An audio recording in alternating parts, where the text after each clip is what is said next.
The manhwa begins with someone rising from the ground, covered in blood, as a winged man stands before him. The celestial being declares, "God is dead." Humanity worshipped gold and revered arcane engineering until, in the end, they became slaves to themselves. The man holding a sword questions how this can be fair. His opponent wraps the blade in a powerful aura, but despite this he charges forward, asking why this even exists. He screams as he swings his sword, only to be utterly obliterated by a colossal explosion from his enemy. It is then revealed that this is all part of the most popular apocalyptic fantasy game of the moment, Arcane Soul. The defeated man screams in fury, calling the game a pay-to-win garbage. His name is Kim Jun-soo, a 22-year-old university student. His opponent mocks him, saying that he did pretty well for a free-to-play player, but in the end, it was his bad luck. After all, he had been playing on auto mode the whole time. The enemy's ID is rich heavenly demon Chan Jun-soo insults him, but the opponent simply prepares to end the fight, admitting that it was fun and that he had never seen a player get this far without spending money. Jun-soo is in a public place and clearly furious. He yells, outraged that he had invested 10,000 hours into the game, only to be surpassed by someone who spent thousands of dollars. He sighs, realizing that the real idiot was him, wasting time on this terrible game. He decides that at least he'll do his daily missions before focusing on his homework. After all, even though he hates the game, he still sticks to his routines. With little hope, he does a free gacha pull, already expecting a terrible result, just like every other time, probably getting another generic warrior named Kim. However, when the draw finishes, he is shocked. A platinum chest appears on the screen and his heart races. When he finally sees the character he got, he is astonished to realize it's the heavenly demon himself, an SSR unit. He wonders how the hell he pulled this off, as it's the best character in the game. The chances of getting the heavenly demon in a free draw are ridiculously low. There are an absurd number of zeros in that percentage. Excited, he begins to dance in public, declaring that this game now deserves the Game of the Year award and that he needs to start leveling up his new character. It is revealed that the most efficient way to level up a character in Arcane Soul is by sacrificing other already leveled characters to serve as experience. Now, Jun-soo no longer feels envious of the whale players, the ones who spend fortunes on the game. He decides to use all the countless warrior Kims he's accumulated over his thousands of hours of play to strengthen his heavenly demon. On the screen we see the characters being consumed one by one, their experience pouring into his new champion. With a smile on his face, he says that he'll finally be able to play the game just like the whales. But in the middle of his excitement, he completely forgets that he's in a public place and starts walking absent-mindedly, right into the middle of the street.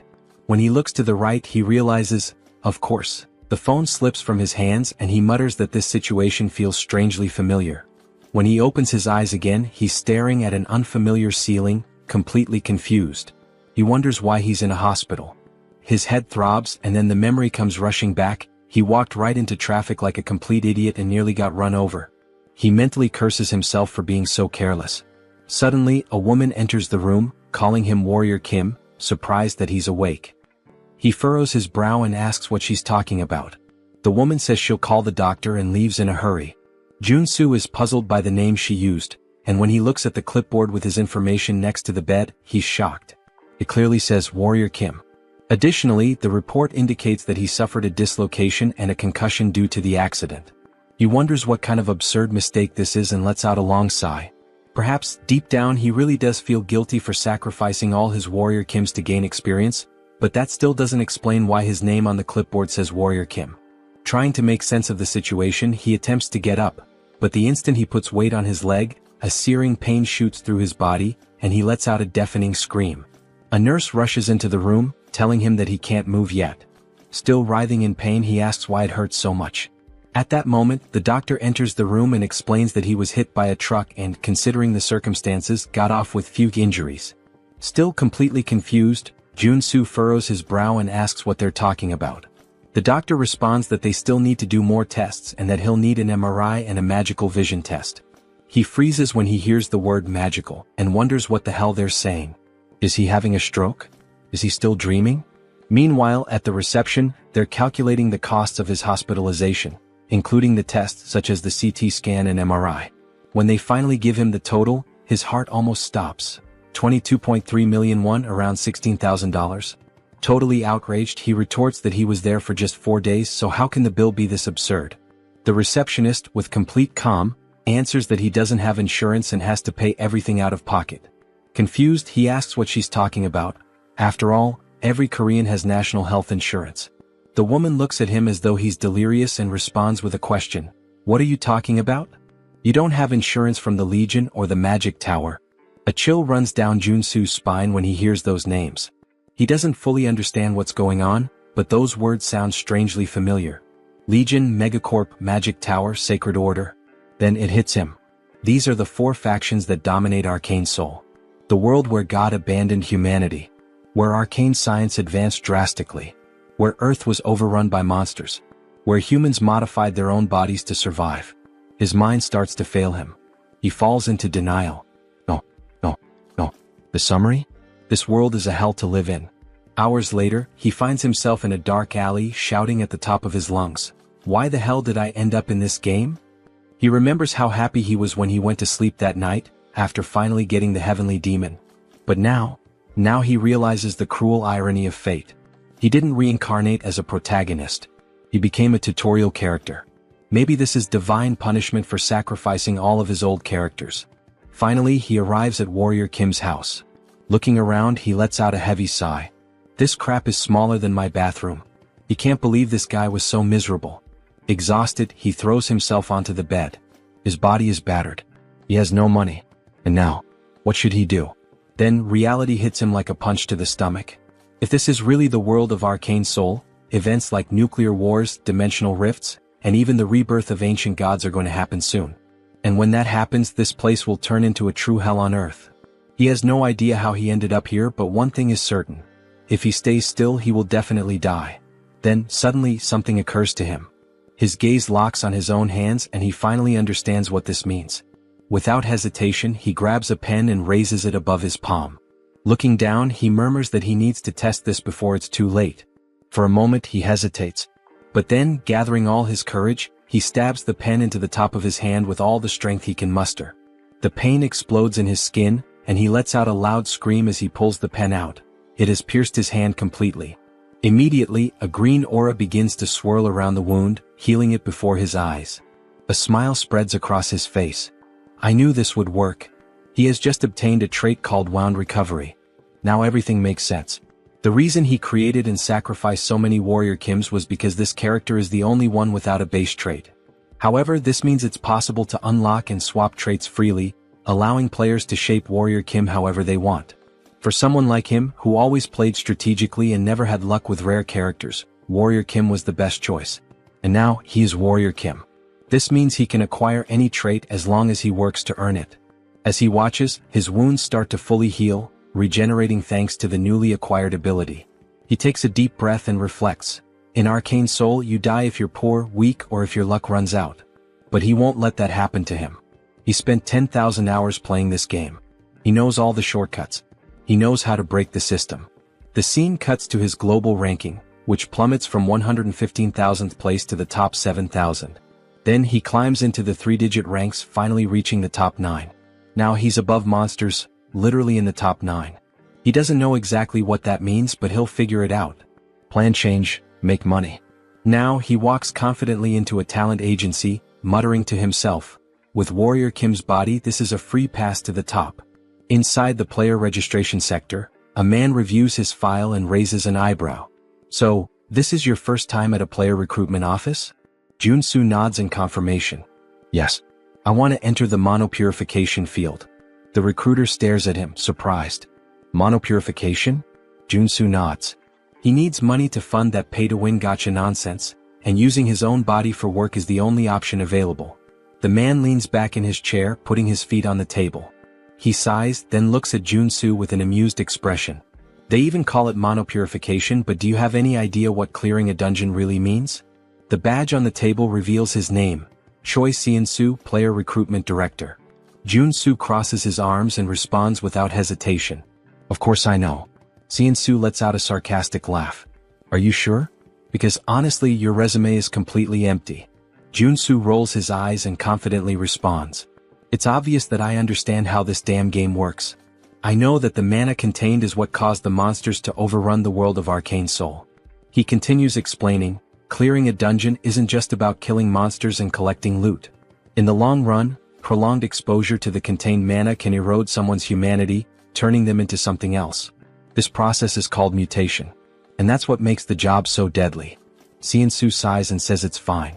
Once they gather enough people, he'll assign him to a team. Su thanks him, but the man still looks skeptical. He stares at him and asks if he's absolutely sure about going through with it. I am, Su answers without hesitation. Su sighs again and comments. I've seen many guys like you take this job for money and come out completely dead inside. Su laughs casually. Relax. I'll leave here in better shape than you. Su frowns, confused by the response, but Su just smiles and says, working hard without spending a dime has always been my specialty. First contact with the team. He then meets his team leader, a man named Deer. Deer crosses his arms and looks at him with a stern expression. So, you're the newbie they sent here? Su shrugs. I guess so. I'm just here because I was assigned. Without warning, Deer grabs the collar of his shirt, pulling him closer. You think this is a playground? He says, his eyes cold. Do you think you have what it takes to be here? Su doesn't answer, simply staring back at him. You better not beg me to save you if you start mutating, Deer continues. If I see the slightest sign of it, I'll kill you on the spot. Su smirks and calmly responds. I'll keep that in mind. For him, this is nothing new. In the real world, people always try to scare the newbies. But what really intrigues him is the fact that Deer is an R-rank character in the game. This is what he looked like before awakening. Su thinks, noticing that, at this moment, Deer's legs are still normal. Before the tension can rise any further, another man enters the room and sighs. Deer, I've told you not to treat the newbies like that. We're short on staff. The man is introduced as Hedgehog, a veteran with 5 years of dungeon clearing experience. Deer clicks his tongue, clearly irritated. Whatever. I just hope he doesn't mess things up. He then turns to the group and gives his instructions. We have 4 hours to clear 5 locations. No time to waste. Su watches Deer and thinks, this guy's much tougher than he was in the game. Hedgehog notices and pats him on the shoulder. Don't mind him. He may seem tough on the outside, but he's a good guy deep down. Su gives a nonchalant hum in response, not paying much attention. The first dungeon. The first location they need to clear is a junkyard. As soon as they arrive, everyone complains about the terrible smell. No matter how many times I come here, I never get used to this stench, one of the workers says. Deer ignores the complaints and says, I'm opening the entrance. Get ready.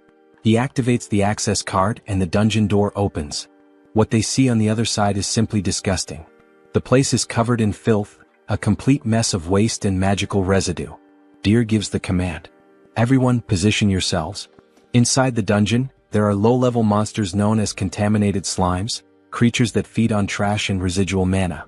Su quickly assesses the situation and starts explaining to himself. The core of mana-contaminated clearing is eliminating these slimes. They're weak but troublesome. If you cut them in half, they just multiply. The only way to truly kill them is by destroying the small mana core inside their bodies. As they begin to fight them, the workers quickly realize the problem.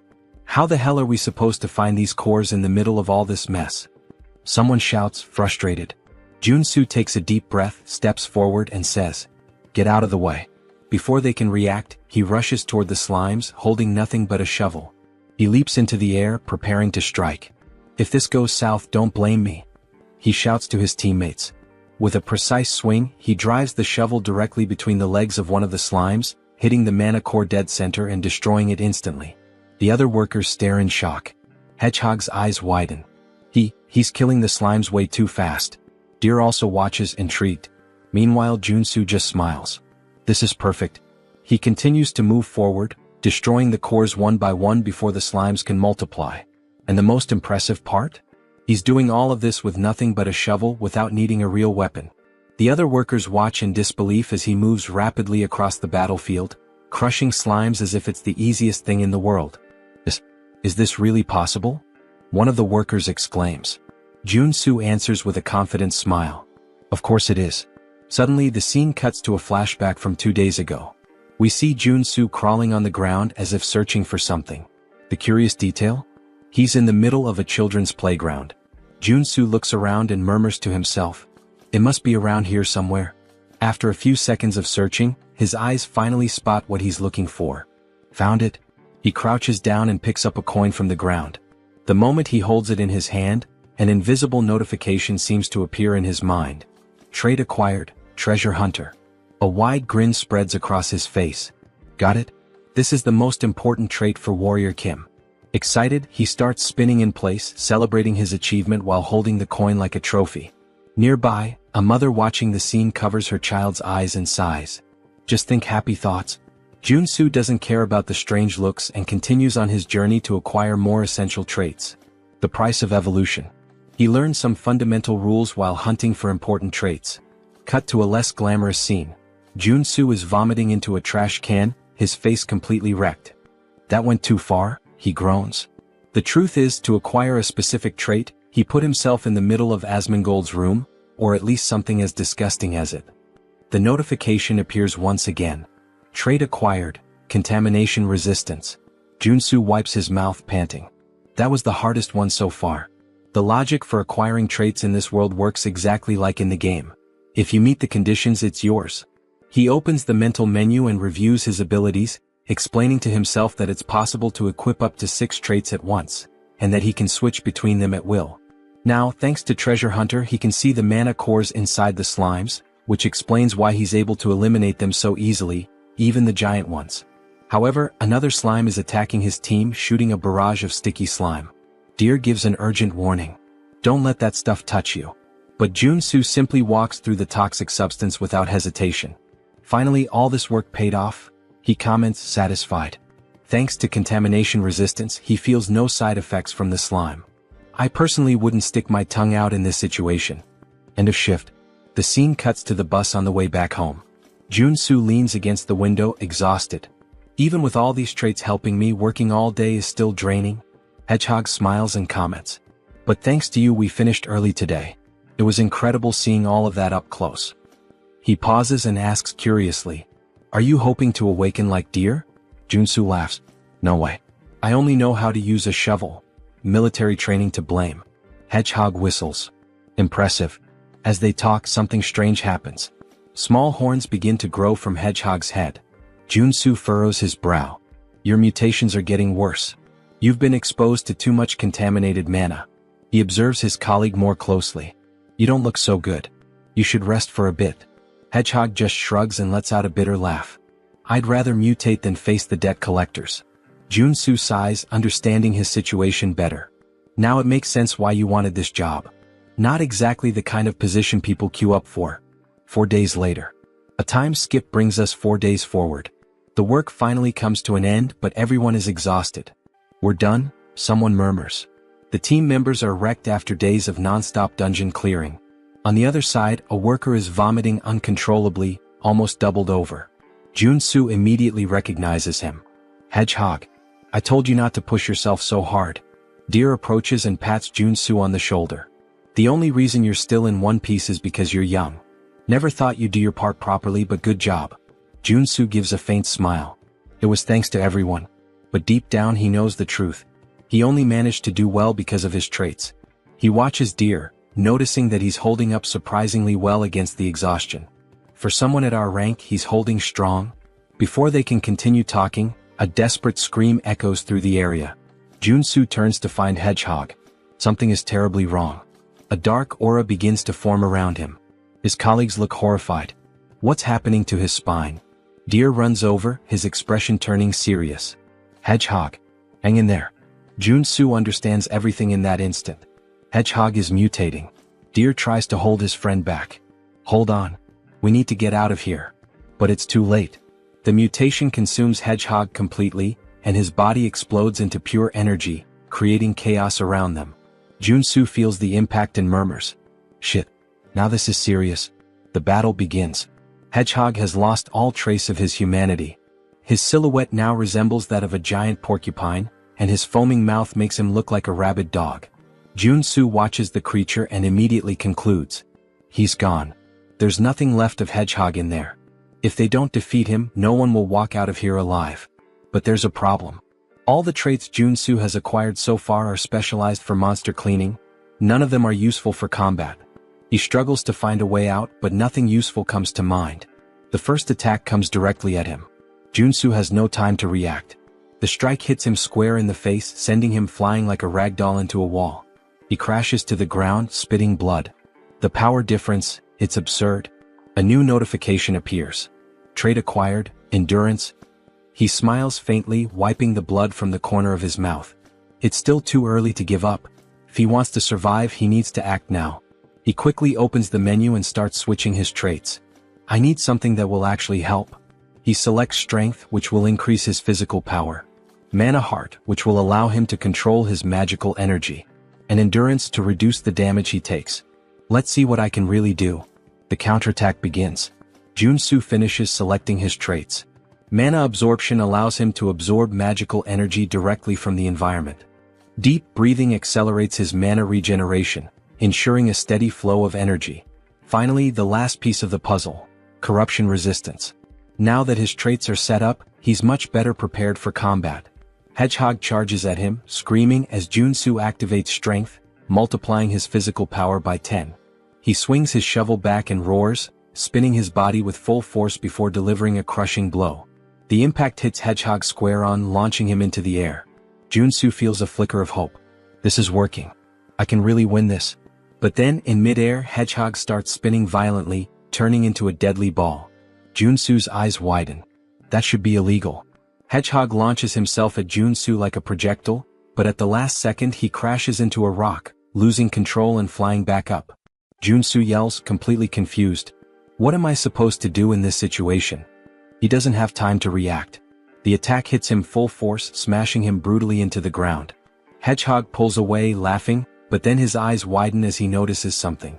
From the rubble, Junsu leaps out, completely unharmed. Thanks to endurance, his resistance to damage was multiplied tenfold. He winces in pain, groaning. Even with endurance, this still hurts like hell. But he has no choice. If he stops now, he'll die. He steels himself, clenching his fists. With no other option, he launches into an unrelenting assault. Blow after blow, Junsu unloads a barrage of punches at Hedgehog, refusing to retreat. But then one of the spikes on Hedgehog's back curls backward and shoots out like a missile. Junsu dodges at the last second, but before he can react, a swarm of spikes is launched at him, piercing his body and embedding themselves in his flesh. He is thrown to the ground, completely covered in blood.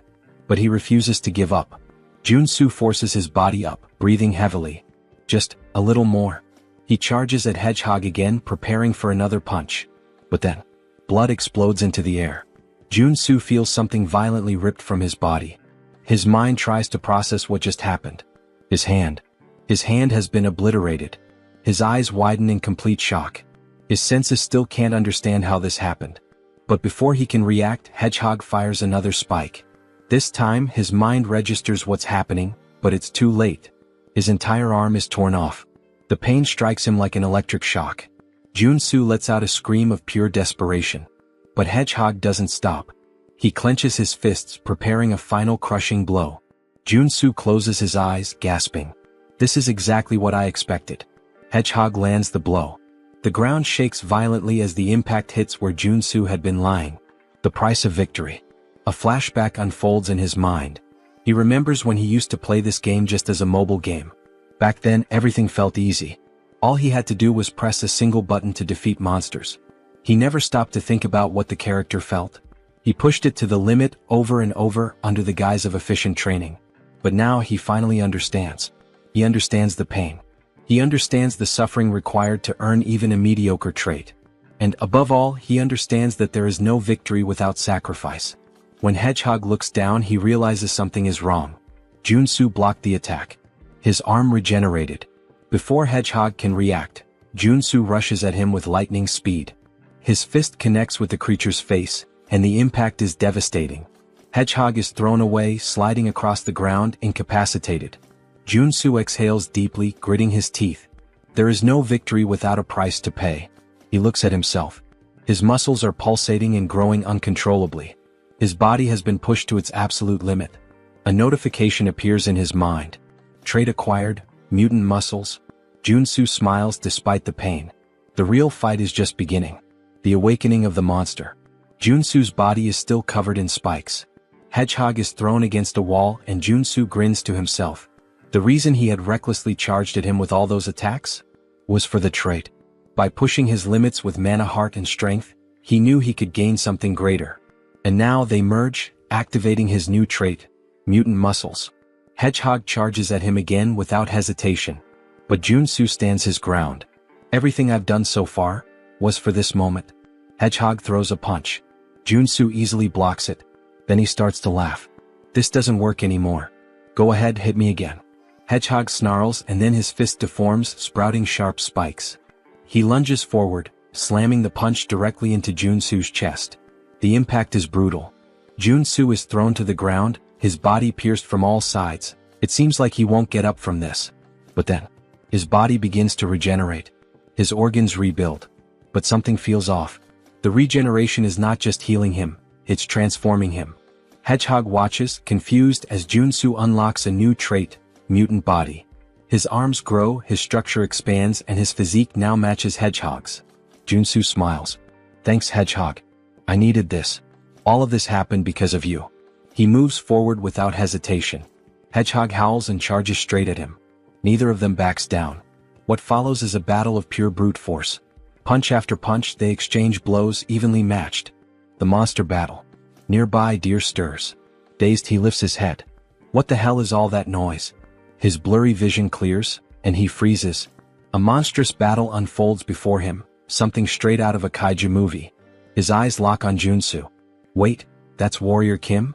Deer can't believe what he's seeing. A normal human can't fight a mutant on equal terms, can they?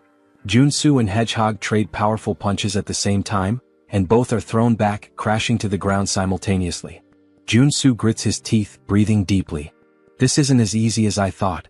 Physically, he's now the same size as Hedgehog. But if this keeps going, he'll end up at a disadvantage. The breaking point. Hedgehog lets out a deafening scream. Junsu narrows his eyes. This is dangerous, but I have no choice. He activates corruption resistance, a trait that's helped him before. And then, he deletes it. Deer is shocked. What? He just erased a skill. Junsu's body shakes violently. And then, he starts transforming again. His skin darkens, twisting and stretching, his muscles expanding uncontrollably. He fights to keep his sanity, but the process has already begun. Junsu is undergoing a full monsterification. The primal roar. His skin turns a deep red. His body grows even larger, becoming colossal. Then, he lets out a primal, deep and terrifying roar. The sound shakes the air, a fearsome bellow that freezes Hedgehog in terror. For the first time, Hedgehog hesitates. Above Junsu's mutated mouth, a magic circle begins to glow. And then, a burst of pure energy is unleashed. The attack hits Hedgehog squarely, sending him flying far, far away. What the hell was that? Deer watches in pure shock. What the hell was that? He looks up, and freezes.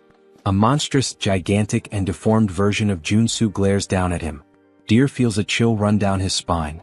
He really turned into a mutant? How is this possible? But for Junsu, it's just another trait. New trait acquired, mutant. Deer swallows hard, his instincts screaming at him to flee immediately. Holy shit. He begins to crawl away from Junsu, panic taking over. Then suddenly, Junsu extends his hand toward him. Deer shuts his eyes tightly, bracing for the worst. But instead of a fatal blow, he hears coughing and groaning in pain. His eyes open. Junsu is standing, panting. And just like that, he's human again. The final sacrifice. Then Junsu collapses face first into the ground, muttering that he made it. We learn that corruption resistance is the last line of defense. If you're possessed by the mutant form and mutant muscles, and you erase the resistance, you turn into a full mutant. The common belief is that once transformed, you can never go back to normal, but Junsu knew otherwise. He needed this, and he was sure he could change the trait back while still thinking clearly, even if only for a second. That's why, even though his body was disintegrating and rebuilding repeatedly, and the pain was unbearable, he kept fighting for his sanity, allowing him to swap corruption resistance for the mutant trait. The end of the battle. The scene widens, showing an aerial view of the area where the cleanup is happening, and Junsu is exhausted. He says it felt like every muscle and bone in his body was moving, and he never wants to go through that again. Struggling, he gets up, stumbling toward Hedgehog's body. A purple orb leaves Hedgehog's mouth. Junsu grabs it, and it's revealed to be a level 1 monocore. He starts to smile sarcastically, saying it was worth it. Soon he starts dancing, joking that clearing the field is really profitable. Deer approaches and asks if he's alright, commenting on his mutant transformation and asking what happened. Junsu replies that it would be annoying if strange rumors spread, so he just says he kinda bet he could turn back and got really lucky.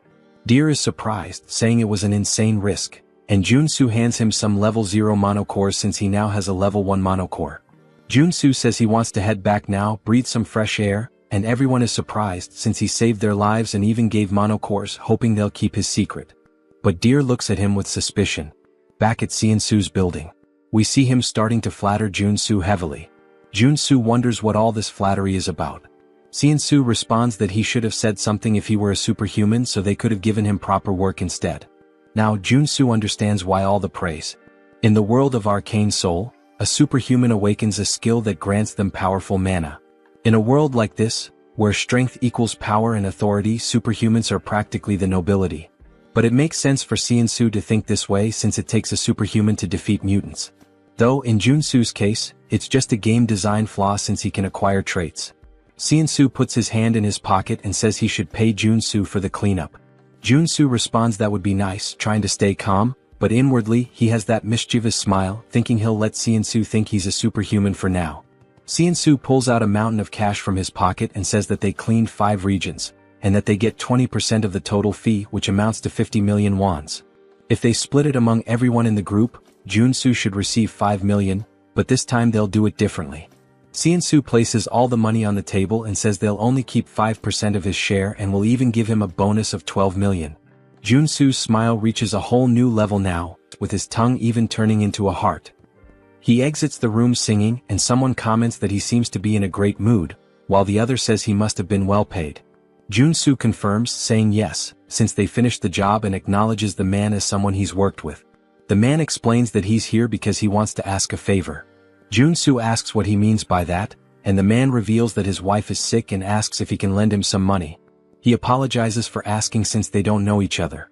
Junsu responds that it's not a good idea to help someone when you know nothing about them, because they could end up stabbing you in the back, and it's hard enough to stay afloat right now. Junsu takes the man's hand, which is pleading, and tells him that he's much older than Junsu, so he doesn't need to do this. Although it's not much, he can use it and hands over many level 0 mono cores to the man. Junsu says he feels too bad to ignore him. What a conversation, huh? The twist. Later that night, we hear the man laughing, calling Junsu an idiot, saying he pretended to be poor, but gave him so many mono cores. He's boasting to Deer. Deer replies that the man must be new to this kind of thing, and the man says he would have given more if Junsu had said his son was sick too. And he complains that what's annoying is that Junsu was paid more than everyone but gave such a tiny part, along with that superhuman talk about the profit split. Deer sighs, saying that Junsu isn't a superhuman and that it's better they teach him a lesson. The beggar asks if Deer has any ideas, and Deer smiles, saying that idiot probably has some strange skill. While Junsu is happily helping the poor, Deer says that since they know his secret, they can teach him a lesson about how truly scary the world can be. The scene shifts to a luxury resort, where we see Junsu through a window, receiving a massage. He comments, saying that money is really wonderful. He never imagined he'd see the day he could get a massage in a place like this, and being in the game is so much better than reality. The masseuse presses hard on his arm, and Junsu mentions he spent 3 whole days resting at the hotel but still feels pain. From now on, he'll have to think twice before using any mutant-related traits. Changing traits isn't as all-powerful as he thought. His body changes depending on the traits, and the intensity of the side effects increases as his body changes. The problem now is survival after limiting the use of traits. He looks out the window and recognizes a few people, saying that's the Iron Fist gang, while we see them all by the pool. He explains that Arcane Soul is ruled by local gangs, not the law. That's natural since there are so many monsters around, and people have to rely on superhumans. He says he's managed to survive so far, but it would be foolish to rely only on his traits in such a dangerous place. He starts to smile, saying that in the end, it all comes down to being overloaded with equipment. He goes to a miscellaneous goods store, and a woman asks if he's there to sell things. He says yes and mentions he has some monster byproducts. She looks at his clothes and warns that they don't buy level 0 mono cores since he's not dressed well. He replies that he already knew that. He pulls something out of his bag and says that this is what he would like to sell, revealing a blue mono core, which surprises her. She asks if it's a level 2 mono core, and he confirms, telling her to take a good look at it. He comments that it's nice to see she's surprised. He's really happy he managed to get a level 2 mono core, and the effort at the hotel was worth it. If he can sell it for the highest price, this will be the right path. He asks if she sells weapons and armor. She replies that she does and lets him into the back area. As he enters, he's surprised, saying that it looks like she has everything back there. He thinks the government should start keeping an eye on this woman since all the essential game items are there as well. She tells him to make himself comfortable. He responds affirmatively and then begins to get excited. He says that now is the time to get properly equipped. He starts putting various weapons into his backpack and says that now that he has weapons, it finally feels like he's playing Arcane Soul. Then he hears a woman calling for him and turns around. She asks almost casually if he's a mercenary, saying she needs help.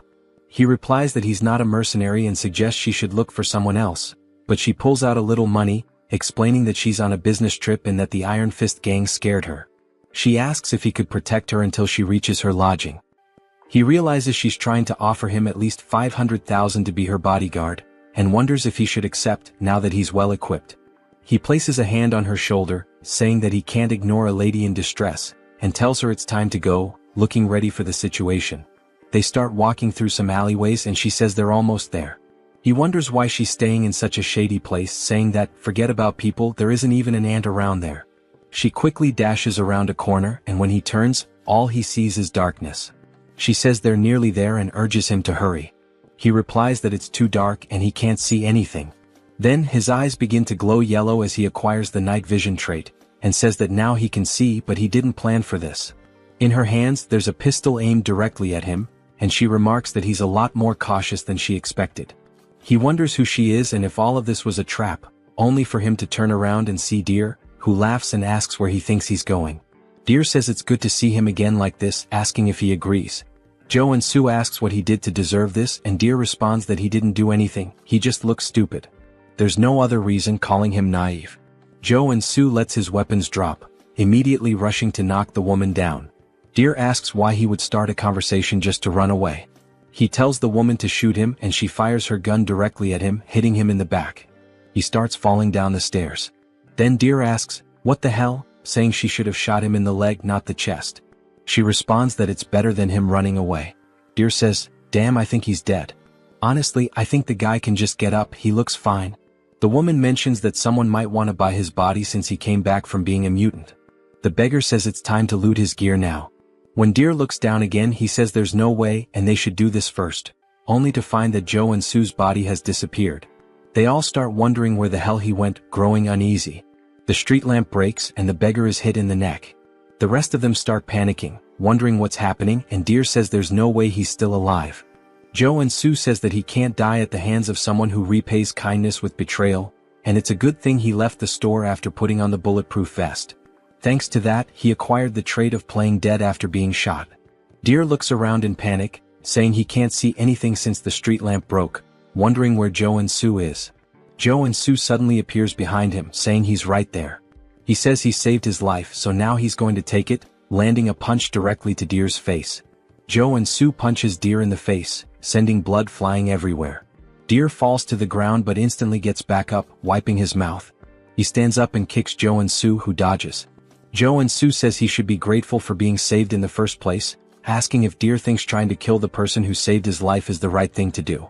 As Deer is about to fall to the ground from the attack, Joe and Sue tells him to bite the curb and is about to land a kick when the woman shoots her gun at Joe and Sue, asking Deer if he's okay. She manages to hit Joe and Sue in the arm with a shot, and he says he was too careless. In Arcane Soul, the scariest thing isn't the monsters or mutants but the people. He was incredibly naive and trusted them too easily. He places his hand on his waistband and pulls out his weapon to avoid making the same mistake again. He shoots the gun out of the girl's hand and then shoots one of the men in the shoulder, telling them that's enough, as we see both of them on the ground, writhing in pain. Something bounces off the wall, and Joe and Sue turns, thinking he should kill Deer to stay safe, only for Deer to launch a surprise attack. Joe and Sue wasn't expecting that but manages to react just in time by blocking the kick, although he loses his weapon. We see that Deer's legs have now transformed, and he's awakened as a level 1 superhuman.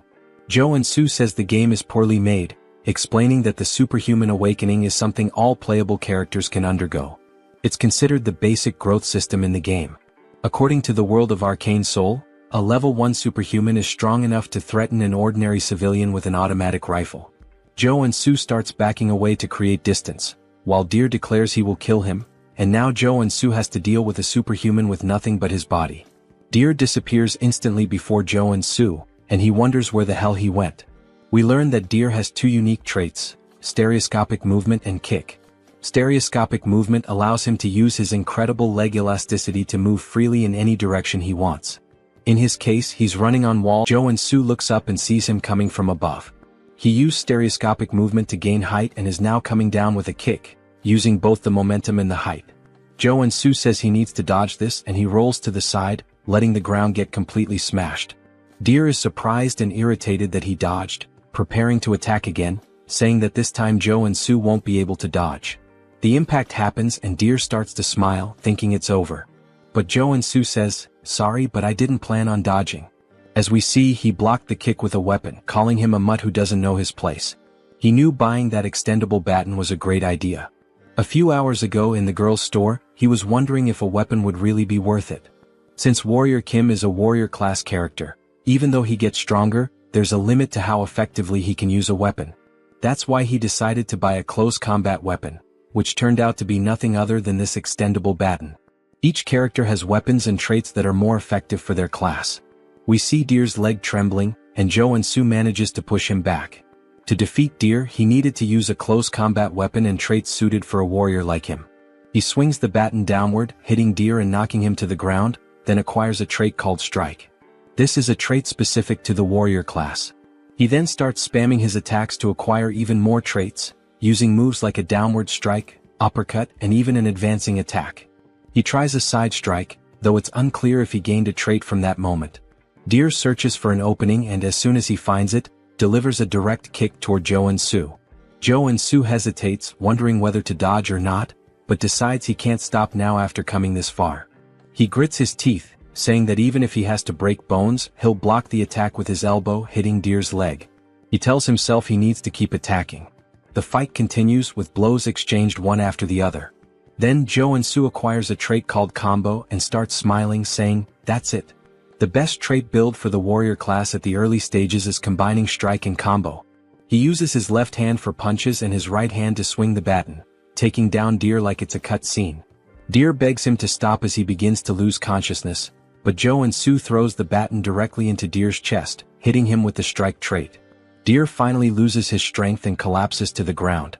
Joe and Sue shouts, saying that he succeeded and defeated an awakened one.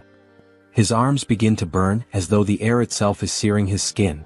He wonders what this sensation is as he looks at them. His whole body starts to ache as a red aura begins to swirl around him.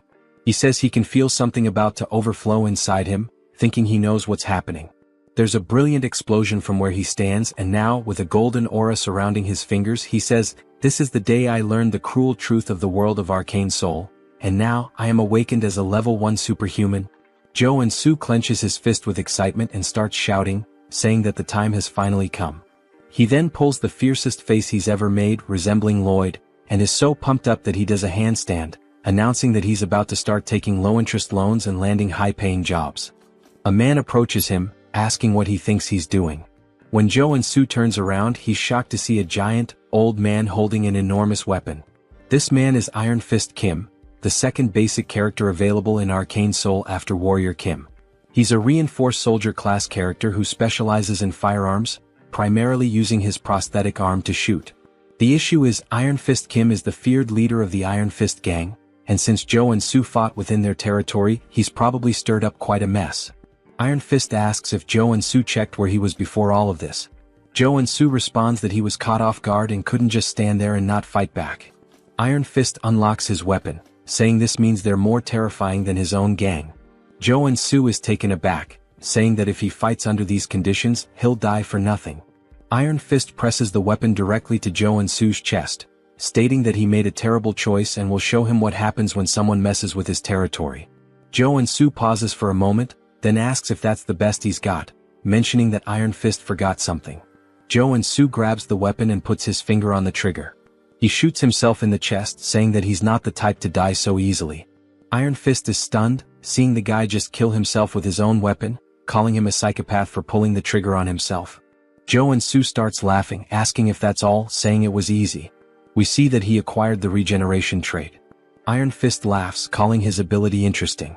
Joe and Sue explains that the upgraded version of Wound Recovery is regeneration, and it can only be obtained when you become a level 1 superhuman. He warns Iron Fist that it will be the end for them if they start underestimating him. He realizes he'll need to bluff his way out of this.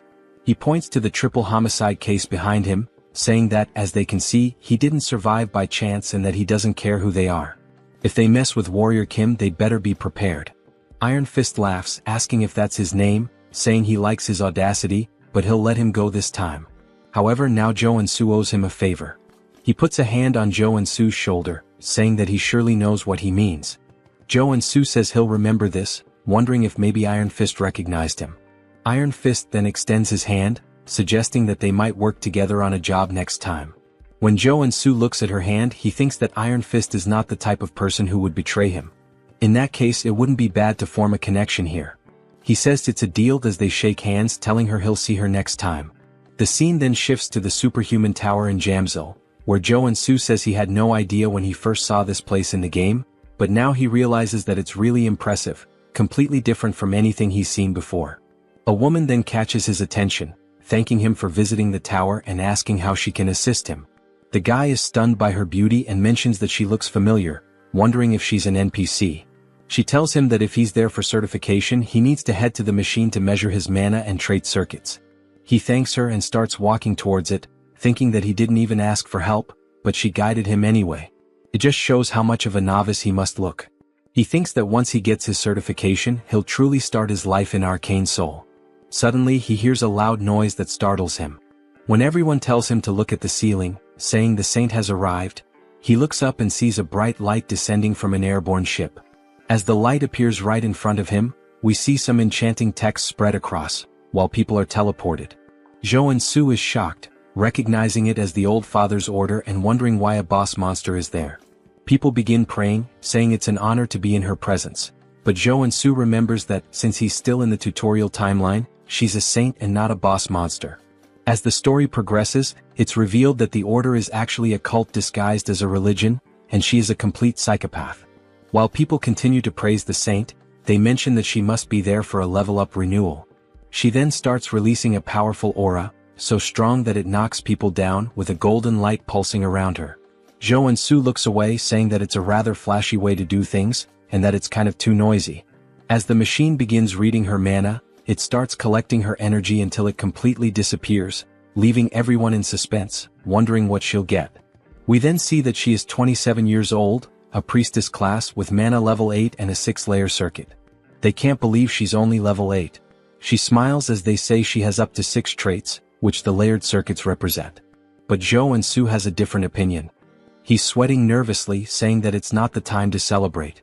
A level 8 superhuman can be compared to an aircraft carrier, and she's a walking national powerhouse. Why are strong women always crazy? But even if he tried to warn them, they would just treat him like a madman and stone him to death as if it were the Middle Ages. For now, he decides to just measure his mana. It would draw too much attention if he had 6 traits, so he'll lower it to 3. The saint suddenly turns, sensing something. When her men ask what's going on, she says that she's found something that caught her attention. She appears right behind Jo In-soo, saying that he has an interesting ability.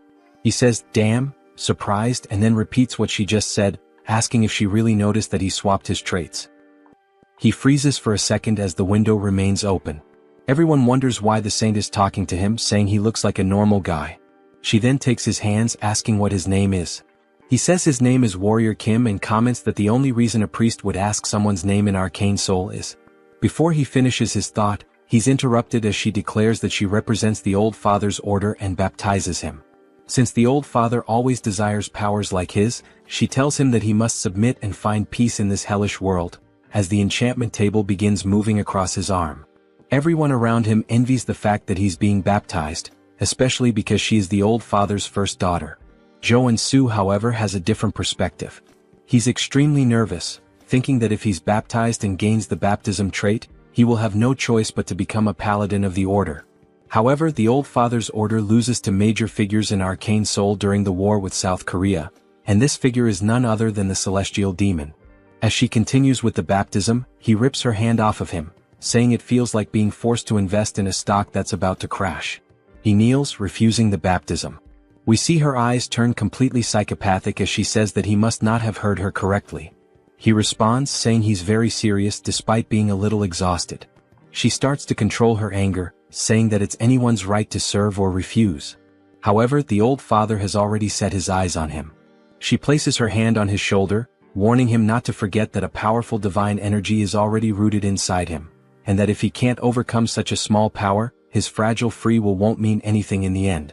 Then he begins to be enveloped by a yellow flame as he starts screaming in front of everyone.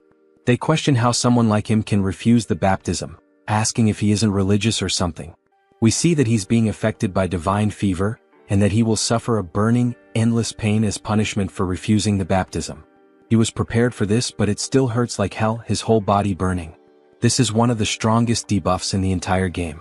The effect causes continuous, searing pain, preventing the person from continuing their normal life. The only way to get rid of it is to go to a temple and be baptized. He refused the baptism thinking about the future, but it seems he might die right here as we see his eyes rolling back. He loses consciousness until someone splashes water on his face, waking him up again. He wonders who it is, only to see the woman from before asking if he's okay. She seems genuinely concerned. He says that no one helps someone affected by divine fever because they fear the negativity will spread to them, and he's grateful that she took the risk to help him. He sits up again, saying that he'll endure a little longer. As he enters a lotus position, he gains a trait called divine resistance. We see that he's starting to build a resistance to the flames. He says he didn't refuse the baptism recklessly either, and that the debuff gets stronger depending on the total mana of the target. Since he's still level 1, the debuff is weaker in comparison, so there are some solutions. The first is to acquire the trait, which he just did, and now he'll focus more mana within himself. It's unclear whether he unlocked his traits or activated mana absorption. Still, he starts screaming in pain, while the woman continues to pour bottles of water over him, telling him that he'll make it.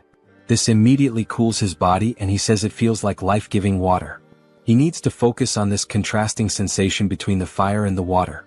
As he begins to balance them inside him, it feels as though time stops. The burning pain and the sensation of cold begin to merge into one, while he uses the mana within him to extinguish the fire. When he opens his eyes, a powerful blue light starts emanating from him. It even blinds the poor girl. We then see that he has gained another trait called mana barrier, as the flames can no longer harm him. He smiles, saying that this is the common level 1 skill that a defender warrior should acquire. The woman asks if he's okay, and he replies that he's fine now, thanks to her. But everyone is in disbelief that he managed to overcome the divine fever, asking if that's really possible. Of course, he hasn't fully overcome it, and this is just a temporary measure against the fever, using the barrier. But at least he's free from the burning pain, and the black flame even makes him look cool. Now it's his turn to measure his mana as he steps onto the magical device. He begins to charge up, rising higher and higher. He smiles, awaiting the measurement, and we see that the device reports he is level 1 but has a 6-layer circuit. They can't believe he has 6 traits, saying this is the birth of a super newbie. It must be why the holy figure had her eyes on him. Joe and Sue says that he has attracted a lot of attention, and that his goal is to be the overpowered protagonist, but hidden in the shadows. The woman then congratulates him, saying she's never seen anyone start with a 6-layer circuit and that they can now issue his license. They move to another part of the tower, where she places it on the table, congratulating him for being officially certified as a superhuman. He starts crying tears of joy, saying that he worked so hard to achieve this, and she says she'll explain all the privileges. He replies that he doesn't need an explanation as he already knows everything. He begins to list the privileges, and she's surprised at how well he knows them. He says that he's addicted to games, or rather, a doctor in superhumanology. He then warns her that he doesn't like to waste time. While we see a crowd watching them, he asks if there's a way to leave discreetly. She laughs, saying of course she's already prepared a way. We see him blush as she stands up, asking him to follow her, smiling. They both appear cloaked, and he thanks her for taking such good care of him. She even provided him with a secret passage, along with a cloak, saying that it was nothing as everyone should help each other in the end. Just by wearing the cloak he acquires the stealth trait. The guy is broken. The woman then points to the exit, saying that he just needs to walk there as she can only guide him to that point due to the rules. He bows, saying that this is more than enough and thanks her for everything she did. She wishes him a good journey back. As he watches her walk away, he says he didn't know such a kind person existed in Arcane Soul. She's also beautiful, and once he becomes stronger, he'll have to repay the favor. Then he wonders what her name is.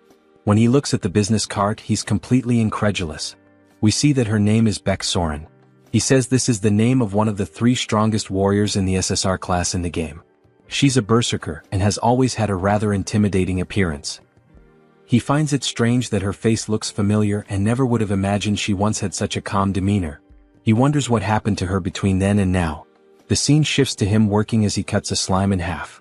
He says that he takes back everything he said about being cool as a superhuman, mentioning that he's been cleaning these monsters for a whole week and is about to die from exhaustion. Me too, man, me too. He then sits down, sighing, saying he's only finished 1 cave, but he's so tired that he can't go on. His efficiency is terrible. All of this happened because he focused his traits on maintaining the mana barrier. If he could customize them to specialize more in monster cleaning, he'd have been done hours ago, but now he can't do any other work because of that damn debuff. He needs a rare potion called Nectar to get rid of the divine fever, but it's so expensive that this monster cleaning job isn't worth it, and he starts feeling incredibly depressed. His phone starts ringing and we see it's none other than Seonsu. He wonders how many times this guy is going to call him, saying that Seonsu is persistent. Before he can reject the call, thinking he's tired of this guy, an idea pops into his head, and he starts grinning wickedly. At Seonsu's agency, he's thrilled to see him and says he can't believe he managed to overcome the divine fever without being baptized, starting to turn into a big brown noser. Junsu says that things have ended like this and asks if Seonsu has found the job he requested. Seonsu tells him not to even mention it, saying it was so difficult because Nectar is a medicine that can only be obtained through level 5 or higher requests. Junsu says that if he hasn't gotten the Nectar, he'll leave, but Seonsu tells him to wait, explaining that it involves their exclusive contract, and he needs to secure it at all costs. And of course he did. Junsu starts smiling, saying that since Seonsu is so desperate for a superhuman contract, he knew he would do anything to ensure the request was fulfilled. He then sits back asking what the content of the request is. As Seonsu hands him the paper, he asks if Junsu has heard of security number 1. Junsu says this is the first time he's hearing about it, wondering if it's a security company. Seonsu explains that it's a private military company, one of the top 10 in the sector. The CEO and the vice CEO are a married couple, both come from traditional martial arts families, which makes their foundation very solid. Junsu asks what they might be lacking that would require them to make such a request. Seonsu replies that the issue is their son. He's already over 20, but still hasn't awakened as a superhuman. Junsu finds this surprising, given that both parents come from martial arts families. Seonsu says the rumor is that he's already accumulated level 8 mana, but simply can't awaken, which is a mystery. Their condition was for a warrior-type superhuman, level 1 or higher. So, it seems to fit perfectly. Junsu then starts smiling, saying that he'll go see them right away. As he heads to their property, we see Seonsu's legs shaking uncontrollably. He says that they're quite busy as they aren't the type to be late. Junsu just looks around the house, commenting that it's very expensive. We hear a woman apologizing, saying she's very sorry for making them wait so long. The guy's about to have a heart attack. Finally, we are introduced to them. She says they are the clients. The husband's name is Seo Youngju, and the wife's name is Lee Miria. Seonsu bows, saying it's nothing, thanking them for the time they've spent with them. Junsu does the same, saying they must be superhumans of at least level 6, as both have a considerable amount of aura. Youngju sighs and says he can tell this one is weak just by looking at him. Miria tells him not to be like that, and if he's going to act that way he should go back to his room. He sits on the couch, saying he can't do that, and she says he's so stubborn before asking both Junsu and Seonsu to take a seat. They thank her, and Miria says that since they've come all the way here, it means they intend to accept their request. Junsu says that first he'd like to see the condition of their son, as there might be a special reason preventing his awakening. Youngju bangs his fist on the table, asking if he really thinks he'd share that with a novice like him, and he's absolutely furious. Miria tells him to calm down and apologizes, saying he gets worked up easily about anything concerning their son. She says this isn't something they can tell a stranger, but if he accepts the request, they'll call the son in and explain the situation. They're sure he's also desperately in need of the nectar, as they can tell the divine fever is affecting him. Junsu says that if it's a confidential matter, but they know exactly what he needs, it only makes him more certain that he will accept the request. He says he'll accept it and asks them to call the son in. While they do, he opens the door. He introduces himself as a Woojin. Junsu says it's a pleasure to meet him and shakes his hand, noting that he doesn't feel any mana coming from him. Then he notices something and tells the guy that his cloak is really cool. The guy responds that it's more than he deserves, but he always wears it with gratitude. Junsu says he imagines he needs it to seal his mana. The entire family is surprised and Junsu smiles, saying that the moment he saw the gloves he was sure of it. Although it's a matter involving a noble family, he deliberately set the conditions for a level 1 superhuman and used the nectar debuff to summon him. He was baptized under the order of the old father. The reason their son couldn't awaken is because he rejected the baptism and sealed his mana to avoid the divine fever. While they couldn't announce this publicly and were struggling with the situation, they must have heard the recent rumors about him overcoming the baptism. So they decided to seek him out. Wu Jin is extremely impressed and starts acting exaggeratedly, saying that no further explanation is needed. He almost thought Junsu was the protagonist of a detective novel. Junsu says that he's watched enough Detective Conan in the past and that there's nothing to fear, since he also knows the future. The moment he saw the photo, he understood everything because in the future, Wu Jin becomes the vanguard paladin of the old father's order. He rejected the baptism and resisted, but when his parents lost their power, he gave in and joined the order to help the family. Yongju then approaches, calling him sir and asking if there's any way for their son to avoid the baptism. We see everyone looking at him with puppy dog eyes. Junsu remarks that he was so arrogant just a moment ago, but now he's acting all polite, saying that, of course, there's a solution. He says that since he's spent 10,000 hours in Arcane Soul, it's obvious that he knows how to handle this. He places a hand on Wu Jin's shoulder, saying that he understands the pain he's feeling because he's been through it too, and that he'll get him out of this situation. Wu Jin begins to cry and hugs him, while Junsu says it doesn't matter whether she's a saint or not. She tried to pull him into some low-level cult, and now his future subordinate is by his side, showing yet another expression of loyalty. He then starts pushing Wu Jin away, saying that before they proceed, he'd like to add a condition. Yongju asks what he wants. Junsu says that since the difficulty of the request has increased, it means he should be entitled to something more. Miria agrees, saying it makes sense because now it's not just about awakening their son, but about overcoming the divine fever. They'll do whatever it takes if he can cure their son.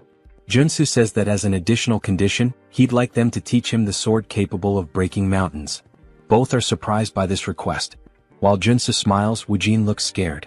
Seonsa strikes the "oh, I'm in danger" pose.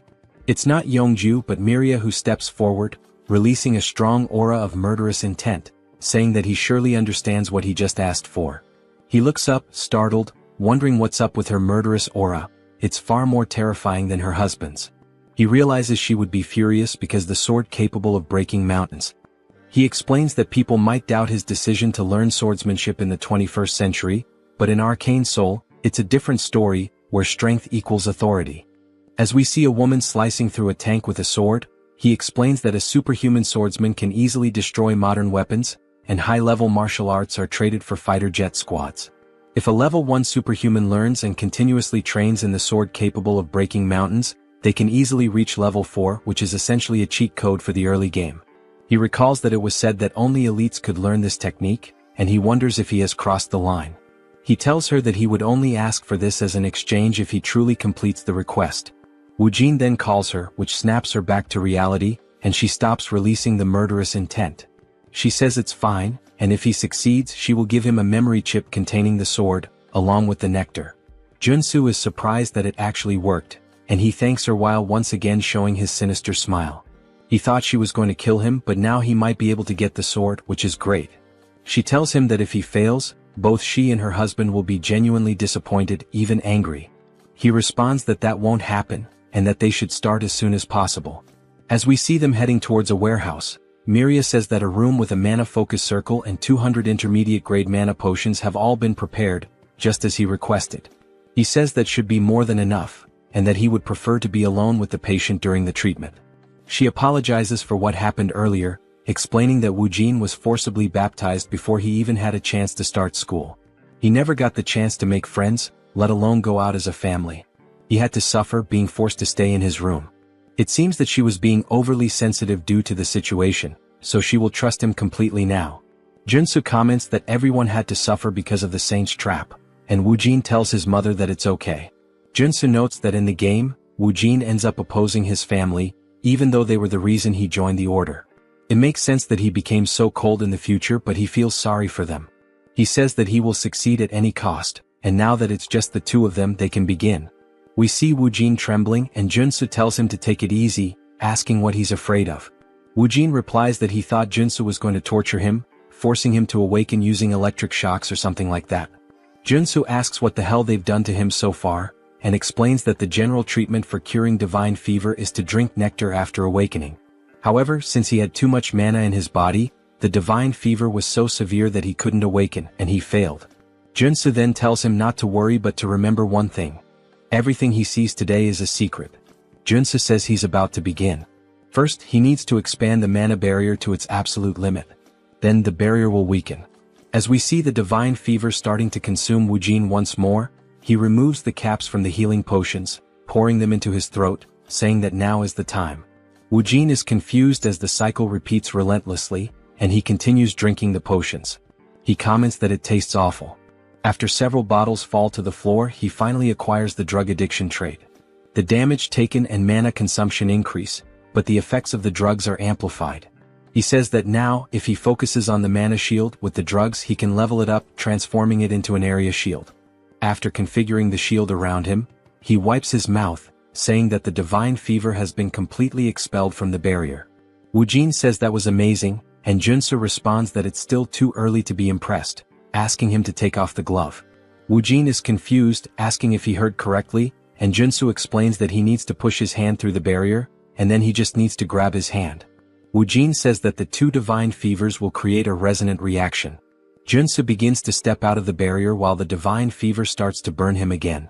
He says that the pain will be bearable as he stays inside the barrier, and asks him not to question why, just follow the orders. Woojin's heart starts to race because it's the first time he's taking off the glove since he was baptized. He places his hand through the barrier and it starts to burn intensely.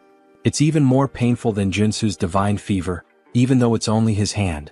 Junsu wonders how much mana this guy has in his body, to the point of being terrifying, but he grabs his hand because there's no other choice. Then he experiences one of the most unbearable pains he's ever faced, as if his entire body is burning. He screams in agony, saying it hurts much more than when he was originally baptized. Junsu's eyes start to roll back and he says it feels like his bones are being shattered into pieces. He bites his lip, saying that he needs to stay focused and endure it. Then he hears the notification of a new trait appearing, and he immediately jumps back into the barrier toward Woojin, and the two of them fall to the ground. Junsu starts to pant, and we see that he's still holding Woojin's arm, while Woojin acquires the damage absorption trait, meaning he can absorb damage from others. Junsu says that this was a success, and Woojin is staring at his hand, now gloveless, saying that he can't believe it's still bearable. Junsu says that everything was planned to go this way. Besides the barrier, he used damage absorption to take some of his divine fever for himself, which means his fever is severely weakened, and now it's the final stage. He hands a wooden sword to Woojin, saying that he can't stop and that he needs to attack him until he awakens. Woojin says he understands, and that it's time to use the swordsmanship he's been training since childhood. He then takes his stance and attacks Junsu, who we see getting hit in the forearms. While using the armor to block the attack, Woojin runs behind him, and Junsu just looks at his guards, armed with fear, since they're made of iron and were broken by a wooden sword. This means the situation is going to get bad. He acquires the protection trait and says that even with this trait, he'll be in a critical state if he's hit even once by these attacks. And to think that this is coming from a guy who hasn't even awakened yet is pretty terrifying. When Woojin begins to attack again, Junsu extends his hand, dodging the strike. He places his hand on Woojin's shoulder, spinning in the air, wondering what on earth they've taught this boy. He's struggling even to dodge the attacks. When he lands, he turns around and notices a small aura starting to leak from Woojin, and he's also acquired the evasion trait. Junsu smiles, saying that this means Woojin is about to awaken. As Woojin releases more aura than before, Junsu remarks that this is bad because the sword also starts to glow, and Woojin is now ranked SSR. It seems like he's unlocked a powerful trait, one with the sword, a state where the sword becomes the person themselves. That's an insanely powerful trait for a warrior class. But it's not the time to get excited as the guy is completely in a trance, firing a wave of aura directly at Junsu. He watches it approach and says that if he gets hit, he'll definitely be dead. Junsu says he needs to use all possible defensive traits and focus the barrier on his arms. With the help of the mana focus circle in the room, he might actually have a chance, and he begins using them together. The attack closes in and explodes, and the impact alone destroys the ground beneath him, sending out a powerful shockwave. We see a shield forming from the smoke as he acquires the mana shield trait. He says he's glad he managed to pull it off, and that when you combine mana barrier with protection, this is the result. He comments that he really almost died there. Woojin starts to stagger, which surprises Junsu as he watches the guy fall unconscious. Junsu asks how he can just lie there so peacefully after trying to kill him. He's relieved that Woojin is just sleeping since he was a bit worried he might be having a seizure. He probably just lost control due to the awakening. In the game, Woojin was a strong character with an SSR rank just like he is now. But because he awakened as a warrior instead of a paladin, he acquired the sword trait as his initial one. Junsu then picks him up, saying he doesn't know how this is going to change the story, but Woojin is a guy with privileges and immense strength. It's good that he now owes him a favor as he smiles again. This guy might just be a villain. We see Junsu lying on his bed, and they're extremely happy that he's truly overcome the divine fever to the point of bowing in gratitude to Junsu for everything. Junsu says it was nothing, and Seonsu once again becomes a sycophant, holding out a cup for him to drink. Miria gently pats Woojin's head, saying it's been so long since she's seen him sleep so peacefully and that she doesn't know how to repay this debt. Yeonju nods and she does the same. He says that, along with the promised nectar and memory chip, they would like to offer an additional success fee. Joansu replies that he doesn't have to, and the other man responds that he would like to give 1 billion wons, although this may seem small compared to what Joansu has done for them. Joansu nearly dies on the spot and forces a smile, saying that it would be painful for his heart to refuse, but of course he's actually overjoyed to hear this. That night, while he and Seonsu are on their way back, Seonsu says it was truly a lottery win. Joansu looks at the reward saying that it looks great. Seonsu asks if he's going to drink the nectar immediately, and Joansu says yes, since he has to do it anyway. He plans to take a break for a while. Seonsu says he understands, as Joansu doesn't want to attract attention from the order or anyone else who might hear about the rewards and try to pursue him.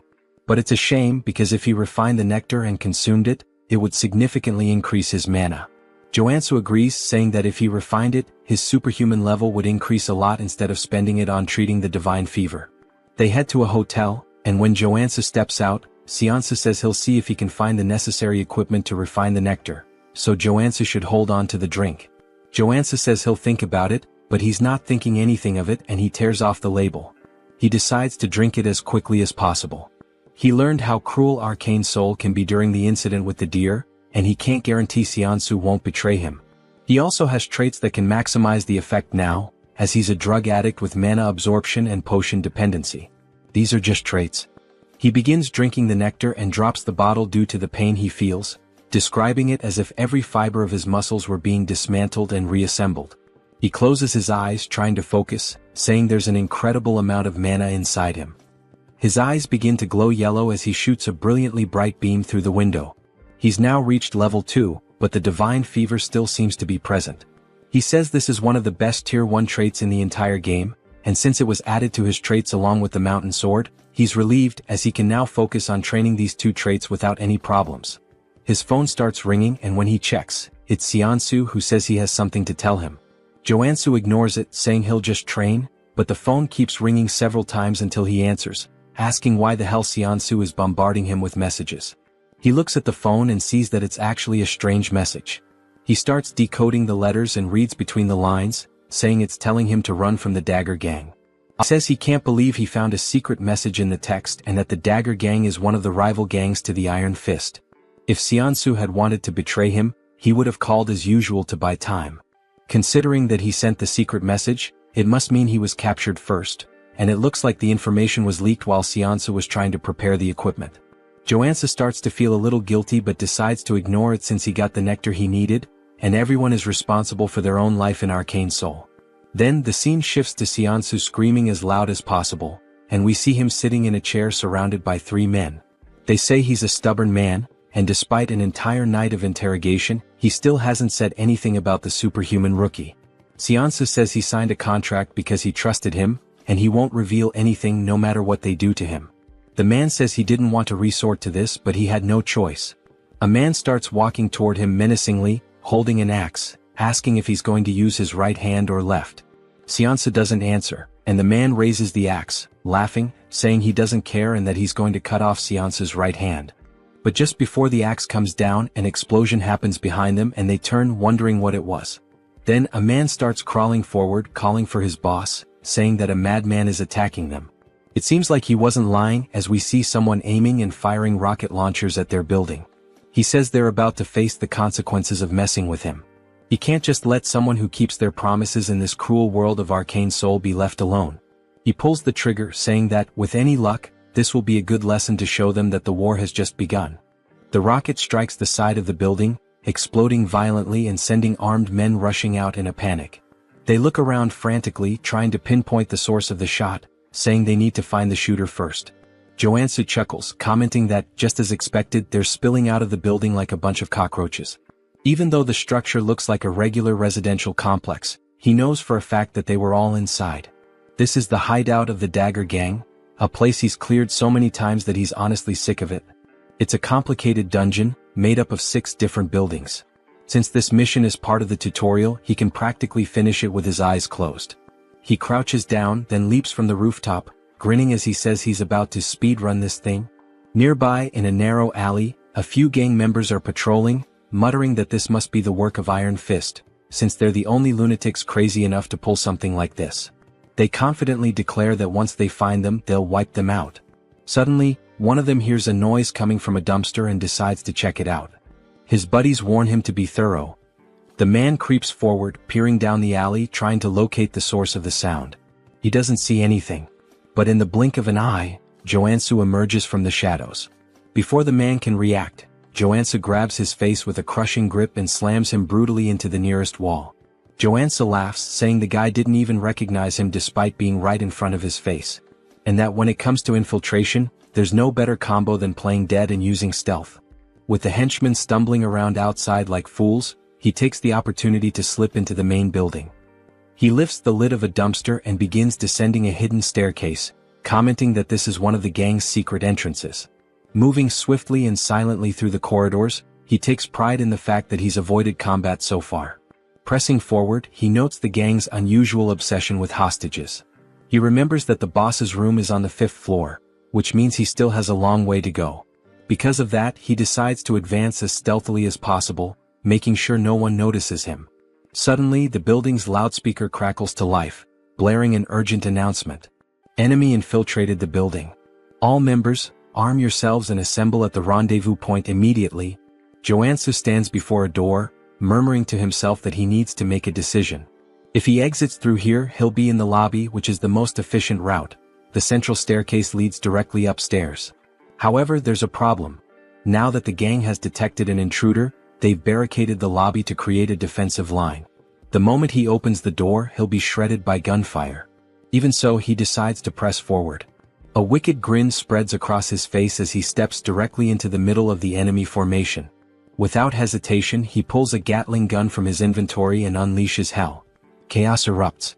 The enemies panic, scrambling to retaliate, but the front line is obliterated under the relentless storm of bullets. The rear guards manage to recover and open fire on him. Joansu decides he's had enough of this game. He pulls the pin on a grenade and tosses it. The gangsters freeze, watching in horror as the grenade arcs through the air, before detonating right in their faces. Laughing, Joansu ducks back behind the door, muttering that stealth was never his thing. Then, lowering his gaze, he reveals a fistful of explosives, grinning as he says he knew one grenade wouldn't be enough. Without hesitation, he hurls 8 more into the room and slams the door shut. Screams of terror echo from the other side. Joansu simply smirks. "Hope you guys enjoy the show," he muses. Moments later, silence. Stepping back out, he surveys the scene. Bodies litter the ground. He wonders if he managed to wipe out the entire group in one go, but he knows better than to lower his guard. And sure enough, as if on cue, one of the enemies suddenly staggers to his feet, gun raised, screaming that Joansu is going to die. Joansu watches calmly. Then, at the very last moment, he sidesteps the shot. A notification pops into his mind. New trait unlocked. Sensory awareness. He chuckles. This was exactly the trait he needed from this dungeon. And now, there's not much left to gain here. Joansu stares down the enemy, letting out a cold, sharp laugh before stating flatly that the only one dying here is him. The only sound that follows is the man's scream, cut short by dead silence. When the scene is revealed, a bullet hole is cleaned through the unfortunate man's skull. With the henchman out of the way, Joansu announces that it's time to move up. He may have reached the 4th floor without much trouble, but he knows the real danger begins now. The fourth floor houses the gang's gambling den, and directly above it on the fifth floor is the boss's room. Moving cautiously, he edges toward a corner and peeks around, expecting enemies. But to his surprise, there's no one there. His brow furrows. Keeping his guard up, he advances to the game room's door and carefully pushes it open. Empty. Something's wrong. He can feel the air itself thick with danger. At that moment, a notification flashes. New trait unlocked. Focus. Suddenly, a sound from above catches his attention. He snaps his gaze upward. It's not an enemy. It's a drone. And worse, it's dropping a grenade. His eyes recognize it instantly, a flashbang. The grenade detonates. For a moment, Joansu is left blind, deaf, and completely vulnerable. Taking advantage of the opening, a man bursts from one of the side rooms, sprinting toward Joansu from behind, knife raised high. The impact lands. The attacker laughs, convinced he's caught a rat in a trap. And just like that, the boss of the Dagger Gang makes his entrance, a level 2 assassin named Tung. But Joansu remains unfazed. He smirks and tells Tung he really shouldn't be so excited. Tung, confused, notices something's wrong. His blade didn't pierce. What? Why the hell didn't it go through? He instinctively steps back, creating distance, still struggling to process what just happened. Joansu eyes his stance and scoffs. Who's the real rat here? He mocks. You sure it's not just your own insecurities talking? Joansu hadn't expected the gang boss to show up on the fourth floor. That complicates things. This wasn't in the original game. But even so, he had anticipated the attack pattern. The flashbang was part of a chained ambush triggered as soon as the player stepped into the boss room. If he hadn't unlocked sensory awareness and focus before this point, he would have walked straight into the trap. Tung may be a skilled assassin, but Joansu knows that the key to defeating him is to predict where the attacks will come from. Tung, in disbelief, asks how Joansu managed to block his ambush. Joansu simply smiles and replies that it's the bare minimum. Without wasting any time, he draws his blade and warns Tung that he's going to regret picking him as a target. He moves swiftly, launching an attack, but Tung dodges at the last moment. In the blink of an eye, the assassin disappears and reappears behind him. You're acting pretty tough for someone so slow, Tung taunts. Tung throws a dagger directly at Joansu. He notices the movement, spins his blade, and deflects the projectile in midair. As expected from an assassin. You're damn fast, Joansu acknowledges. He quickly realizes that the dagger was enchanted with poison. One simple touch and it would be lethal. The longer the fight drags on, the worse it'll be for him. Tung grins maliciously. You're pretty lucky, huh? How about making a deal? If you surrender now, I'll only cut off one of your arms. Joansu rolls his eyes. Less talking, more fighting? Tung laughs and mocks him. I can tell from a mile away that you're a gunman just by how terribly you hold that sword. And you talk too much. Joansu wonders why Tung is so confident about that. Maybe it's because until now he's only used firearms. The gang leader charges at him, declaring that he's going to make his death painful. Joansu raises his sword above his head. I only have one shot, and it's now. He strikes, but Tung easily evades and laughs. Too slow? But that's exactly what Joansu wanted. In the middle of the swing, he twists his body, spins the sword, and redirects the strike straight at Tung's head. The assassin's eyes widen in shock, realizing too late the mistake he made. What? A marksman using a combo attack? Tung falls to the ground but manages to block the blade at the last moment. Joansu smiles, shaking his head. I hate to break it to you, but as soon as I switch traits, I stop being a marksman. He releases a faint aura around his body and declares, now I'm a classic warrior trained in fencing. He adjusts his stance and activates the Mountain Crusher style. His blade descends with overwhelming force. Blood flies. Tung lets out a scream of pain as the blade tears through his chest. Joansu laughs. You dropped your guard. That's why you lost. Tung, on the verge of death, grips his knife tightly and throws it forward, shouting that he won't fall so easily. Joansu, completely caught off guard, didn't expect anything more from someone who was already defeated. The impact happens. Blood sprays through the air. Tung is sprawled on the ground, motionless, but Joansu looks to his side and sees the blade lodged in his own body. Damn it. I dropped my guard. Amateur move. He feels the poison spreading quickly through his veins. Without wasting any time, he reshuffles his traits to counteract the toxin. He manages to hold on, but the pain is intense. Outside he hears voices.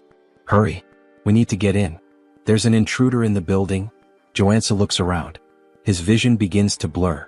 He feels his energy draining from his body. No time to waste. I need to get out of here. On the 5th floor we see Joansu tied to a chair. He struggles until he falls to the floor trying to reach a shard of glass. I need to get out of here fast. He hears footsteps approaching. He looks up and sees none other than himself. The other Joansu crosses his arms and asks, "How the hell were you captured?" Without waiting for an answer, he crouches down and begins to untie him. Once Joansu is free, he can't hold back his tears. "You came all the way here, to save me?" The other Joansu merely sighs. "We'll talk later. We need to get out of here. They're coming." Now free, Shinsu tries to stand but can barely walk. Joansu watches him and clenches his fists, frustrated. "I can't believe they did this to you." He then crouches down. "Get on my back." Shinsu hesitates. "I can't ask for anything more. We don't have time for that. Hurry up." Shinsu hesitates for a moment but eventually gives in. "Just this once." He climbs onto Joansu's back, apologizing for the inconvenience. Joansu, however, is surprised by his loyalty. "I thought this world was a hell where I couldn't trust anyone, but I guess I was wrong." Back in Shinsu's office, Joansu devours healing soda bottles one after the other, trying to purify his body. After a while he finally smiles. "I did it, poison resistance. That took hours." Shinsu says, bringing even more bottles. "Drink as much as you need." Joansu grabs one last bottle and refuses the rest. "That's enough. I got the trait I wanted." Shinsu lowers his head. I can't apologize enough.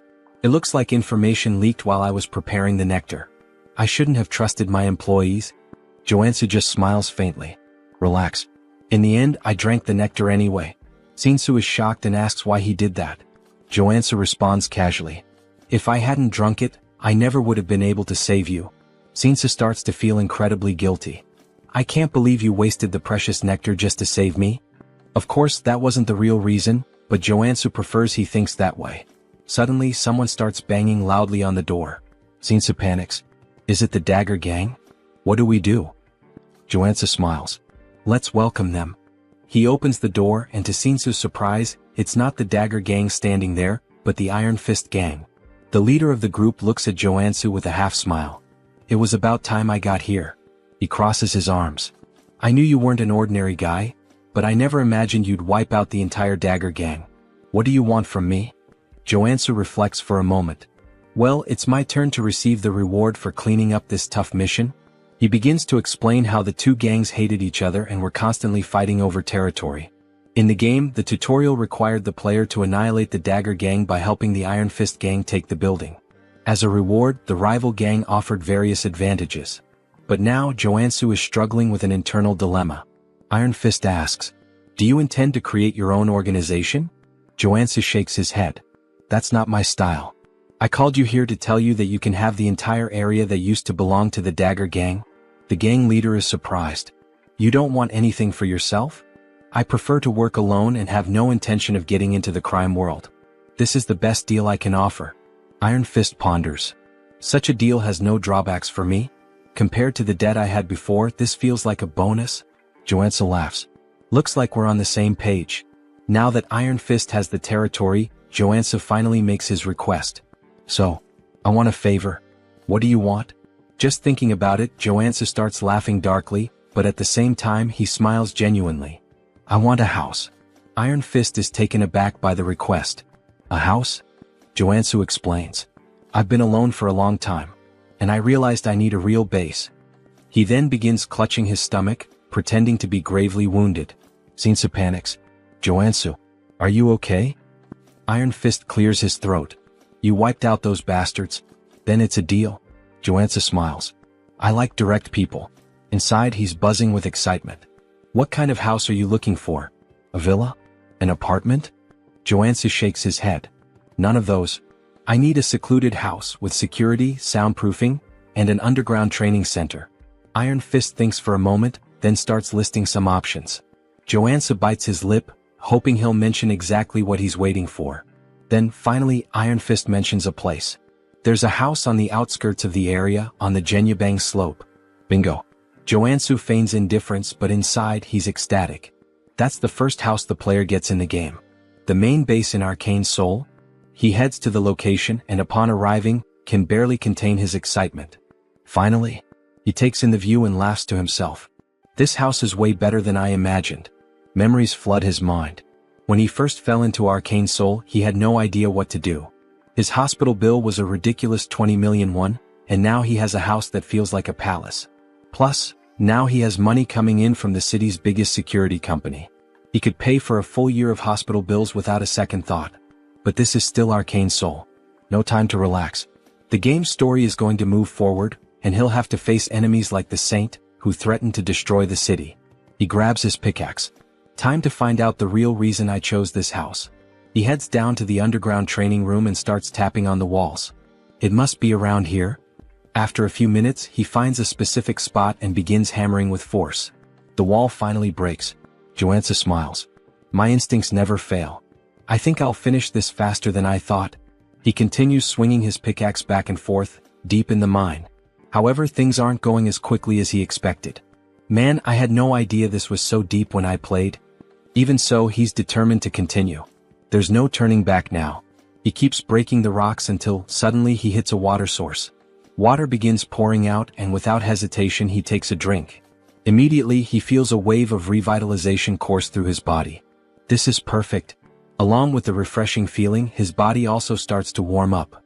So this is it. A mana spring.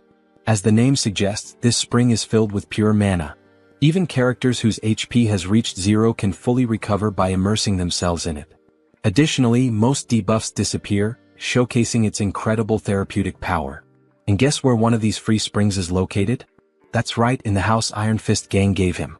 This was one of the main reasons why this house was essential for his progress. Without wasting any time, he prepares a bath. In the game, I handled this with a click. Here it's much more labor-intensive. But it was worth it. He feels the energy flowing through his body, confirming just how powerful this spring really is. He grabs his blade and holds it firmly. This place is perfect for training. Here he can fully heal whenever he runs out of energy. So there's no excuse not to give his absolute best. 2 weeks pass. Throughout this entire time, he's been locked in the training room. Now he can activate the black flame whenever he wants while wielding the Mountain Breaker sword. He lifts his blade and strikes downward. Mountain Crusher. In a fluid motion, he moves into the second stage. Mountain Divider. Finally, he finishes with the third stage. Mountain Piercer. With a precise strike, he drives his sword forward. Not only has he mastered this technique, but he's also become accustomed to combining it with the black flame. Additionally, he gained new abilities during his training. Crushing Strike. Single Point. Meditation. Mana Stabilization. Fire Resistance. He leans back, catching his breath. Now that I've completed my training goal, there's just one thing left. The Mana Cultivation Technique. Unlike other skills, this one can't be acquired simply by training. Had he refined the nectar properly, he would have already reached level 3. But since he's only at level 2, there's still residual mana in his body. To fully absorb the mana from the nectar and level up, he needs this technique. The problem? It costs tens of billions of won. But he already knows where he can find a copy without spending that fortune. He heads to an antique shop. The shopkeeper eyes him, confused. Are you sure you want to buy this? It's been sitting in the back for over a decade. At that moment, a memory floods his mind. He recalls when he played Arcane Soul and discovered this secret. He's probably the only person in the world who knows that this technique is hidden in this shop. He makes his way to the market where the shop is located, walking casually. Time to level up. Upon arriving, he notices something strange. The shop's door is locked, and surrounded by a blue mana barrier. He touches the barrier, feeling the energy pulse. Not only is the door closed, but there's a mana seal blocking the entrance. Looking around, he takes in the vastness of the area. This is the market with the most shops in the city. You can buy anything here, but what he needs is locked behind that barrier, and he's going to find a way in. In the game, this shop would be open at any time during business hours. But now in real life it's closed. And not just that. All the other shops around it are closed, leaving only this one standing. This is the complete opposite of how it was in the game. He narrows his eyes, feeling a chill run down his spine. This means that the world of Arcane Soul isn't exactly as I knew it. He finally spots a store with its lights still on in the market and heads over, asking the man inside if things are going badly. He remarks that even the owner of one of the few shops still open doesn't seem to be doing well. The man responds that it's obvious just by looking at him. He's not in a good situation and has to fight off thugs every single day. How could customers possibly come under these conditions? Joansa comments that he thought the Iron Fist gang was the only one around. The man tells him he's dead wrong. Ever since the Dagger gang was wiped out, several other groups have been battling each other daily. There's the Iron Fist gang, the Venom gang, and the Naked gang. Who in their right mind would want to step into this mess? Now Joansu understands why all the markets are closed. According to the original story, the Iron Fist gang destroyed the Dagger gang and rightfully claimed the territory, naturally bringing the market under their control. But this time he was the one who took down the Dagger gang. Because of that, the market has turned into a battlefield with other gangs fighting to claim it. Joansu is considering his next move when he suddenly hears people shouting, telling someone to take them down. The old man says they're at it again, and Joansu decides to check out what the thugs are up to. Rounding a corner, he sees a man being thrown into a small tent. A woman confronts him, reminding him that she already told him this was Venom gang territory. She's talking to a member of the Iron Fist gang, flipping him off as she orders him to go back to his own turf. And that's when we're introduced to Steel Scorpion, the sub-boss of the Venom gang. The Iron Fist gang member is bleeding from the mouth. Then, the most elegant voice ever is heard, asking what all the commotion is about. Everyone turns to see none other than our Lord and Savior, Captain Underpants, arriving on the scene with his allies.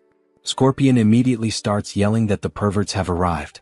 The leader of the Naked gang, known as the Exhibitionist, though I'd rather just call him Captain Underpants, declares that this three-way intersection belongs to him and orders everyone to clear out. If you really want to keep fighting, he warns. The Iron Fist gang members start backing off, calling them lunatics and saying they should take this chance to get the hell out. But one of them accidentally bumps into Junsu, who sighs, saying this whole thing is a complete mess. The Iron Fist guy recognizes him and Junsu helps him up, telling him to focus on his job. Then he shouts, ordering both Captain Underpants and Scorpion to stop fooling around and come to him. The guy he just saved asks what the hell he's doing, and Junsu calmly replies that he's here to help. If he wants the market to return to normal, he needs to establish a clear hierarchy. Scorpion barks at him, demanding to know how he dares to tell her what to do. Captain Underpants chimes in, asking if he's trying to make an offering. Junsu explains that if he fought at full power he would probably win. But that would only cause unnecessary damage to the merchants. So he's come to a decision. There's only one way to settle this. He's going to unleash everything from the very start and show them his true strength. Both of them recognize the black flames in his swordplay, realizing that he's the same warrior who single-handedly annihilated the Dagger gang.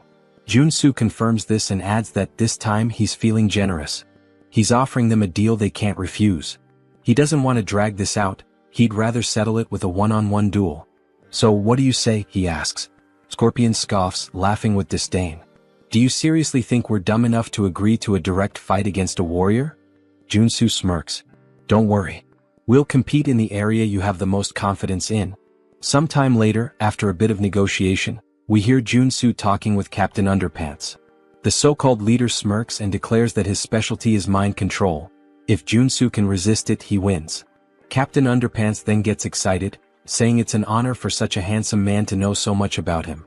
Scorpion looks like she can't believe what she's hearing, while Captain Underpants continues, insisting that they don't even have to go through with this competition. Junsu can just join his religion instead. Junsu replies, "Nah bro, I'm good," and tells him to think for a second. His religion isn't even one of the 7 major ones or even one of the lesser ones, it's literally an unnamed backyard cult. Why would he join a random sect that isn't even listed anywhere? Captain Underpants sighs and says that, as expected from a non-believer, Junsu will have to be enlightened by the love and mercy of his goddess. He then stretches out his hand and a green aura begins to form around him. He commands Junsu to kneel before him so that he may grant him the privilege of meeting his goddess. As the aura starts wrapping around him, Junsu immediately recognizes that the mind control ability of a combat priest is no joke. He struggles against the influence, admitting that he feels the urge to kneel, but his traits are far too strong to let that happen. Then, without warning, he delivers a brutal uppercut, sending Captain Underpants flying. As the cult leader crashes to the ground, Junsu casually apologizes but warns him that not even a saint could manipulate him. His divine resistance is too high. Captain Underpants' followers rush to carry him away, muttering that it was one hell of a fight. Junsu then turns to Scorpion and says it's her turn now. She folds her arms and smirks. Not bad, I'll give you that. But the Venom gang is on a whole different level compared to the perverts you just dealt with. Junsu grins. Yeah, I don't think so. But I guess we'll find out soon enough. He tilts his head toward her. Your specialty is obviously poisons, right? Then go ahead, prepare the strongest one you've got. He gestures at himself. I'll drink it. She laughs. If you're that eager to die, I'll be more than happy to help. The Iron Fist guy starts begging, saying he knows Junsu is strong, but drinking poison is literally suicide. Junsu waves him off. Relax. I got this. Scorpion extends her hand, holding out a small vial. Drink it. If you survive, you win. If not, well, obviously you die and that means I win. He takes the vial and examines it. As expected. You gave me picnic knockout, the most painful poison among all the gangs. He sniffs it and grimaces. Ugh. Smells like ass. Just so you know, if I survive, I'm punching you in the face. She cackles. Then don't come crying for the antidote later. That never even crossed my mind. He replies before downing the entire vial in one go. The pain hits instantly like a thunderclap. His knees buckle, his face turns purple. It feels like his blood is boiling. Scorpion places a foot on his back, grinning in triumph. You're feeling it now, huh? If you beg for your life like a good little dog, maybe, just maybe, I'll consider helping you. Woof woof. But Junsu isn't here to play games. He grits his teeth and forces himself to focus. The poison was created using a mix of special medicines. Ordinary resistance won't be enough. He needs to take control of the venom inside him. Slowly he directs it toward his arm. Scorpion's eyes widen as she realizes what he's doing. Then a silent notification flashes through his mind. New trait acquired, drug resistance. With this, he can now manipulate poison using his own mana. Junsu draws his sword. Time for the final step.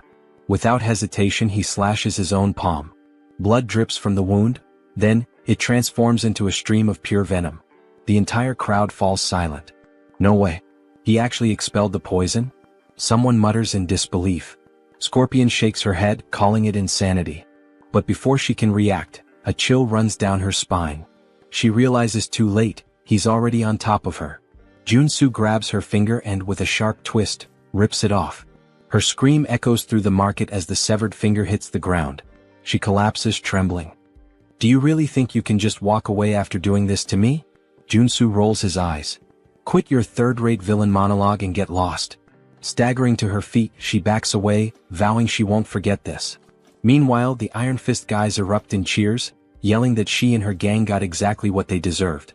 Junsu lets out a tired sigh. The outcome was never in doubt. The real problem starts now, getting the shops to reopen. The merchants exchange uneasy glances. Just because the Iron Fist gang won, does that mean the extortion will continue?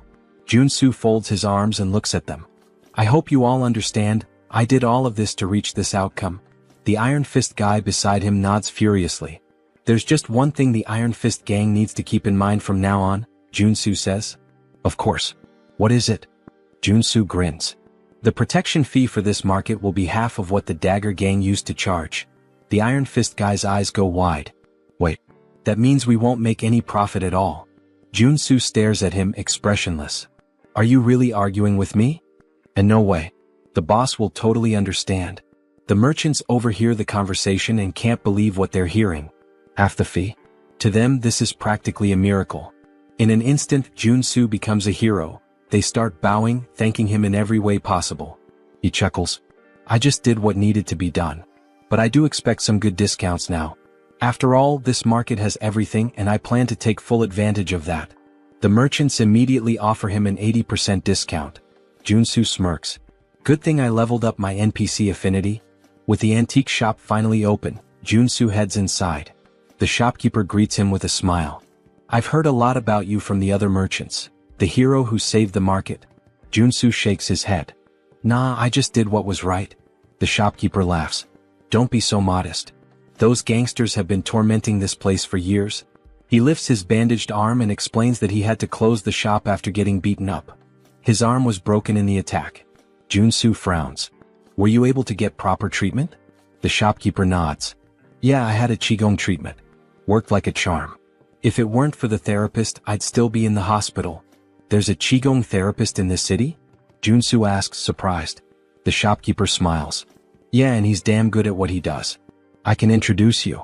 Junsu thanks him but says he came here to buy something first. The shopkeeper gestures toward the shelves.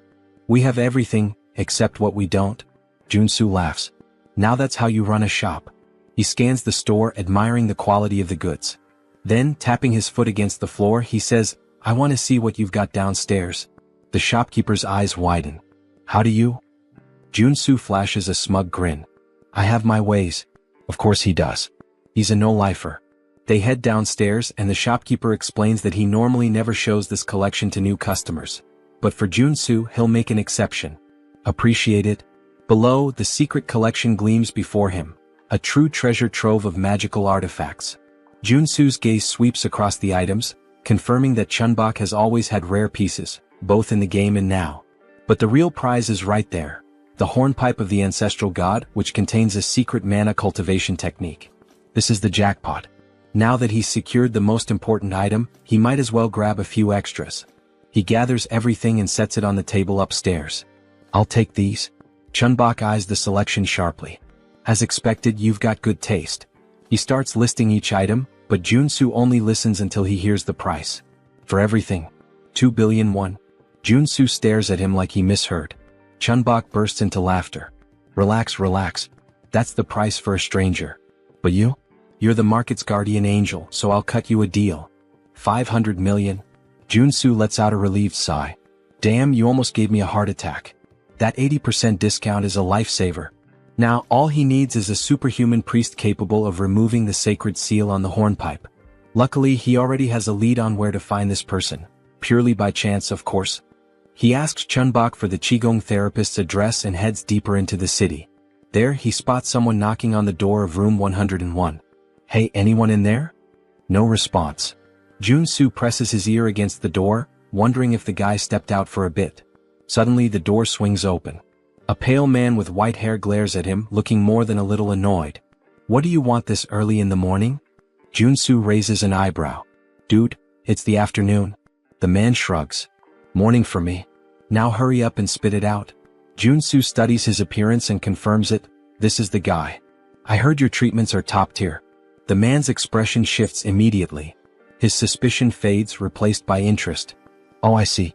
Thought you were one of those gangsters. Come on in. He gestures toward the bed. Lie down. Where's the injury? Junsu glances around the room, noticing a statue in the corner. That just confirms his suspicions even more. The therapist frowns. What are you doing? Just get on the bed. But Junsu smirks and reaches into his bag. Actually, I'm not here for treatment. He pulls out the hornpipe of the ancestral god and holds it out in front of the man. I came here for you to remove the seal on this item. The man furrows his brows. What do you mean, remove the seal? I'm a therapist, not a priest. If that's what you want, go to a temple. Junsu shakes his head. Not a chance. A temple would charge a fortune. Not to mention they might just confiscate the item. He then smirks and continues, but if you do it for me, I'll pay you 100 million won. Priest Kim. The man freezes. How do you know that name? Junsu shrugs. Of course I know. You're the third tutorial character in Arcane Soul. He explains that Kim is a priest of a forgotten religion that worshipped a god who died 3,000 years ago. Among the countless corrupt priests in Arcane Soul, Kim is one of the rare few who are truly innocent. With so many frauds out there, finding a good-hearted guy like you is practically a miracle, Junsu says with a grin.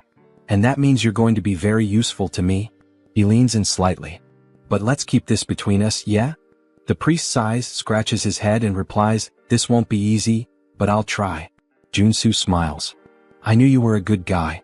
The two sit down on the floor. Kim places the hornpipe of the ancestral god between them, closes his eyes and takes a deep breath. Slowly, a divine aura begins to surround the artifact. The seal weakens bit by bit and he murmurs, it's working. The sacred ribbon wrapped around the artifact starts unraveling, then snaps entirely, revealing its true nature.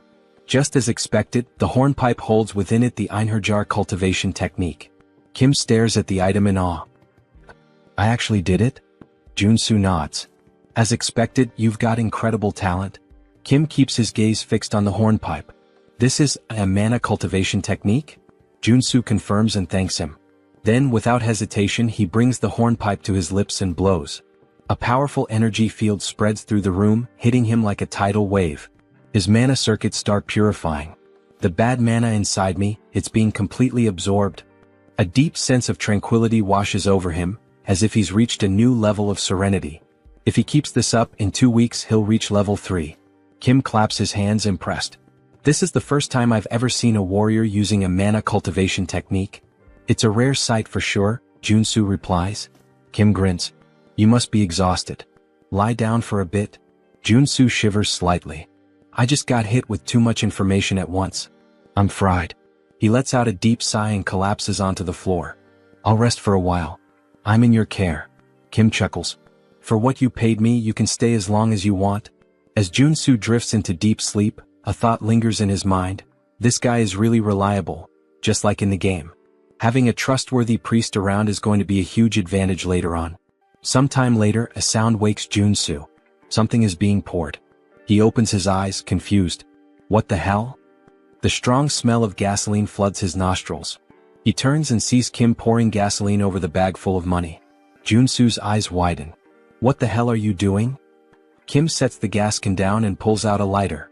Oh, forgotten god, accept my offering and rise once more. He drops the lighter. The fire devours the bills instantly. Junsu can only think, what the hell is happening?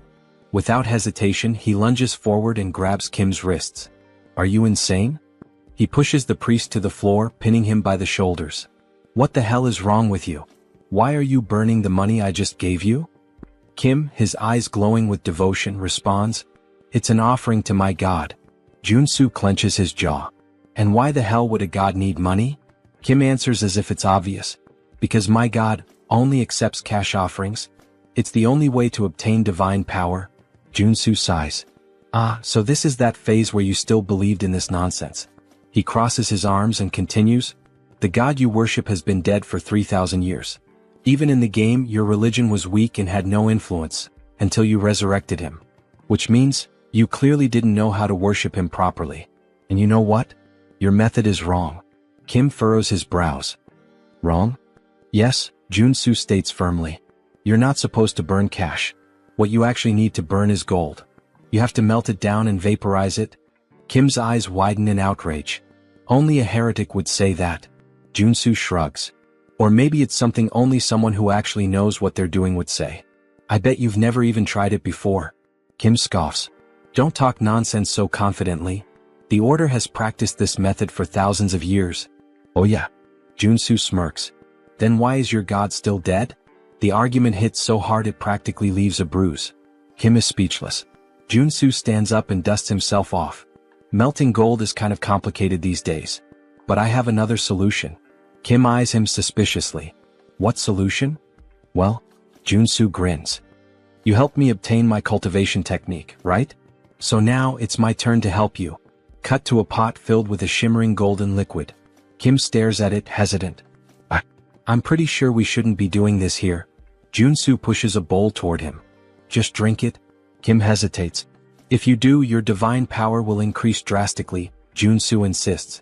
But you need to focus and sense whether your god is responding. Kim bites his lip. Jiske, since you won't shut up about it? He closes his eyes and downs it all in one go. Junsu smiles, satisfied. Suddenly, Kim trembles. His chest burns, his hair stiffens, and divine energy begins to surge through his body. Junsu crosses his arms. So, how do you feel? Kim's eyes widen in shock. Holy shit. This is real. This is way better than burning millions in cash. Junsu nods. Your growth will skyrocket if you stick to this method from now on. Kim wags his tail excitedly. I have no idea how I can ever repay you for this. Then, as if suddenly remembering something, he pulls a necklace from inside his robes and hands it to Junsu. Take this, Kim says. Junsu takes the object and examines it. A sacred artifact with the heal ability. Not bad. Kim smiles. I believe my god will be pleased to see you with it. Junsu holds the necklace between his fingers. Well, since you're offering, it would be rude to refuse. Then he thinks to himself, this turned out to be even more profitable than I expected. In fact, Kim's order also provided incredible quests in the game. He suddenly grabs Kim's hands, looking him straight in the eyes. Let's pray together. Kim blinks, confused. What? Why? Junsu grins. Because I want to repay you. And just like that, in true Pokemon fashion, Junsu captured Priest Kim. 1 week later. The room is filled with bottles of shimmering golden liquid. Kim is pleading. Please, no more. If I keep drinking this, I'll turn into gold. Junsu crosses his arms. Until you become Midas himself, you have to keep drinking. Kim trembles. I am going to die of mana poisoning. Junsu's eyes shine like a shoujo anime protagonist. Do you really think so? He smiles. I guarantee that won't happen. Kim swallows hard. Junsu picks up another bottle, grabs Kim's face, and pours the entire contents into his mouth. Now just pray. Kim thrashes in protest, but Junsu keeps smiling. Oh, and one more thing, he adds. The 4 tutorial characters each have unique traits. He watches as Kim writhes on the ground. If Warrior Kim had an entirely white body, then Priest Kim? Junsu's grin widens. Is completely immune to mana poisoning. This allows his growth rate to skyrocket. The bottle empties and Kim feels like absolute garbage. But then his divine power explodes, forming a glowing circle around him so intense that it blinds Junsu. Kim has reached level 3. His eyes widen. At this level, I can even start preparing to become an apostle. Junsu laughs. Perfect. At this pace, it won't be long before you're ready. I'd say you've accumulated more than enough divine experience. He then crosses his arms, thoughtful. Besides, now that you're level 3, you need to call a regional assembly and gain official recognition as a bishop. Kim nods. Yes. I have 2 bishops already, and thanks to your help, I've grown so fast that I'll never forget this debt. Junsu waves his hand. Oh, relax. I just like helping people. But of course, he's betting everything on the fact that this guy will want to repay the favor for the rest of his life. After all, he wants access to the artifacts in Kim's God's vault. Kim then takes a deep breath. Actually, I'd like to make a request. Junsu raises an eyebrow. What is it? Kim hesitates. I need to call a regional assembly, but I'm worried about going alone. Could you be my bodyguard until the meeting? The other bishop will be there too. Junsu smiles. Of course. That's easy. Now that Kim has completed his growth, it's time to start the mission line. The next day, the church is still under reconstruction. The faithful surround Kim, congratulating him for reaching level 3. Kim thanks them, but Junsu just watches disappointed. What's this? The scale is so small. I can't believe this is all that's considered an assembly. Then a man enters the room. He looks around and scoffs. What a sight, pathetic. The other bishop finally appears. He glares at Kim. Tell me, who gave you permission to organize an assembly? Kim breathes deeply. Every priest in the order has the right to call one. The bishop smiles coldly. That only applies to regular priests. He leans forward. When it comes to an apostate, it's a whole different story. Kim furrows his brow. What do you mean by that? I never renounced my faith. The bishop smirks. Your level increased to 3 in just 3 months. There's no way someone could grow that fast by normal methods. So there's only one explanation. His eyes gleam. You sold out your brothers to gain more powerful divine power? Kim's eyes widen. That's absurd. I just found an efficient method. The bishop sighs. Enough with the excuses. He raises his hand and soldiers enter the room. Capture him. But before they can move, Junsu steps forward. Hey, we can't let you scare the kid like that. The soldiers turn to him. And who the hell are you? Junsu laughs. I'm his bodyguard. The bishop narrows his eyes. This is an affair of the order. We don't need outsiders interfering. Junsu smiles. But I just said I'm his bodyguard. So I'm not an outsider. He crosses his arms. By the way, what kind of boomer logic is that? Kim then speaks up. I just drank gold to level up. This can't be considered a crime. The bishop grows furious. Consuming gold is the act of a heretic. How dare you commit such blasphemy and still expect to escape unscathed? Kim opens his mouth to retort, but the bishop raises his hand. A fireball materializes in his palm. I'll purify you personally and offer you to our God. He casts the spell. Kim screams. The explosion lights up the entire room. Everyone holds their breath. Did Kim? But when the dust settles, Junsu is standing in front of Kim, unscathed, with a mana shield still glowing around him. He sighs. Attacking someone without warning? He furrows his brow. Now that's blasphemy. The bishop is left speechless. Why you blocked my magic? Junsu smiles. So, you really want to attack a potential apostle like this? The bishop grits his teeth. There's no way a heretic can become an apostle. Kim looks at Junsu confused. What do you mean? Junsu smiles. Don't worry. He pulls something out of his pocket. Just eat this and pray. Kim blinks. What? Why? The bishop raises his hand again. If you don't want to burn along with Kim, get out of the way. Junsu smiles even more. If I prove that he is an apostle? He narrows his eyes. What will you do? Suddenly, a golden aura fills the room completely. Kim falls to his knees, his eyes shining. He begins to pray. The bishop's eyes widen. It can't be. The arrival of an apostle? Junsu crosses his arms. There's a reason I didn't make Kim an apostle yesterday. He glares at the old man. It's because you have a serious mental delay. He then gives a half smile. And also, you're a detestable villain who envies Kim. So I need to eliminate you here. He grips the hilt of his blade tightly.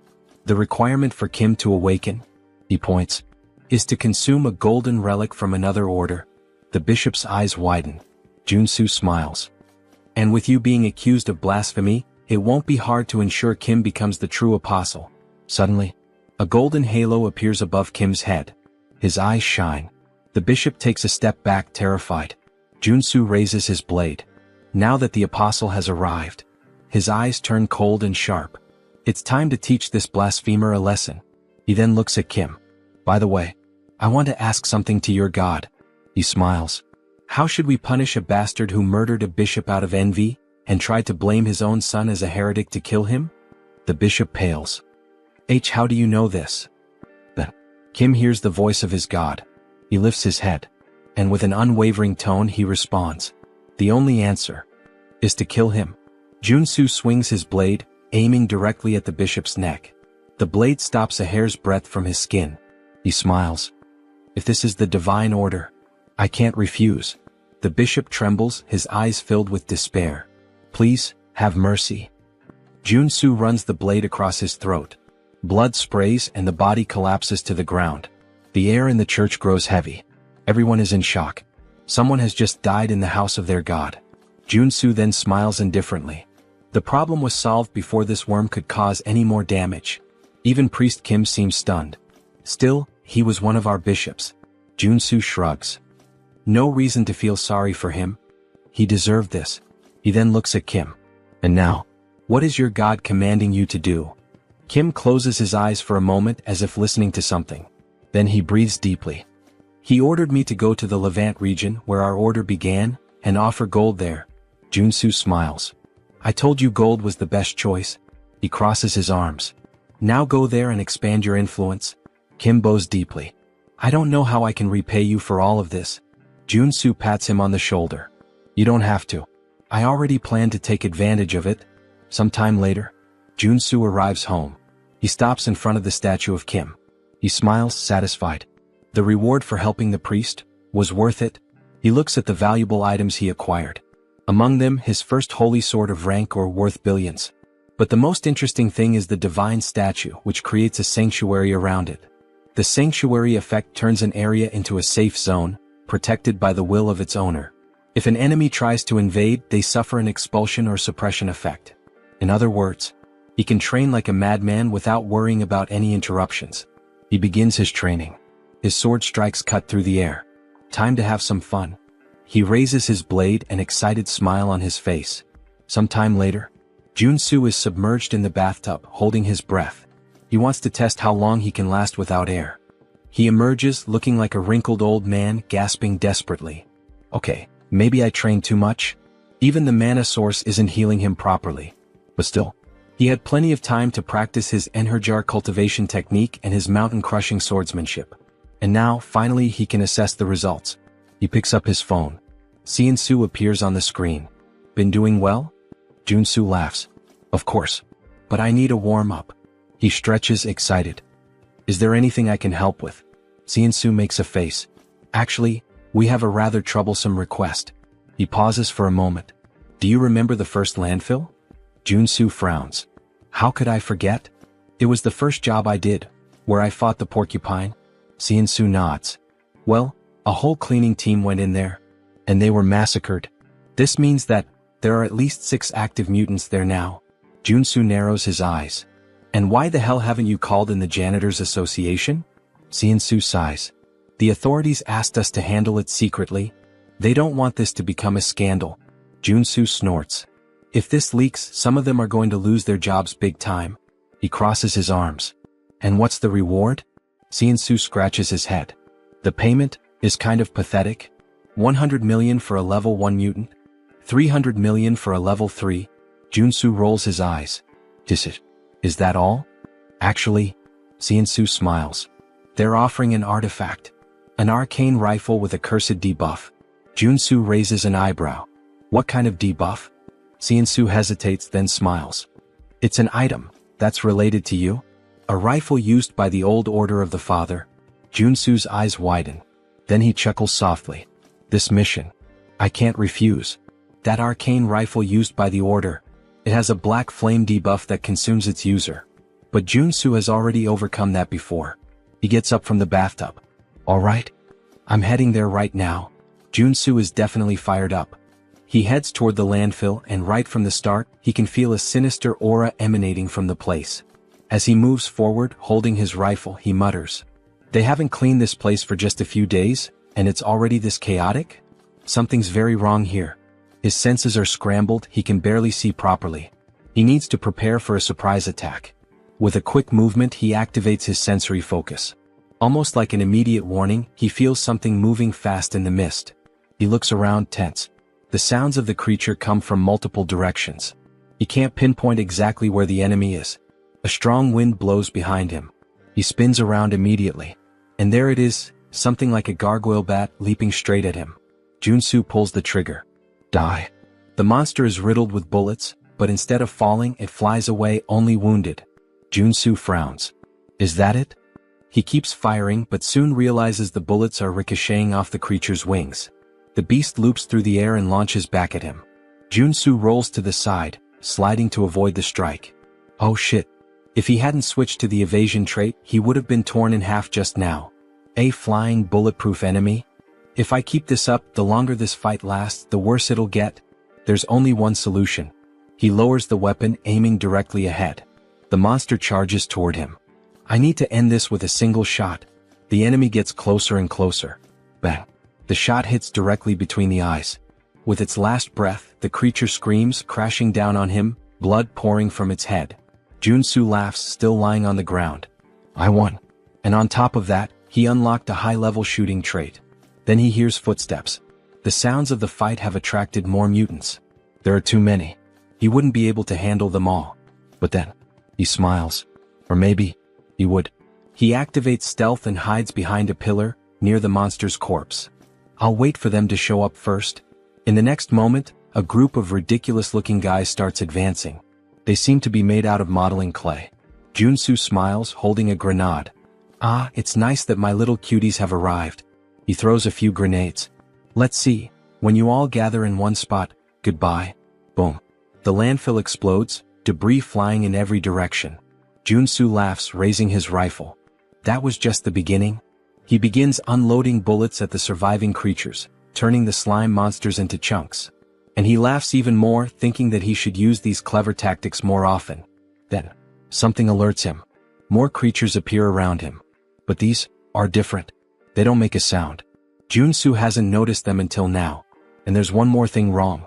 They're not mutants. They're specters from a necromancer. And there are a lot of them. Suddenly, a radio in one of the specters begins to play. A voice speaks directly to him. Can we have a little chat? Junsu narrows his eyes. Are you talking to me? Then he sees it. The specter wasn't speaking. There was a speaker attached to it. He sighs, understanding everything. Well. So you're using these specters to communicate, huh? This means you're the necromancer who created them. The voice responds. Why are you causing destruction in my territory? Junsu scoffs. Your territory? This is a contaminated landfill, my friend. But then, something clicks in his mind. The truth hits him like a weight. The Cleaners Association on the surface seems like a benevolent organization.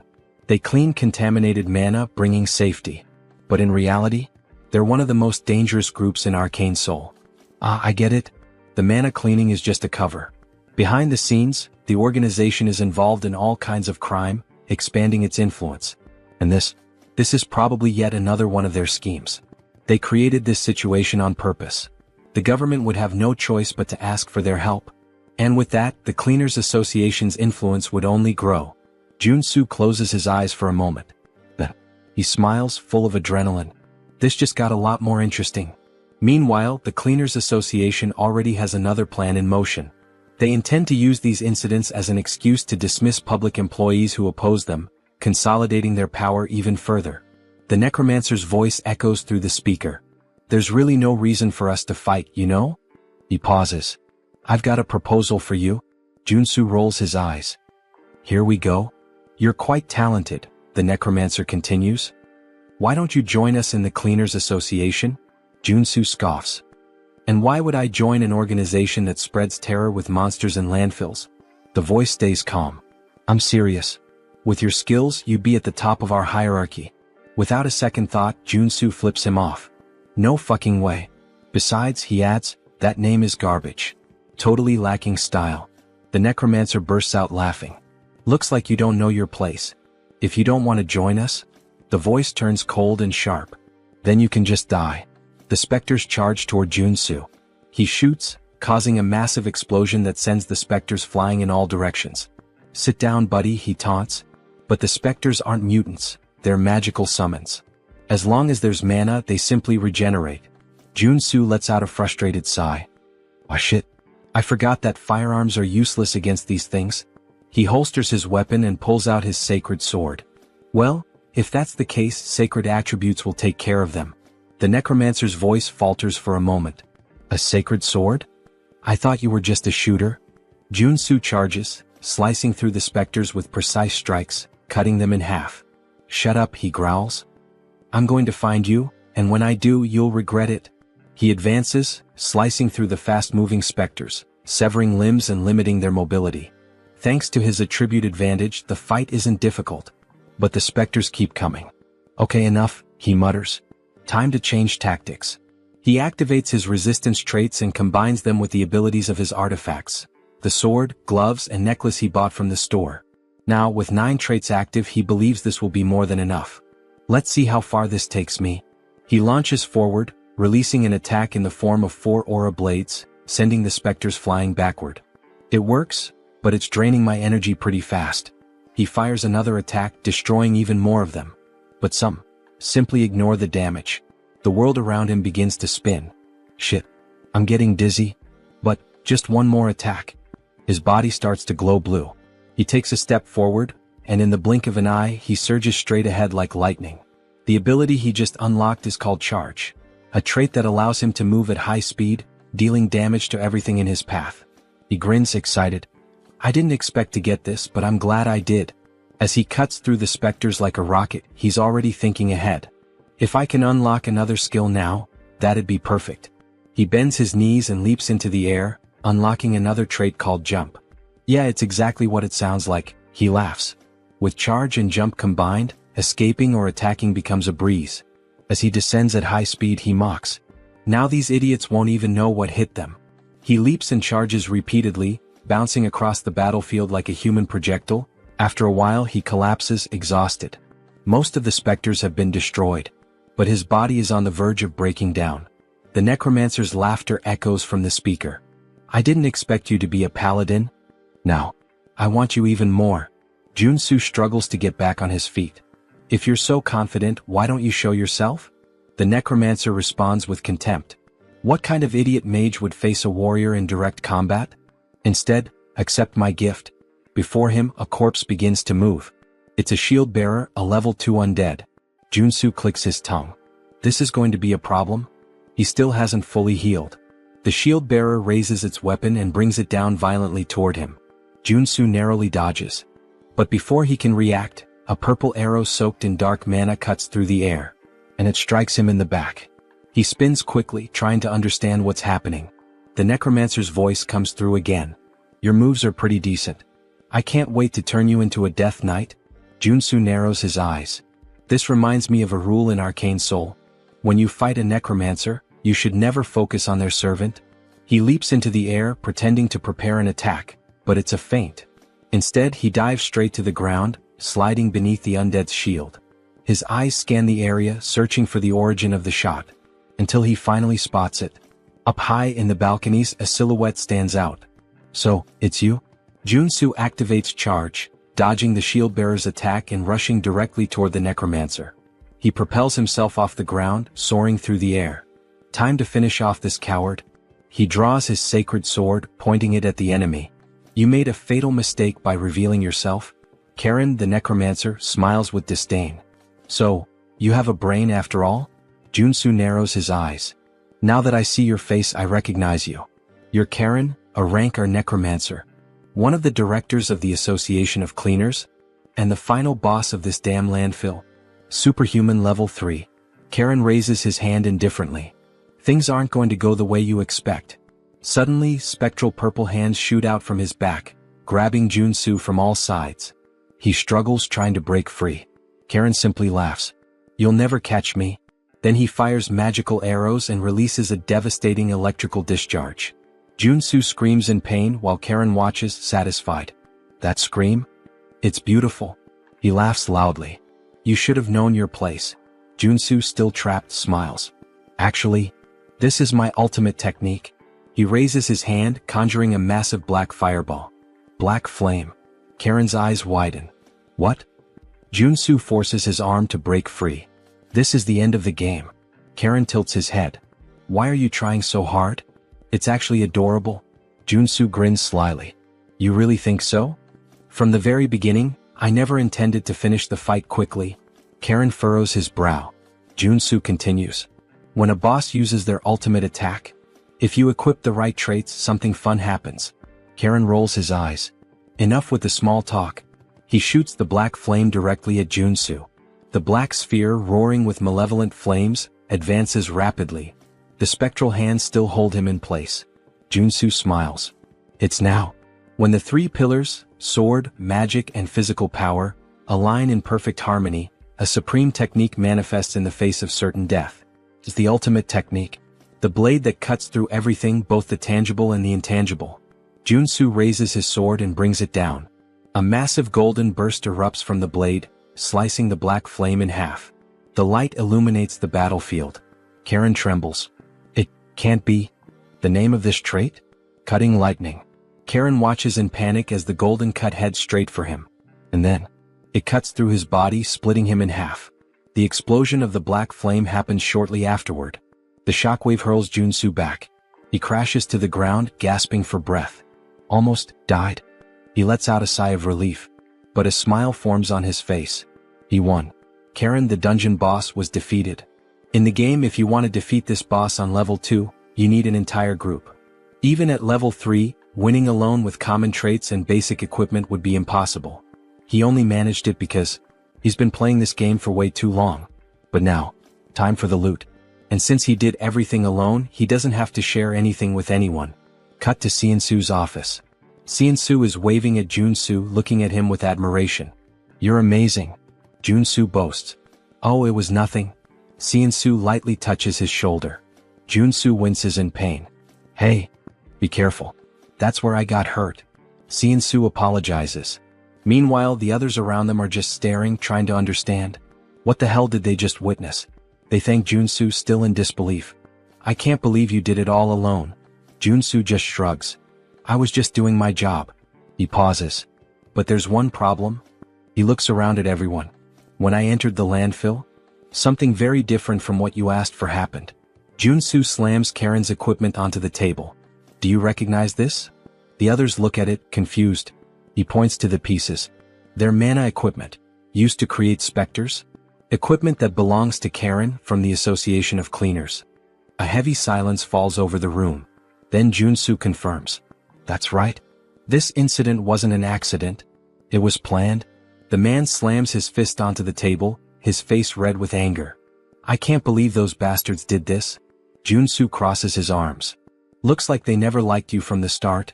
The man grinds his teeth. They always charged us ridiculous fees. We've had our own conflicts before, but I never imagined they'd take it this far.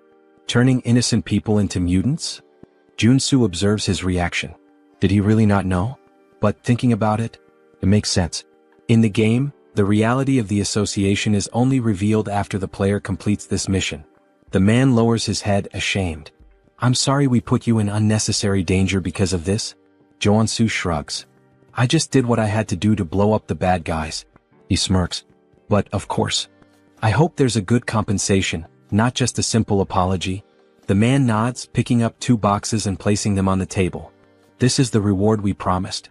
Joansu furrows his brow. Wait a minute. Why are there 2 boxes instead of 1? The man explains. One contains the arcane pistol we promised. The other is an extra reward for you taking on such a dangerous task. Joansu opens the second box, his eyes widening. Wait, is this sacred water? He nearly freaks out but quickly hides his excitement. This is an essential potion and I always have to buy it at the temple. Are they giving it to me for free? The man gives him a final warning. Stay safe. We'll use this evidence to officially accuse the Association of Cleaners. Joansu clicks his tongue. So that means they're going to retaliate against me, right? The man confirms with a nod. Exactly. But we can't just let this slide. Joansu smiles, confident. Don't worry. I'll find a way to survive. That night, Joansu and Xiansu are driving through the city center. Xiansu at the wheel sighs. Maybe it's a good idea for us to stay off the radar for a while. The Association of Cleaners won't let this go. Joansu shakes his head. I don't think hiding is the best plan. After completing the landfill mission, the player gets a chain of quests. Eventually we'll end up clashing with them again. It's natural. After all, I just killed one of their directors. He looks out the window, thoughtful. But the most important thing? The association's quest line splits into 2 routes. The worst one is doing nothing and just wasting time. Xiansu raises an eyebrow. And why is that? Joansu smiles bitterly. Because in that case, the president of the association attacks your house with dozens of superhumans. Xiansu swallows hard. Joansu continues. On the other hand, the easier route is the one I'm considering. He turns to Xiansu. Have you ever heard of Genyabong? Xiansu goes serious. Of course. It's that restricted area south of the region. There's a huge poppy plantation there. If you're caught inside, you're screwed. Joansu smiles sideways. Exactly. And guess what? That place belongs to the Association of Cleaners. Xiansu's eyes widen. They have dealings with poppies? Joansu shakes his head. No. It's not about the poppies. They're conducting body modifications and human trafficking there. They're nothing but a luxury crime syndicate. Xiansu's eyes widen. Are they crazy? Joansu nods. Exactly. And that's why I'm going to strike first. Xiansu jerks the steering wheel abruptly, almost crashing the car. What? Say that again? Joansu ignores him and instead pulls out his phone, showing a list of supplies. Claymores. EMP bombs. Among other dangerous and expensive things. Xiansu blinks, confused. What the hell do you plan to do with all this? And, do you have any idea how much this is going to cost? Joansu smiles wryly. Money is something only amateurs worry about. These items? I got them while cleaning up the monsters at the landfill. Xiansu inspects the materials and nods, impressed. This should cover the costs. But, Joansu, even you couldn't take on the association alone. The president is level 4. The executives, level 3. Joansu leans back in his seat, looking at him with a confident smile. Who said I'm going to fight alone? For now, just focus on getting the items on the list. 2 days later, Poppy Farm hideout. The night was dark. Guards patrolled the perimeter. But they didn't notice the shadow creeping up from behind. Joansu, in stealth mode, holds a cloth and presses it against one of their faces. The guy trembles, his eyes widen until his body goes limp and crumples to the ground. High level, he's done. The other guard turns at the sound. Hey, what? Bang. A direct shot to the chest. The man falls dead immediately. Joansu deactivates his stealth and cracks his neck. I never get tired of infiltration. He smiles, satisfied. This should take care of the external security. And, to think I said I didn't like stealth before. Well, sometimes it's worth it. He moves away, grabbing his communicator. But before he could speak, crack. A man flies into the wall, his face deformed by the impact. And then he appears. Iron Fist. Thanks for clearing the way. We've taken control of the underground with no trouble. He spits on the ground, scanning the area. These guys are real monsters. They forced body modifications on both kids and adults. and then traffic them out of the country. Jo-Su nods. That's exactly why we need to put an end to them. He adjusts his earpiece. Did you finish checking the place? Iron Fist walks through the lab examining the machines. Yeah. This place is a legitimate modification workshop. Jo-Su smiles. Great. Once we're done, it's yours. I'll help you strengthen your men. Iron Fist crosses his arms, studying Jo-Su. This sounds good. But are you sure you can take on the association? If they get involved, it's going to be a problem for everyone. I don't want to deal with the fallout. Jo-Su laughs, pulling out his lighter. Have you ever seen me act without a reason? He lights the flame, watching it dance between his fingers. This farm is their main source of income. But the security here is much weaker than the rest. That means it's the perfect place to start bringing down the association. Iron Fist narrows his eyes. Wait, what are you? Jo-Su tosses the lighter. The next morning, Association Tower. A man runs down the corridor panting. He bursts into the presidential office. Mr. President, we have a problem. The man sitting at the desk furrows his brow. What happened? The employee swallows hard. The poppy farm was attacked. The president furrows his brow. By who? The man trembles, his voice caught in his throat. It was the man who killed Karen. He took control of the hideout. The president clenches his fists. Then, boom. His punch destroys the desk, cracking the floor. How dare they? His eyes burn with rage. And then, the screen presents his name. Park Dae-iop, president of the Association of Cleaners. The assistant, trembling, extends the phone to the president. Sir, look at this. On the screen, a ridiculously bold selfie of Jo-Su appears. Behind him, the poppy farm is ablaze. The president grits his teeth, his eyes twisting with fury. Then, with a single grip, he crushes the phone in his hand. I will make sure the warrior Kim is reduced to ashes. Sometime later, farm grounds. The poppy field? Completely destroyed.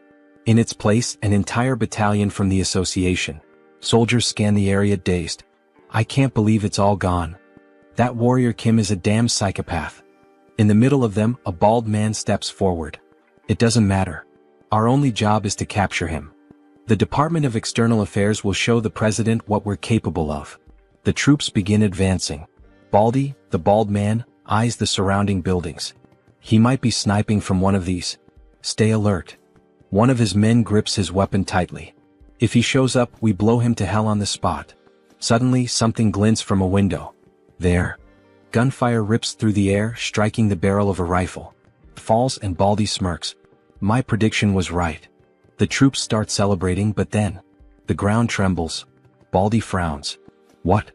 Boom. A massive explosion sends soldiers flying. The survivors glance around, panic setting in. Are those claymores? Before they can react, a rocket streaks across the sky, heading straight for them. Baldy looks up. Oh shit. Our IP brother didn't even last 5 pages. Meanwhile, in the underground security room, Jo-Su laughs, watching everything through the cameras. Good thing I spent all night setting up these bombs. And of course, thanks to my special talent. Stealth, obviously. They never would have found them in time. The troops start retreating, but it's too late.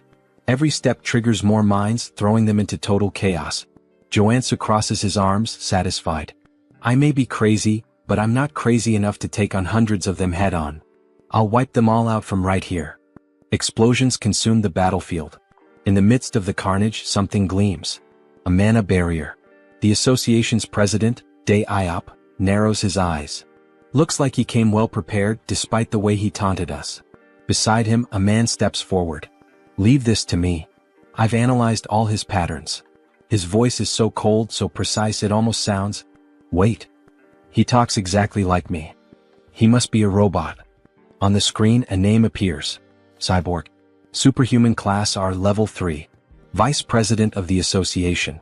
Dae-iop glares at Cyborg, his voice dripping with hatred. Bring him to me. I'll make sure he dies the most painful death possible. Suddenly, boom. A grenade detonates near them. Cyborg doesn't move. The blast radius doesn't reach here. Well, since they're throwing grenades to test the waters, we can just clear the traps and move forward. Another rocket fires straight at them.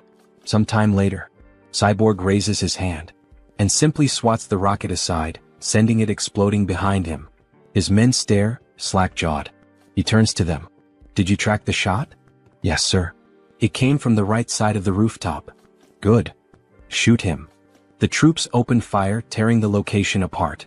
But as the dust settles, it was just automated turrets. Cyborg grins, satisfied. We're almost at his hideout. Time to show that bastard what hell looks like. Or maybe, he's already getting a taste of it. Inside the bunker, Joansu clenches his teeth. As expected of cyborgs. Not even remotely human.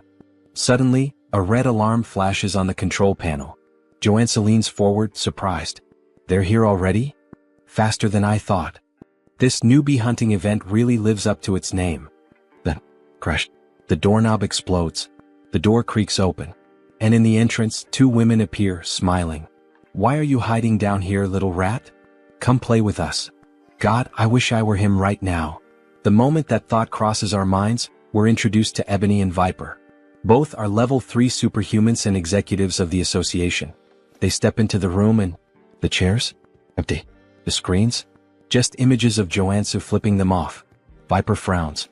How did he know we were coming? The answer? Joansu, invisible, grinning in the corner. Of course I saw this coming. As Ebony and Viper scour the room, Joansu observes. The Custodian Association wants to put on a big show, pretending this is a straightforward conflict. Meanwhile, their assassin executives attack from behind. He chuckles softly. Too obvious. I know all your tricks. Click. He pulls the pin on a flash grenade and tosses it to the floor. Ebony narrows his eyes. What is? Flash. Both are blinded instantly. They realize too late. It was a trap. Joansu dashes past them, cackling. Damn, that was perfect. I've got no business with you too. Viper, still dizzy, screams in fury. I'll kill you, you little shit.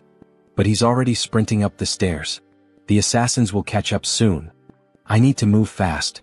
Gunfire. Bullets zip past his head. He twists, gritting his teeth. Shit, they're already on me. I need to focus on defense. He activates his mana barrier, forming a shield in the hallway. Bullets slam into it, but don't break through. And yet, crack. The barrier begins to splinter. Joansu grins defiantly. Shoot all you want. I'll block everything. Ebony smirks. You sure about that? Bang. A bullet pierces the barrier. Joansu's eyes widen. Shit. The shield shatters. Shards fly across the corridor. He stumbles back, trying to recover. Ebony steps forward, gun still smoking. How'd that taste? These bullets are laced with explosive magic. Joansu mutters a curse under his breath, but then, his eyes land on a clock. Important enough to catch my attention now? Viper pulls out a crossbow, loading a shot. Oh, and don't forget. The sweets come from the sides. Twang. The bolt whistles through the air, and buries itself in his side. Tisk. Pain flares through his body. Viper smirks cruelly. That's nothing. Compared to the pain you're about to feel. Joansu grits his teeth. You guys are just dime store villains, in ridiculous latex suits.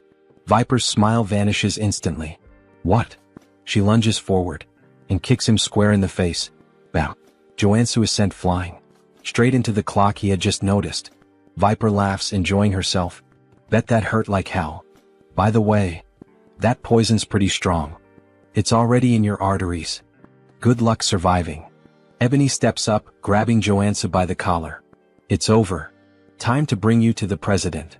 But then, Joansu smiles. A confident smile. Now you're in my domain.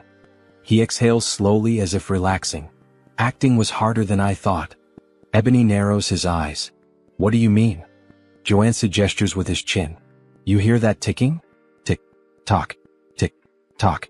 Viper frowns. And? He chuckles. Surely it reminds you of something? Joansu grins wickedly. Almost like there's a giant time bomb right next to you, huh? He channels mana into his feet, preparing to rush. With a burst of speed, he rockets down the corridor. Stay put and rot. As he runs, his mind races. Ebony and Viper are stronger than Karen. If this were a direct fight, I'd have no guarantee of winning. So I had to play my role perfectly. I disabled all my abilities to appear weak. Lured them toward the clock while they let their guard down. Because, inside the clock, he had planted white phosphorus munitions worth over $1 billion. Pretty sure that's illegal under the Geneva Convention. Now he shifts into a dramatic tone, like a character from a novel. Sleep tight, ladies. And dream of me. With a smug grin, he presses the button. Boom. The explosion engulfs the corridor. Ebony and Viper's weapons fly from their hands, their eyes widening in horror. They realize they've walked right into his trap. But it's already too late. After the explosion, Junsu starts laughing. He has successfully eliminated the executives, but more of them are coming. He needs to recover quickly, so he equips all his healing abilities, especially because he has no idea when the guy with the machine will show up. And then, suddenly, multiple enemies start appearing. Speak of the devil. A group of men with robotic features approach the protagonist. You took down Ebony and Viper? Yeah, Junsu replies, grinning. And you'll be the next one buried in a grave in just a few moments. Don't even think about walking away from this unscathed, one of them snarls. I'll make sure to modify you until you're begging for death. Junsu smirks. Wow, what a terrible attempt at being scary. Try acting a little more human next time, he mocks, playing on the fact that his opponent is part machine. I can already tell talking to you is a waste of time. I'll end this right now. The enemy growls as a metallic claw extends from his wrist, just like Wolverine's. The others raise their weapons. Junsu chuckles. I love how you guys modified your bodies based on your own wild imaginations. Thanks, idiots. He grins, pressing a red button. Suddenly, sparks erupt from the area, and an electrical surge paralyzes all the enemies. Without missing a beat, Junsu opens fire. A-1 in EMP bombs. EMPs and rifles, my best friends when fighting machines. With the robotic men stunned, Junsu mercilessly guns them down. However, one of them remains standing. I guess that's the real RoboCop, he mutters, staring at the unfazed enemy. Damn. How much money did you pour into that stupid body of yours? The EMPs didn't even faze you. This is unavoidable, the cybernetic warrior growls. I'll rip you apart and kill you right here. Dragging his blade across the floor, he charges at Junsu, swinging with lethal intent. Junsu narrowly dodges, but in the process he loses one of his guns. You're just gonna keep dodging forever? The enemy taunts. Fight like a man. Or better yet, like a machine. Damn, he's seriously strong. I have to be faster, Junsu thinks. He slashes at the enemy's midsection, but even his abdomen is made of iron. Only his eyes remain human. What a joke, the enemy laughs.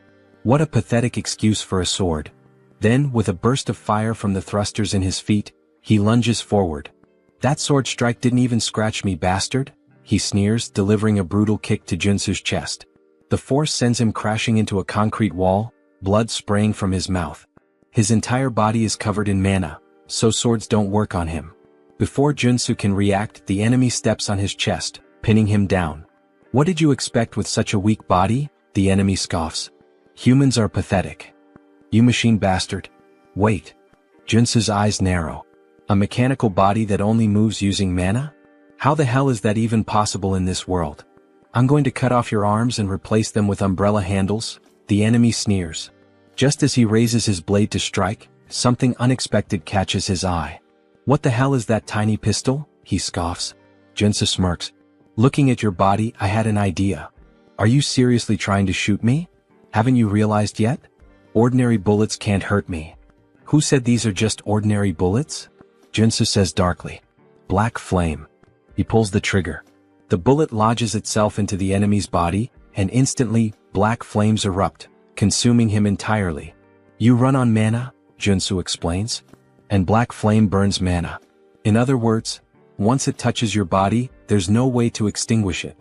The enemy's mechanical body is engulfed in unrelenting black fire, his movements growing sluggish. You really should have stopped modifying yourself at some point, Junsu taunts, laughing wickedly as he watches his opponent burn. RoboCop continues to burn. As he falls to his knees, Johnson bids him farewell and drives his sword straight into his eyes, leaving his lifeless body sprawled on the ground. Now there's only one step left in his plan. It's time to wipe out the entire association, he declares, laughing as he guns down every enemy in sight. Explosions erupt throughout the garden. They're just headless chickens without their executives. Run, run, there's no hope for you. The screams of his enemies are music to his ears. Suddenly, a deafening sound rings out, sending a sharp pain through his head. What the hell is this? And then he finally arrives. Eyes glowing red like a tiger's. It's really him, the president of the association. A level 4 superhuman. His gaze locks onto Junsu. And then, he leaps. A massive jump, like something out of a superhero movie, soaring straight up and landing right in front of Junsu. What the? Did he just jump from the ground to the rooftop of a 5-story building? I have never experienced such humiliation before, the president says coldly. I will take great pleasure in punishing you for interfering with the Custodians Association. He moves fast. Shit. Junsu tries to unsheath his sword, but before he can react, boom, he's sent flying. Had he not swapped his abilities to defensive traits in time, that single attack would have killed him. But I can't beat him if I only defend myself. Without hesitation, Junsu switches back to offensive traits and launches a piercing attack. The president dodges effortlessly. Interesting skills you have, he muses. But how will you handle this? Junsu pulls out his pistol loaded with black flame rounds and fires. The president smirks. Oh, I like that. With a flick of his hand, a barrier materializes, blocking the attack with ease. He nullified my 2 best abilities like they were nothing. Before Junsu can react, the president charges in and lands a rapid barrage of punches, knocking him to the ground. He's unbelievably strong. Is that all? The president sneers. As expected. It was impossible from the start. Park Daop was born with an SR rank, his stats overwhelmingly powerful from the beginning. Meanwhile, Warrior Kim was just an NPC. A weak, low-level character. The gap between them was absurd. Is this your final battle? The president taunts. You know how I took down your subordinates? Junsu asks, wiping blood from his mouth. What? I took out Ebony and Viper with white phosphorus rounds. The cyborg? EMP bombs. Now tell me, what do you think I've got prepared for you? You? Prepared for me? Impossible, you idiot. No, it's not. Junsu's body begins to change. For a level 2 superhuman to defeat a level 4 superhuman, there's only one way. Trait activated, body mutation. Muscle mutation. His body shifts and twists into something monstrous. Warrior Kim has become a mutant once again. What? He chose to become a mutant. Junsu's breathing grows heavy. I won't be able to control myself for long. But he's prepared for this. Flashback. In the shop he bought a specific item, Berserk glasses. This item grants the frenzy trait for a limited time. And that's exactly what he needs right now. Junsu crushes the glasses. A new sensation floods his mind. All distractions disappear. His thoughts fade. Only bloodshed, death, and combat remain. Here we go. Junsu launches a furious barrage of punches. The president blocks them, eyes narrowing. He doesn't know what ability Junsu just activated, but one thing is clear. This is about to get fun. Let's begin again, the president says, activating his own ability, Rage. His base stats skyrocket. Now let's have some real fun. Both fighters charge at each other. Fist meets fist. Neither backs down. This won't be enough to take me down, Junsu grins. Same to you, the president replies. Their battle turns into a brutal exchange of punches, fists flying like a high-speed boxing match. A real Japan versus USA boxing showdown. Who got the reference? Leave a comment on the video. Junsu lands a solid jab straight to the president's face, sending blood spraying through the air as the impact forces him back. New traits acquired, super strength and iron armor. A primal roar erupts from Junsu's throat, his excitement for battle overwhelming all reason. I can do this all day. Alright, the president chuckles. I'll admit you're strong. It's been a while since I had a fight this good, but I'm done analyzing you. This is my victory. Quit bluffing and fight. Junsu growls, throwing another punch. But the president effortlessly dodges. All you do is throw mindless punches, he scoffs, sidestepping each blow with ease. Then, in one swift motion, he counters, driving a devastating punch into Junsu's gut. Blood spurts from his mouth. Bastard. The president smirks, dodging again. Go on, keep swinging those sloppy, untrained fists, he taunts. And then, boom, he delivers a brutal uppercut, sending Junsu flying. Damn it. In close combat, he has a massive advantage. The frenzy trait's effect is starting to wear off. There's no other way. I have to go all in on this next attack. Junsu knows he can't win a hand-to-hand fight. He begins channeling his energy, preparing to swap his traits. What kind of cheap trick are you planning now? The president sneers. You're done. He charges forward to end it, but Junsu grabs his wrist. Fine. I'll admit it, you're better than me in hand-to-hand combat, Junsu says, locking eyes with him. But as you can see, I'm not a brawler. A dangerous grin spreads across his face. I'm a swordsman, you bastard. Junsu channels power into his hand. And in an instant, a massive sword materializes. Before the president can react, a blinding light erupts point blank, piercing straight through his heart. You can use that ability barehanded? The president gasps. This was a good fight. His body trembles, and then collapses lifeless. Junsu exhales heavily. Shit. I really pushed my body too far this time. A system notification appears. Status effect, disease. Suddenly, a wave of unbearable pain surges through him, like his body is tearing itself apart. Arg? But then, a golden beam of light bursts from his body. His monstrous form begins to fade, his body slowly reverting back to normal. Warrior Kim has ascended to level 3. Oh god. Thank you, I leveled up just in time. A weak chuckle escapes his lips. I really am one lucky bastard. Then, his body gives out. He collapses unconscious. When Junsu finally regains consciousness, he finds himself submerged in the bathtub of his own home. Home? Mr. Superhuman, are you alright? Junsu blinks, looking up at the concerned face of Director Choi. What happened? Choi. I thought you were dead. Choi says, tears welling in his eyes. You were lying there, surrounded by all the members of the association. So, you brought me back home? Junsu asks, piecing it together. Yeah, Choi nods. I noticed you were still breathing, so I threw you into a mana spring. You've been unconscious for a week. A whole week. Now that Choi mentions it, he does feel a lot better. You're seriously amazing, Choi says, shaking his head. You single-handedly wiped out the president of the Plumbers Association. Yeah. I know, Junsu smirks. I guess I'm kind of a big deal now. Not just kind of, you're insanely incredible. Stop flattering me, Junsu laughs. Oh, and by the way, Choi adds, I took the liberty of collecting all the loot from the fight. Take a look later and let me know if you need anything. Got it? But first, I need to fully recover. Junsu's expression darkens slightly. Now that I'm level 3, there's somewhere I need to visit. A malicious smile crosses his lips. 1 week later, Junsu arrives at the Mana Measurement Center. Now that he's level 3, he will officially be promoted, receive a certificate, and gain access to countless benefits. This is insane, Mr. Superhuman, Choi exclaims. I've never seen anyone level up as fast as you. You're gonna start your own country soon at this rate. Junsu scratches his head, looking embarrassed. I wouldn't go that far. Maybe I should get my certification now? He asks, flashing a JoJo fan grin. The examiner chuckles. Of course. Please come this way. After a while, the girl officially hands over the certification paper. Thank you. I'm so jealous of you. Ha. Me? Why? Junsu asks, puzzled. For so many reasons. I wish I were as strong as you. Beck Soren showing this kind of emotion? Feels so strange. Unimaginable even. In the game, she's a berserker warrior, a ruthless killing machine, more like a psychotic girl drenched in blood than someone who'd ever say something like this. Junsu pauses, thinking. He doesn't have any immediate plans after this, so... Hey Beck, would you like to become a superhuman? Of course. Who wouldn't want that? Then how about you become my student? Beck blinks in surprise.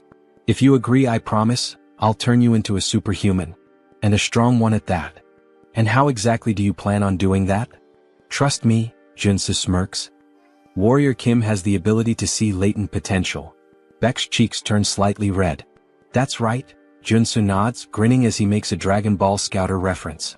After all, he can see the potential radiating from an SSR rank individual like her. So what do you say? Want to be my student? Beck hesitates for a moment, then firmly shakes his hand. All right. I guess I can trust you. A wise decision, Junsu says. But inside, he knew it, he'd captured her just like a Pokemon master. Now it's time to train an SSR rank warrior. You won't have to pay me anything, Junsu continues. Just return the favor once you awaken as a superhuman. That's nice and all, but I should warn you, I already failed to awaken once, even after undergoing rigorous training. It won't be easy even for you, Mr. Superhuman. Junsu just grins. Don't worry about that. Just have faith. Because he already knows what will trigger her awakening. He's seen her story unfold in the game. Beck Soren's unique awakening. Star Killer of the Heavens. A trait that signifies an embodiment of pure bloodlust, a force that stains the world red. Berserker Level 1 Trait Effect. Combat Experience plus 1000%. While this trait dramatically increases the experience gained in battle, it comes with dangerous side effects. It risks corrupting her mind, turning her into a bloodthirsty psycho-killer obsessed with combat. Her awakening event perfectly matches her unique trait. You'll need to prepare yourself, Junsu warns. Prepare? Isn't. I'll need a lot of money? I don't make much in this job, Beck jokes, making a quiet hand gesture. No, Junsu shakes his head. You'll need something far more important than money, mental fortitude. Beck tilts her head, confused. But before she can ask more, "Excuse me, Mr. Kim," a staff member interrupts. "You've been invited to a meeting. Would you follow me to the 5th floor lounge?" Junsu's eyes narrow. An invitation to the 5th floor? That's strange. As he and Beck step into the elevator, a realization dawns on him. In this tower, superhumans are divided by their power levels. He's being summoned to the 5th floor. That means a level 5 superhuman invited him. Who could it be? As the doors slide open. Professor? Wait, it's really you? A familiar voice greets him. Xiao Wujin. A level 5 superhuman. Congratulations on earning your level 3 certification, Wujin says warmly. I'm so happy to see you here. I'm happy to see you too, Junsu replies. But inside he's assessing him. Despite his natural-born talent and wealthy family, Wujin reaching level 5 this quickly is still surprising. He's already surpassed me. Also, Wujin continues, I'd like you to have this. He hands Junsu a small ornate box. A gift? You didn't have to. Inside, Junsu sees the item description. Item acquired, Mana Focus Crystal. A rare artifact that enhances mana control and efficiency. Perfect for Warrior Kim. A warrior who relies on mana. For a split second, Junsu almost drools at the thought. But instead, he clears his throat and coolly says, I shouldn't refuse a friend's gift, right? Thanks, Wujin. Use it well, Wujin nods. But then Wujin's expression turns serious. Mr. Warrior, he says, there's another reason I called you here. Junsu raises an eyebrow. A favor? Yes, Wujin nods. Junsu leans in slightly. Why do you suddenly look so serious? Could you help some of my friends who are also suffering from divine fever just like you helped me? They contracted it as well? Yes. The 4 of them have been dealing with this since childhood. They were blessed alongside me. For people suffering from divine fever, huh? Wait a second. Is he talking about those characters? If so, then this is the perfect opportunity to make things a lot easier. Of course, Junsu nods, radiating an angelic aura. I could never refuse to help those in need. Thank you so much, Sir Warrior, for your generosity. But before we begin the treatment, I'd like to meet them first. Of course. I'll arrange a meeting right away. Later that day, Wujin's estate. Here they are, Professor. As expected, Junsu was right. These 4, they're the supporting characters meant to assist Paladin Xiao Wujin. They're all children from wealthy families, essentially kidnapped and forcibly baptized under the orders of the old father. Junsu folds his arms and cuts straight to the point. Let's be clear, you were all forced into this baptism without consent, right? Yes, that's correct. Is it really possible to cure this? One of them hesitates. My treatment is painful, Junsu warns. But if you endure it, you'll awaken, just like Wujin did. If you follow every single one of my steps, you will succeed. Do you have what it takes to withstand it? For a moment, the 4 hesitate. Then, in unison, we'll do whatever it takes. Please help us. Junsu smirks. Spreading massive black angel wings, he declares. Then let's begin. 1 week later. All 4 of them awakened. We actually did it. Just as Junsu had predicted, their innate talent ensured a smooth awakening. Professor, thank you so much. The 4 students burst into tears, overcome with gratitude. Junsu nods, satisfied. You endured my method, that credit belongs to you. Well done, students. Just then their parents enter the room. Professor, we can't thank you enough. You freed our children from this curse. As a token of our appreciation, though it's not much, we hope you'll accept these gifts. A mountain of presents is placed before him. Junsu waves his hands modestly. You didn't need to do this. Their success was thanks to their natural talent. But inside, he's grinning ear to ear. This order only favors rich families, which means I can milk this system for all it's worth. For a brief moment, he makes one of the funniest faces seen in this entire manhwa. Lately, his luck has been insane, like he's been rolling SSR pulls in a gacha game. Now then, let's see what I got. Rewards obtained.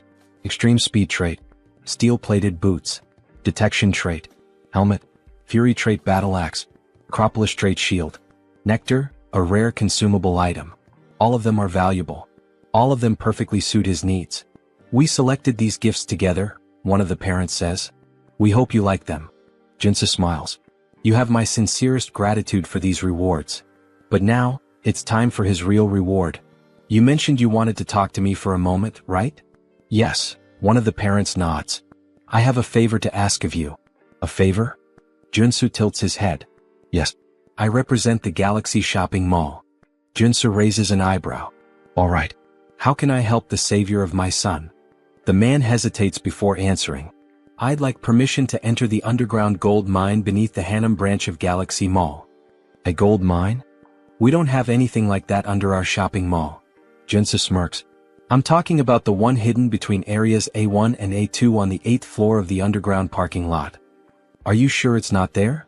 The man stiffens. Got him. I don't know how you obtained that confidential information, he says carefully. But even coming from you, I can't grant this request. Junsu leans in slightly. I promise you this, I won't speak a single word about what I see down there. Just for one day. That's all I ask. The man stays silent. Junsu smiles knowingly. All I'm asking is to keep your little secret, a secret. The next day, Junsu walks alongside the girl he promised to help. After smashing through the wall, she stares in disbelief. I can't believe there was actually a hidden space inside this shopping mall. See? Told you, Junsu grins. This is the place where you'll awaken. You have no idea how hard I worked to get us here. But, are we really going to train in a dirty place like this? She asks, wrinkling her nose. Of course, Junsu assures her, stretching out a hand. I promise, it'll be fun. Characters with the trait star that kills the sky can't be awakened through traditional methods. They have to be pushed to the absolute limit, forced into a life or death situation. This dungeon hasn't been discovered by the world yet. But this is the exact place where Beck Soren awakens in the future. Sir Warrior, this place is so dark, and it smells weird. Her voice trembles and she grips her arms tightly. Junsu can tell she's afraid. Then, a zombie suddenly lunges at her. She barely dodges in time, but the impact sends her glasses flying to the ground. Warrior. Please help, she cries out. Junsu tosses a sword to the ground. The training has begun. Excuse me, what? Kill that zombie yourself. What? Fight for your life. That's what I'm telling you. This is the only way for Miss Soren to awaken. What kind of nonsense is that? The zombie lunges again. Get away from me, you monster. Soren swings instinctively, and in a single devastating slash, she cleaves the zombie in half. Junsu's eyes widen. What the fuck? How is that even possible? That was just a single strike, and it had that much power? Beck Soren. Maybe she has even more talent than I expected. As she stands there, sword trembling in her grip, a red aura begins to radiate from her body. Wow, very well, you started off strong. You're so cruel. You can't just tell me to fight without any warning. Soren shouts. But you went all out, didn't you? Yeah, but. Soren hesitates, a sad look in her eyes. As expected from one of the top 3 warriors in the game, even without awakening, she fought like a character with the sky-destroying star trait. The moment she entered battle, it was as if she became a completely different person. You really think I have to fight for myself? Yes, but don't worry, I won't let you die. At least not yet. That doesn't sound reassuring at all, haha. Let's just keep going. She continues cutting down zombies. You mentioned taking a few superhuman classes before. Did you learn any sword techniques? Nope. I've never even held a sword before, nor learned any techniques. But you said I had a certain talent, right? She says proudly. Then there was that instructor who had to use every possible method just to acquire a single trait. Isn't that way too overpowered? This place is way deeper than she expected. She can't even see the end. How much longer will they have to keep moving forward? Maybe there's an exit just around the next corner. As things stand now, we're not getting out of here until she awakens. Suddenly, a zombie attacks them. Wait, is that a drill? Drill-wielding undead. The drill zombies were tough enemies back in the game. Maybe he should help her, but with a devastating strike, she slices the zombie's arm clean off. If you're a zombie, fight fair. Don't you dare use a weapon. Then, with brutal efficiency she cuts the zombie in half. Jusun watches in surprise.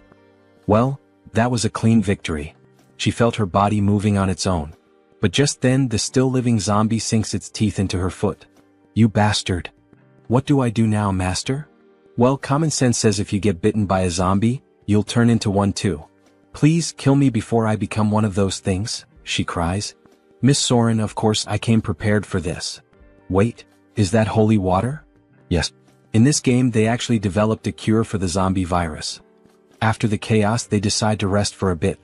She had been so desperate, she really thought she was going to turn into one of those horrible creatures.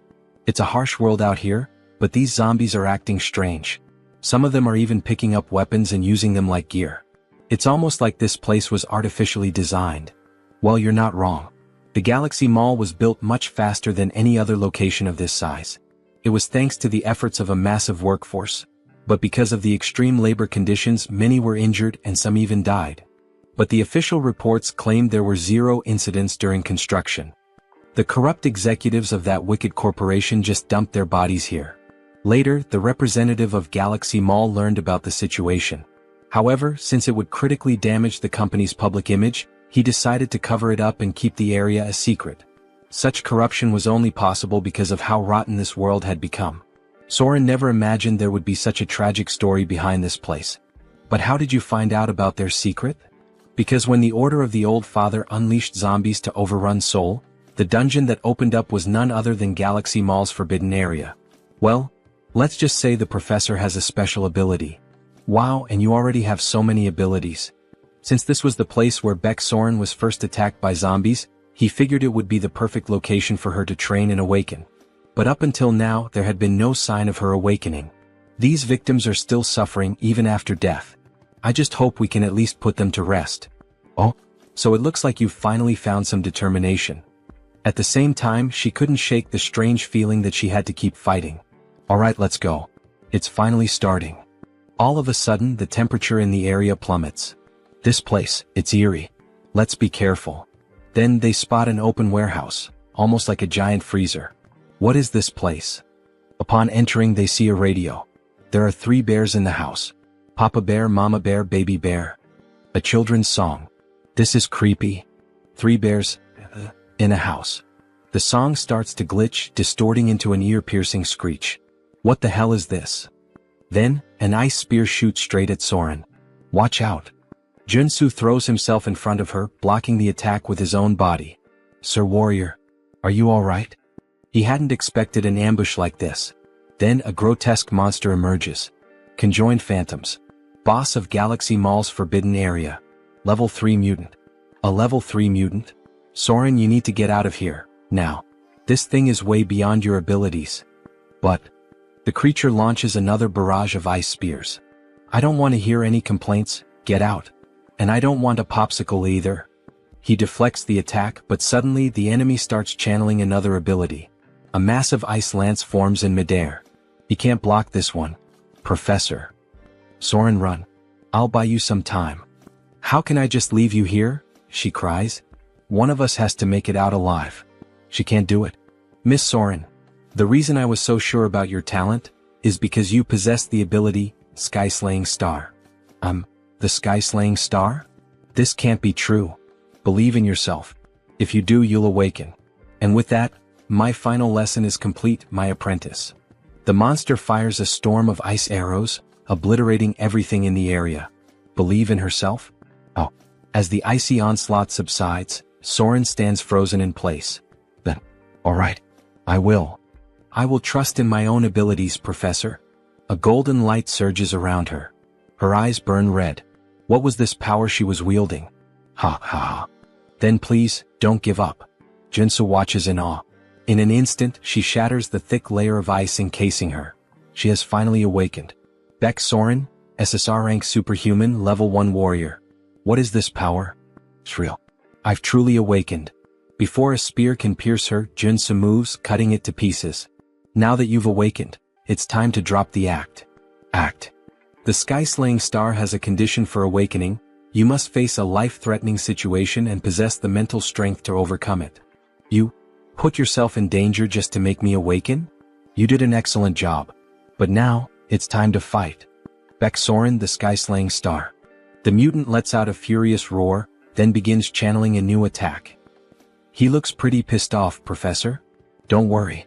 You'll be fine as long as you deflect his attacks before they touch your body. To prove his point, he demonstrates, effortlessly knocking aside an incoming strike. See? It's not that hard.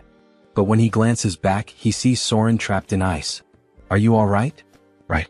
Even though she's awakened, she's still just level 1. It's unrealistic to expect her to master everything perfectly right away. She had been caught by multiple ice barrages, yet she wasn't seriously injured.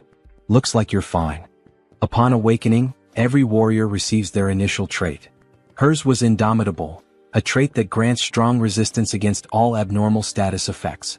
Before awakening, she constantly felt like she was about to die. Now she barely feels a thing. Fascinating.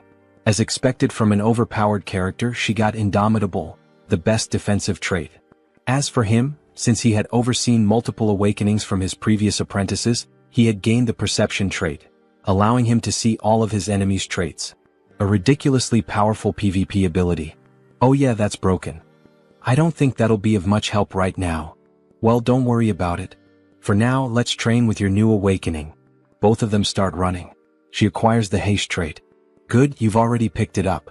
Her combat growth is incredible. Her body feels like it could take off at any moment.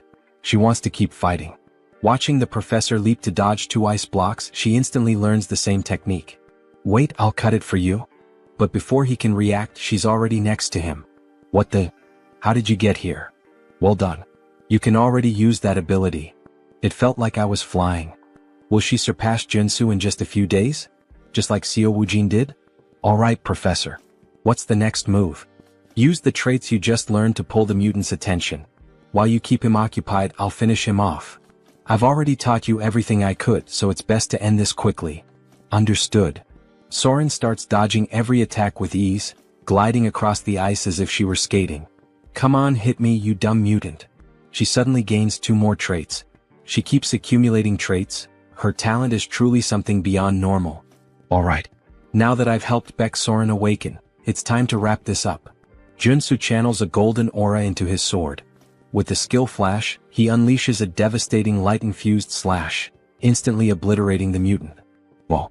Congratulations, Professor. That was amazing. Nah, that was nothing. Then a phone appears on the ground. So this was the monster's mana core? How does a phone work as a monster's mana core? Well, this happens a lot with ghost-type monsters. A worker who ended up here valued his daughter more than his own life. Before he died, his resentment possessed this phone, turning it into a monster's core. I hope he can rest in peace now, Soren says, tears welling up in her eyes. I'm sure he will. Suddenly, the phone transforms into 2 mana cores. These are called crystals. If you hand them over to someone who knows how to use them, you can get some pretty good equipment. This is an incredible reward, something only obtainable by defeating this area's boss. Suddenly, the ground starts shaking. What's happening now? We already defeated the boss. This area is collapsing. Then what should we do? Have you managed to fully adapt to the traits you just acquired? What? There's no time. Start running if you don't want to die. Now. Both of them take off at full speed. Run as fast as you can, Soren. If you keep going this slow, it'll be the end for you. This is as fast as I can go, Professor. There's still a long way to go before they reach the teleportation portal.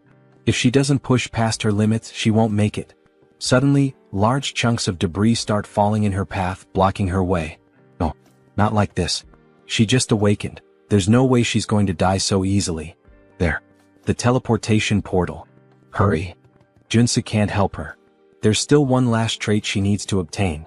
The reason she became one of the game's best characters was because of 3 defining abilities. The Sky-Hunting Star trait allowed her to grow rapidly in battle. Indomitable nullified the deadly side effects of Heaven-Slaying Star. And the last trait. Soren keeps running, desperate to survive. A massive rock crashes down, slamming into her arm, injuring her. Damn it. I won't give up that easily. I will survive, no matter what it takes. She pushes forward. Here I go again. Trait unlocked, runaway train. Ignoring the pain, she dashes forward, barreling past the obstacles in her path. Junsu loses sight of her. Did she fail? Then out of nowhere she burst through the rubble, grabbing onto him. Let's get the hell out of here, now?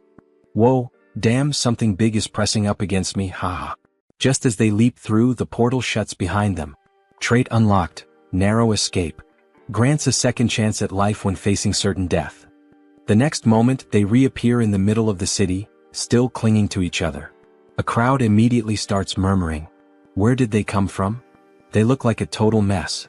Junsu exhales in relief. I knew you could do it. Now that she's obtained the last trait she needed, his mission is complete. Sir Warrior. Baeksoren, are you okay? Can you stand? I'm fine. The hell do you mean fine? Your face is completely red. That's just because.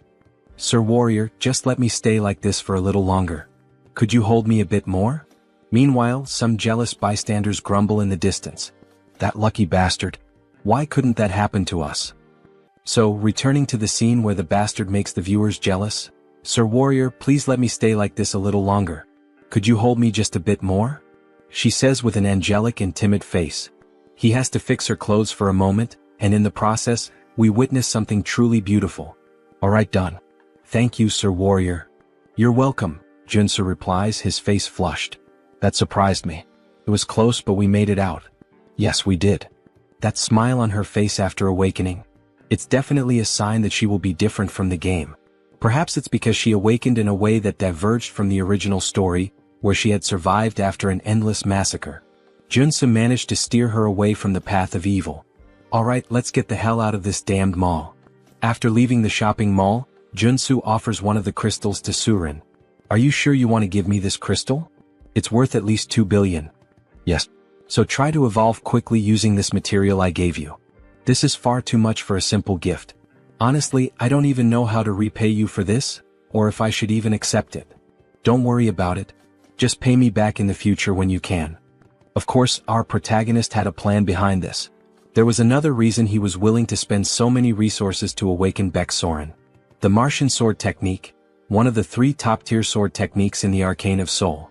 Once learned, a character experiences rapid growth. However, it's a unique trait that only Baeksoren can use. The only way to acquire it is to obtain the trait in the form of a memory chip. Thank you very much, Sir Warrior. Don't worry about it. Just don't forget what I did for you because I'd really like to learn that sword technique that only you know. Hehehe. After returning home and finally getting a chance to rest, a car honks in front of his house. All he wanted was a little break. Sir Warrior, please come here. The damned world of Arcane Soul wouldn't simply let him rest. Alright, Woojin. Thanks for coming to my residence at this hour and making the trip all the way here. I'm so happy to finally be able to repay you for healing all of Woojin's friends. I would have preferred if he hadn't come now. We miraculously managed to schedule a meeting with the Armor Meister. I'm beyond excited. There's no devil in existence that could stop me from attending this event if he is the one we're meeting. In this world, good items belong to those with good skills. The master craftsman we contacted this time is incredibly busy, but he can forge level 7 armor. Level 7? Alright, let's go now.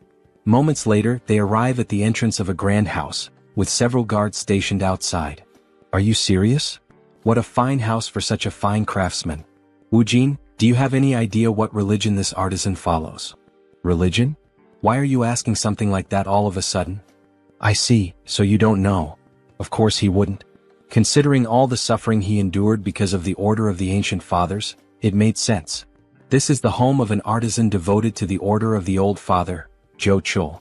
Jo Chul is a devout believer firmly committed to his faith. In the future, he will stand at the forefront of the war artisans of the Order. Jo Chul, the Artisan of Death, mid-boss of Episode 3. I already refused to be baptized, yet he's still willing to craft armor for me? What does he want from me? Stop. Extend your hand for identification. Identification. Show me your black flame.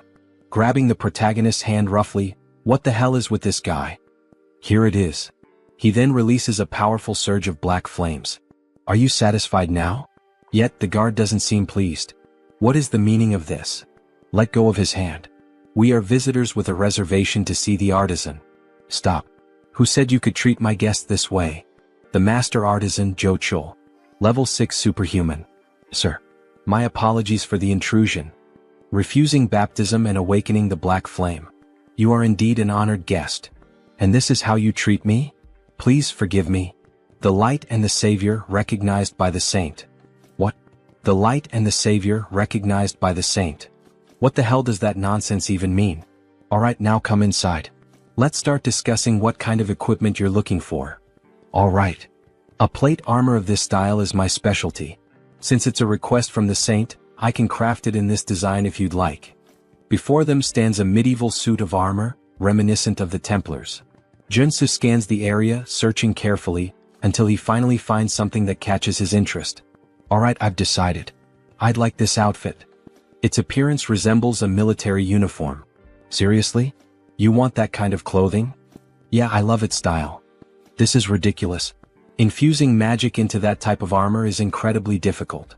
We won't be able to create a holy armor with it. He doesn't need holy armor, the artisan remarks. I just need to infuse it with the magic of giant and extreme. Judging by his reaction, Junsu can already tell what the order is trying to do, push him toward holy armor. Also known as Paladin's armor, it grants an absurd amount of attributes to tank-type users. However, in order to wield it properly, the user needs immense divine power. To increase his divine power, he would have to join a religion. The artisan sighs in frustration. So he's choosing the worst option instead of the best one. But fine. The customer makes the final decision. They're pretending to offer me something good while trying to trap me in their religion. Then I'll be expecting great work from you, Master Artisan Jo Chul, Junsu says with a grin, shaking the artisan's hand. After a long discussion, they finally leave the house. Woojin hesitates, then asks, "Are you sure that was the right decision? Not choosing the holy armor?" Junsu shrugs. "No. I just like the other one more." Meanwhile, the guard from earlier continues watching Junsu strangely. "I can only imbue a few traits into this type of armor," the warrior comments. "Are you really going to make it the way he asked? So, you want me to defy the saint's order? She said that man is the light and the savior of our order." The warrior cannot believe the saint's words. No matter how many times he thinks about it, there's no way Junsu is the Messiah. He'll have to confirm it with his own eyes. 1 week later, Junsu is back at the shopping district. "Sir Superhuman, you really shouldn't be downing mandrake elixirs all at once like that. You glutton."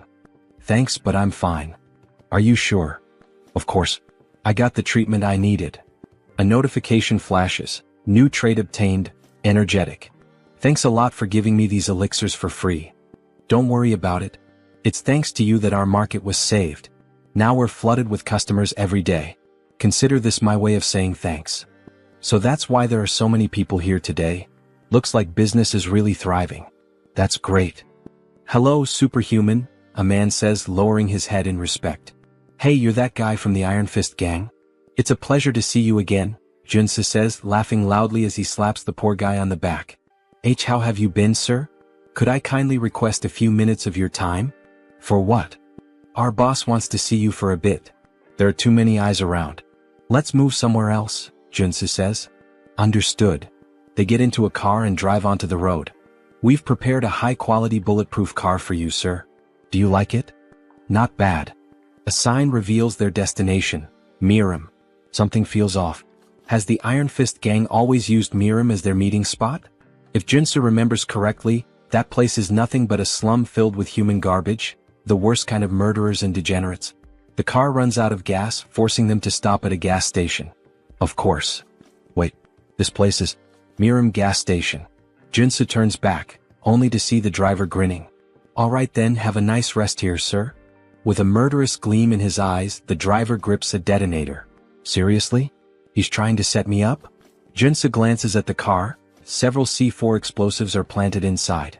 "Shit. I walked right into a trap. Hey buddy, do I look like an idiot to you? Who do you think you're messing with?" "Excuse me? What the hell are you even saying?" Junsu suddenly kicks the car door open and swiftly jumps out. "Stay in the car, you idiot, with all those bombs you set up.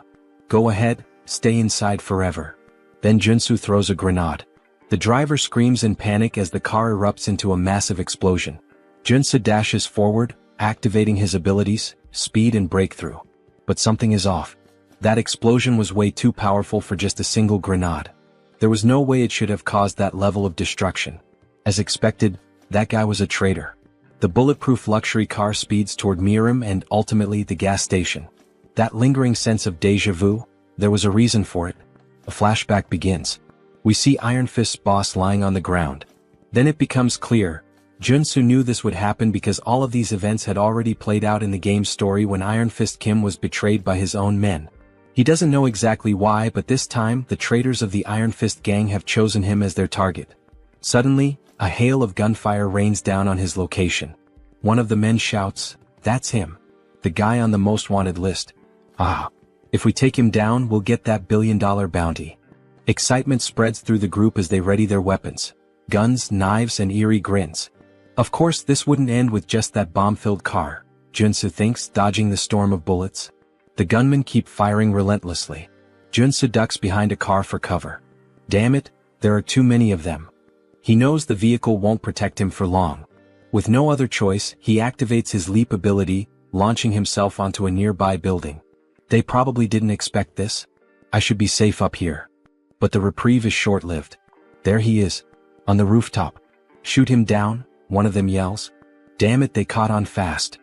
Junsu grits his teeth, raising his mana shield just in time to block another volley of bullets. They're not even enhanced. How the hell are they reacting so quickly? What's wrong with these bastards? Then their leader shouts, "Everyone aim for the center of the shield. Fire all at once. Let's end this now." A synchronized barrage slams into his barrier. The sheer force causes it to crack, leaving Junsu momentarily stunned. What the hell? How do they have this kind of precision? He instinctively takes a step back, just as a bullet grazes his arm. He clenches his teeth. He had underestimated them. He really didn't want to use these, especially since he had just bought them, but at this rate he had no choice.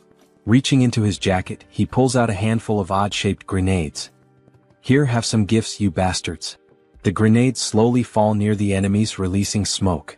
They begin coughing. What the hell is this smoke? Wait, these are tear gas grenades. Damn it, I can't see him. We can't let him escape. We need to kill him to get the antidote. Who do you think you're chasing if you're not even superhuman? Junsu mocks them. Well, anyway, it's time to say goodbye to the failures. Time to get the hell out of here. As he runs between the buildings, he finally manages to lose them. Finally, a group of thugs showing focus almost like superhumans, huh? Junsu thinks. There's only one way that could happen, the damn combat drugs. They have serious, harmful side effects, but they can temporarily enhance combat abilities. That's probably how they almost trapped me for a while. Considering they mentioned something about an antidote, Junsu is sure that's what they're after. The only problem is, the only person who could lead that gang in Miram is the human hunter. He's the first person that comes to the protagonist's mind. He's a superhuman with excellent abilities, a sharpshooter with deadly aim, focus, and precision. He's the master of cowardice in combat, active in Miram. His methods are simple. First, use the betrayal of an infiltrator to plant a bomb. Second, send in a gang of criminals under the influence of combat drugs. And third, his specialty being a sniper. Knowing this, Junsu activates his abilities to see beyond normal vision on the battlefield. With great effort, he spots a distant light coming from a building. Just in time, he narrowly avoids a shot from the building, but despite his speed, the bullet grazes his face. If he had reacted even a fraction slower, he would have definitely been dead. But the risk paid off. He now knows the enemy's location, where they're hiding. Looking out over the city, part of it is on fire, and an idea forms in his mind. Got you, you bastard. He leaps down, sprinting toward the flames to confront the cowardly human hunter, the sniper. He has no choice but to go straight for him. However, the fire is intense, so he'll need to use his defensive abilities. Fire resistance, perseverance, black flame, leap, dash, and the Einhijar cultivation technique. He pushes through the fire, running as fast as he can, even though the flames are burning him. He ensures that the sniper can't see him through the smoke, making it harder for the shots to land. To fight such a skilled sharpshooter, he has to get close. Finally, as he looks up at the building, he sees a red light. So that's where you're hiding, you bastard. I found you. Locating the sniper's position is the top priority when facing these kinds of players. Damn, I can't see him, the sniper grumbles. Maybe I'll need to change positions. As the sniper scans the city, looking for Junsu and aiming at every possible spot, he catches sight of a blue trail in his scope. He realizes he has to get closer and create an unexpected variable. Wait, did he jump from that height? The sniper is taken aback by Junsu's move. And how dare he challenge a sharpshooter to a shooting duel? With that, the sniper activates all his abilities. Sniper, focus, deep breathing, incite, gun shooting, ein. He fires his pistol, the black flame, at the same time that Junsu shoots. What will happen next? Who will win this cowboy-style shoot? Then both fire at the same time. They take a deep breath in this moment of tension. It's all or nothing. The sniper's shot hits Junsu's arm. Shit. He really is a damn sniper. And to think that even in this surprise situation he was still able to shoot. But we know our protagonist never does anything for no reason. With a smile on his face, he declares that it's over. He also managed to land a shot on the sniper's shoulder. The sniper is shocked. After all, it was just a shot from a regular pistol. But then, flames start spreading rapidly over his body. Black fire engulfs him as he screams in agony. Junsu barely manages to land on the ground, struggling due to his injured arm. Their bullets are deadly even if they only graze the enemy because they consume their target's mana. As he writhes in pain, Junsu declares his victory, only to realize he has fallen into a trap. A pool of sand appears beneath his feet. It's a magical snare. Meanwhile, Human Hunter starts taunting the protagonist, calling him a brat and a fool. Don't think this is over, you bastard. He pours holy water over himself to extinguish the black flames. Shit, this is bad. If Junsu doesn't get out of this trap now, he's dead. The moment I put out this damn fire, I'll fill your body with bullets. You'll look like a damn sieve. Damn it, I need to think fast or I'm a dead man. He hadn't expected this to turn into a race against time. For now, he needs to slow down the infiltration of magic and minimize the damage. He equips the traits: Mana Barrier, Perseverance, and Resolute. Then he adds the traits of Brute Strength, Strength and Super Strength. Pressing both hands against the ground, he yells that survival comes first, pouring all his strength into escaping the trap. He activates his last available trait, Purification. With Purification, he will destroy as much mana in the trap's magic as possible. But before he can react, his enemy is already in front of him, fully recovered. The enemy acknowledges the protagonist's resilience against the magical trap, but it's too late. Has he already extinguished the black fire? This victory is mine. If he kills the protagonist now, he'll spend the rest of his life relaxing on beaches. He raises his gun to shoot, but the protagonist vanishes. Before he can grasp what's happening, a fist slams into his cheek, making him spit blood. This is what a comeback feels like, you bastard. Thank God he managed to obtain the trait at the last second. Earth Resistance. It worked. Since you're a sniper, don't even think about fighting back at this distance. Now tell me who ordered this assassination. Alright, he admits defeat. He'll tell everything he knows, he just wants to light a cigarette first. Fine, you're free to talk, start now. As he lights a cigar, the protagonist already finds it suspicious. His expression shifts as if he knows exactly what's happening. So, do you enjoy the taste of that cigar? Of course he does, without a doubt he loves it. His mouth changes shape. Because it tastes like my sweet victory. He looks like a zombie now. Just as he is about to attack Junsu, a sudden gunshot rings out, and a hole appears in the Human Hunter's chest. So, you knew what was going on. Of course he did. Did he really think that a player with 10,000 hours of experience wouldn't recognize the cigar that turns the smoker into a mutant? What a mess. In the end he had to put him down. That was unexpected and bizarre. The hunter was always a cunning bastard, but in the game he usually surrendered after admitting defeat. This time though he chose to fight to the very end, transforming into a mutant? Maybe he had a hidden motive. Not that it really matters. What's important is making it out of this alive. As he searches through the hunter's clothes, he finally finds a flash drive. Alright, let's see who's behind this plan and trying to kill me. The next day the news is all over TV, reporting on the chaos from the previous night. Last night, a large-scale shootout between gangs erupted in Miram. The explosion of a gas station triggered a massive fire, and it is estimated that the death toll is in the dozens. The president doesn't believe Junsu was involved in the massacre. How did you even survive that? That's why he's in such a complicated situation. It was truly dangerous. Who the hell tried to kill you? Tell me now. That's a long story. Where should he even begin? Suddenly the door is kicked open. The president of the Iron Fist gang steps in and throws a body onto the floor. Both the president and Junsu are taken aback by his sudden arrival. The gang leader immediately starts apologizing. He failed to keep his subordinates in check. At least now he knows what happened. Hey you bastard, stop breaking the damn door every time you come in, the president complains. So, was it the Iron Fist gang that attacked you?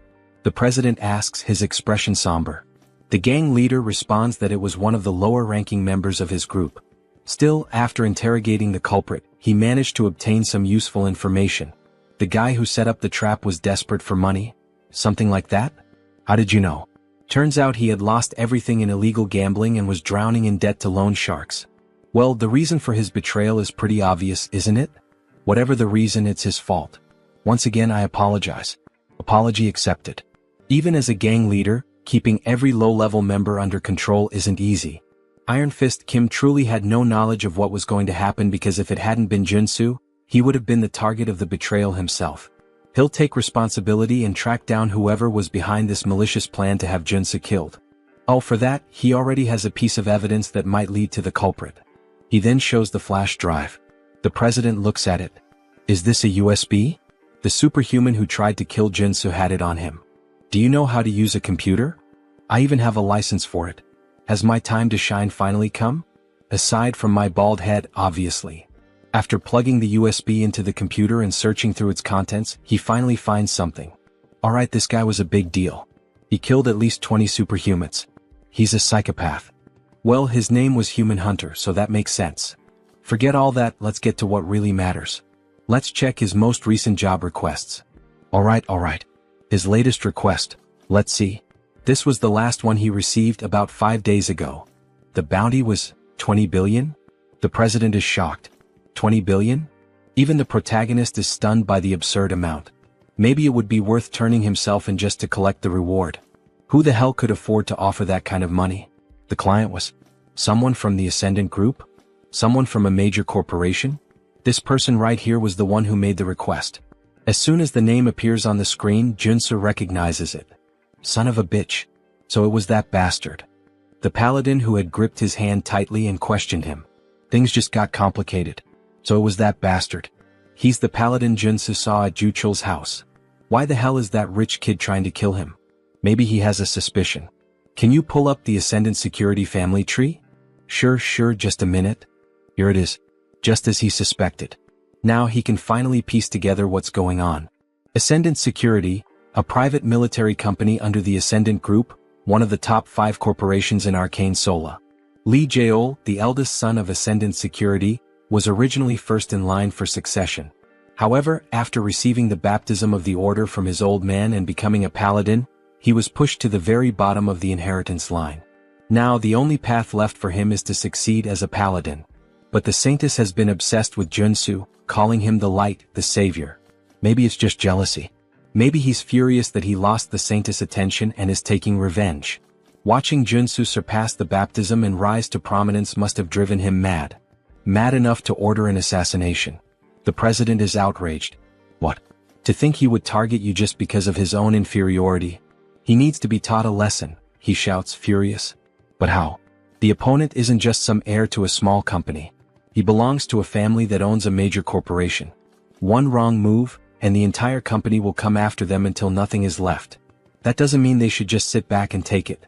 Yeah, you're right, Junsu says, smirking. I have an idea. The president was already expecting that answer. With an almost theatrical reaction, he exclaims, I knew you were plotting something. If we have to take down a big name, let's start by focusing on our expansion.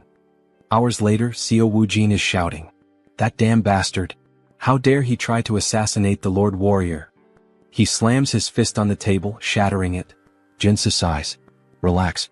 I'm still alive. Woojin looks at him with concern. You're not hurt, are you?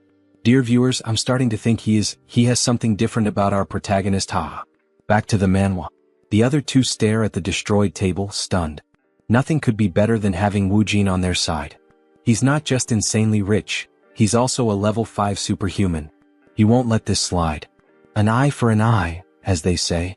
We should hire an assassin to do the same to him. I can't even begin to imagine how much it would cost to put a hit on the eldest son of Ascendant Security, but... Don't worry, Junsu interrupts. I have an idea. What kind of idea? I'm going to challenge Lee Jaeol to an official duel. A duel? Woojin questions, clearly alarmed. The other two are equally shocked. This can't be avoided. If he lets him go free, he'll just keep hiring stronger and stronger assassins to try and kill him. But that guy is a coward, he'll probably just hire someone strong to fight in his place. Either way, this world is full of unfair advantages. If he wins the duel, he'll receive a formal apology and proper compensation. Right now, this seems like the most realistic solution, analyzes the gang leader. Junsu won't be able to fight him on equal footing, so he'll have to rely on the duel. With clear evidence in his hands, he has more than enough justification to challenge him. If they allow Jaeol to send someone in his place and keep the duel private, with only close acquaintances present, he will accept. All right, the president says, preparing to formally send the duel request. We'll also need an official notary. I'll take care of that, Wu Jin offers. His parents know a lawyer who used to be a Supreme Court judge. All right, thank you everyone. I can always count on you guys. Why are they all looking at him like that? Everyone has a sad expression, almost as if they're mourning him. I'm not going there to die. Don't look so down. Don't kill me off just yet.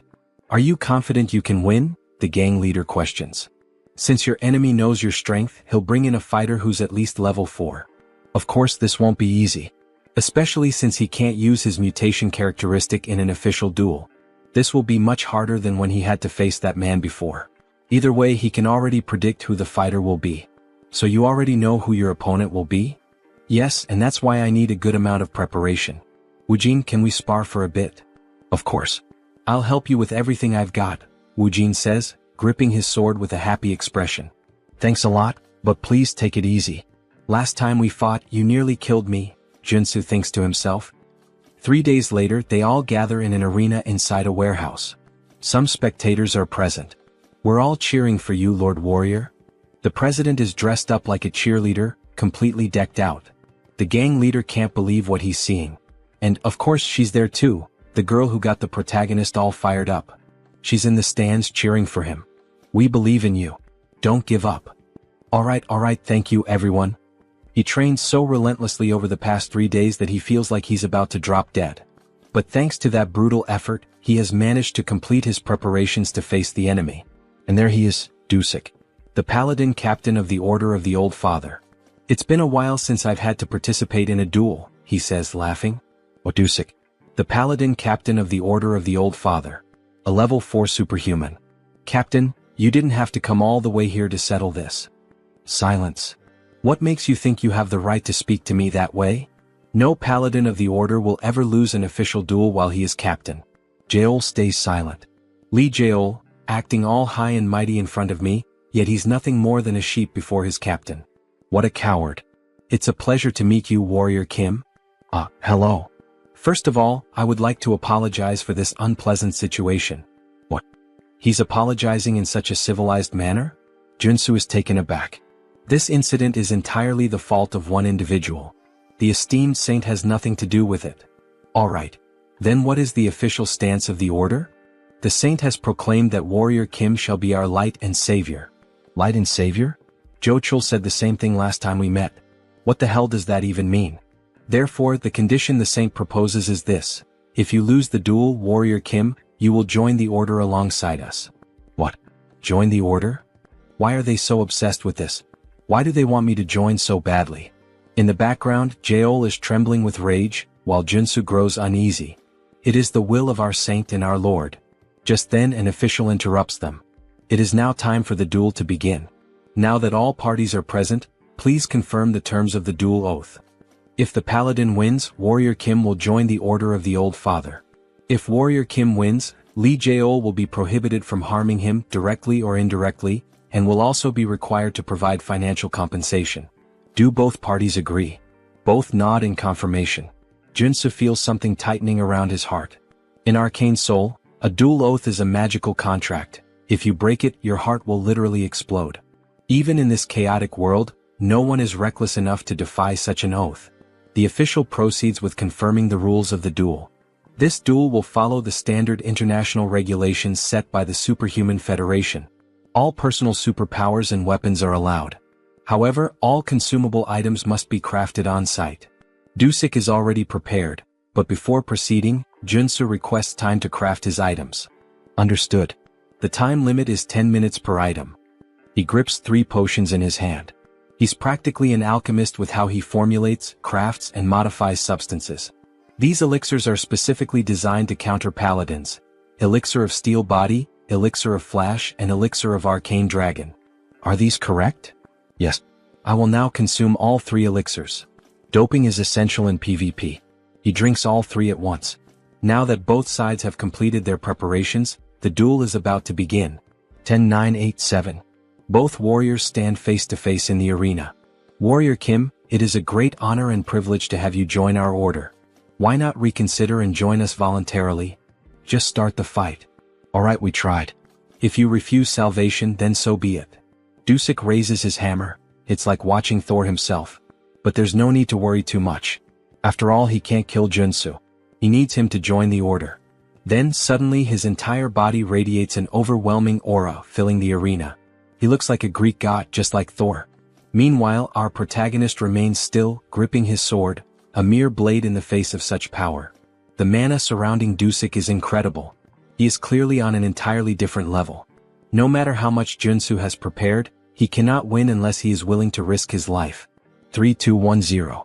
The paladin charges forward like a berserker. Then he vanishes. The only thing left in the arena is a trail of destruction carved into the ground. Junsu frantically searches for him. Where did he go? Wait, no. He didn't just disappear. He activated his haste ability. A moment later, Dusik reappears, right behind Junsu, hammer in hand. Warrior Kim, you shall ascend and become a god. As he prepares to bring the hammer down. Wait, say that again. I will become a god. Then Dusik strikes Junsu, causing a massive explosion of aura that lights up the battlefield as if two nuclear forces were clashing. Kim's friends watch from a distance. What the hell is that? He's insanely strong, comments the president. Did it really end in just one hit? Wu Jin questions with a worried look, while the gang leader stands there, speechless at such a display of power. However, our girl manages to see what really happened. Look right there.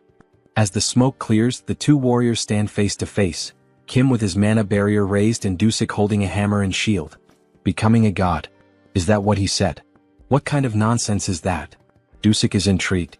So this kid actually managed to avoid his attack. As expected, he used his sprinting ability right from the start. It's a high-level trait for surprise attacks, but if the opponent is already aware of it, there's no reason not to block it. Then he quickly equipped all his defensive traits, area shield, mana defense, protect, interior cultivation technique, and mana heart. Yet, even using all of them together, that ability of his was still enough to shatter his triple-layered shield. Congratulations, Warrior Kim. For a level 3 warrior to block his surprise attack. Now he understands why the saint values him so much. Stop talking nonsense and explain. First, he calls me light and savior and now a god? Explain it better. It's exactly as it sounds. You, Sir Warrior Kim, are the hope of our order and the one who will save us from the coming judgment day. Junsu can't understand what he's saying. The hope of the old father's order? Now that he thinks about it, the god they serve is dead. In the game's story, a few years later as the plot progresses, the saint performs a revival ritual for her god, triggering a boss battle in the middle of Seoul. A massive octopus appears, wreaking havoc on the city, and it must be stopped.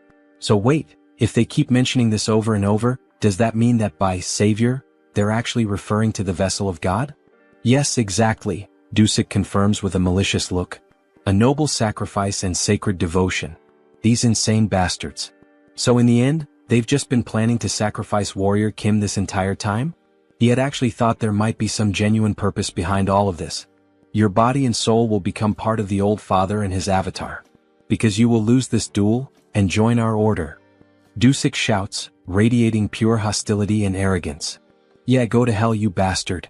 He then charges forward, quickly activating his sprinting trait and striking at Dusik with his sword. However, he isn't fast enough. Dusik easily blocks the attack with his shield.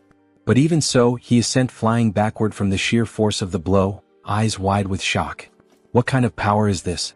Then we see the new traits of our protagonist: strike, rush, endurance, strength, super strength, perseverance.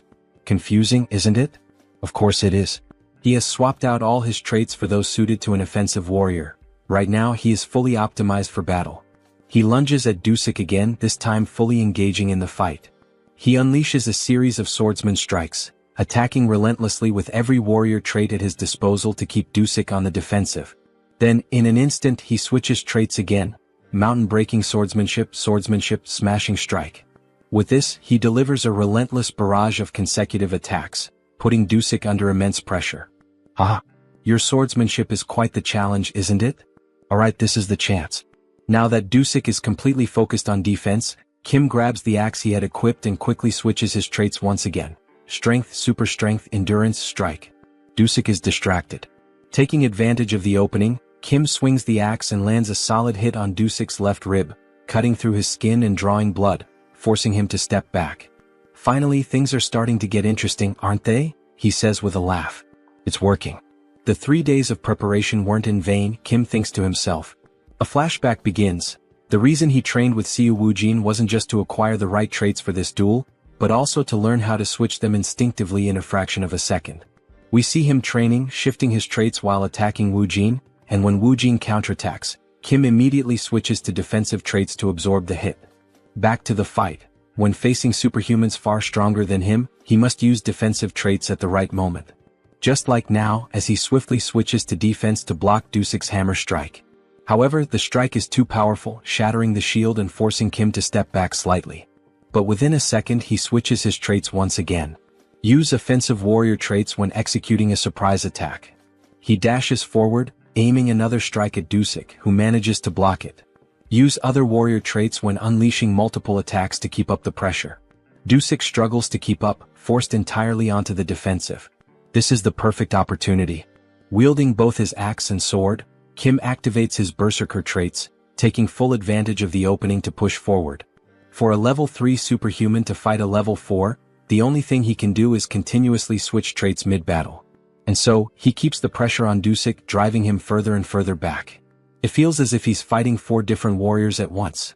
How the hell is this possible? Then, in a brief moment of distraction, Junsu seizes the opportunity.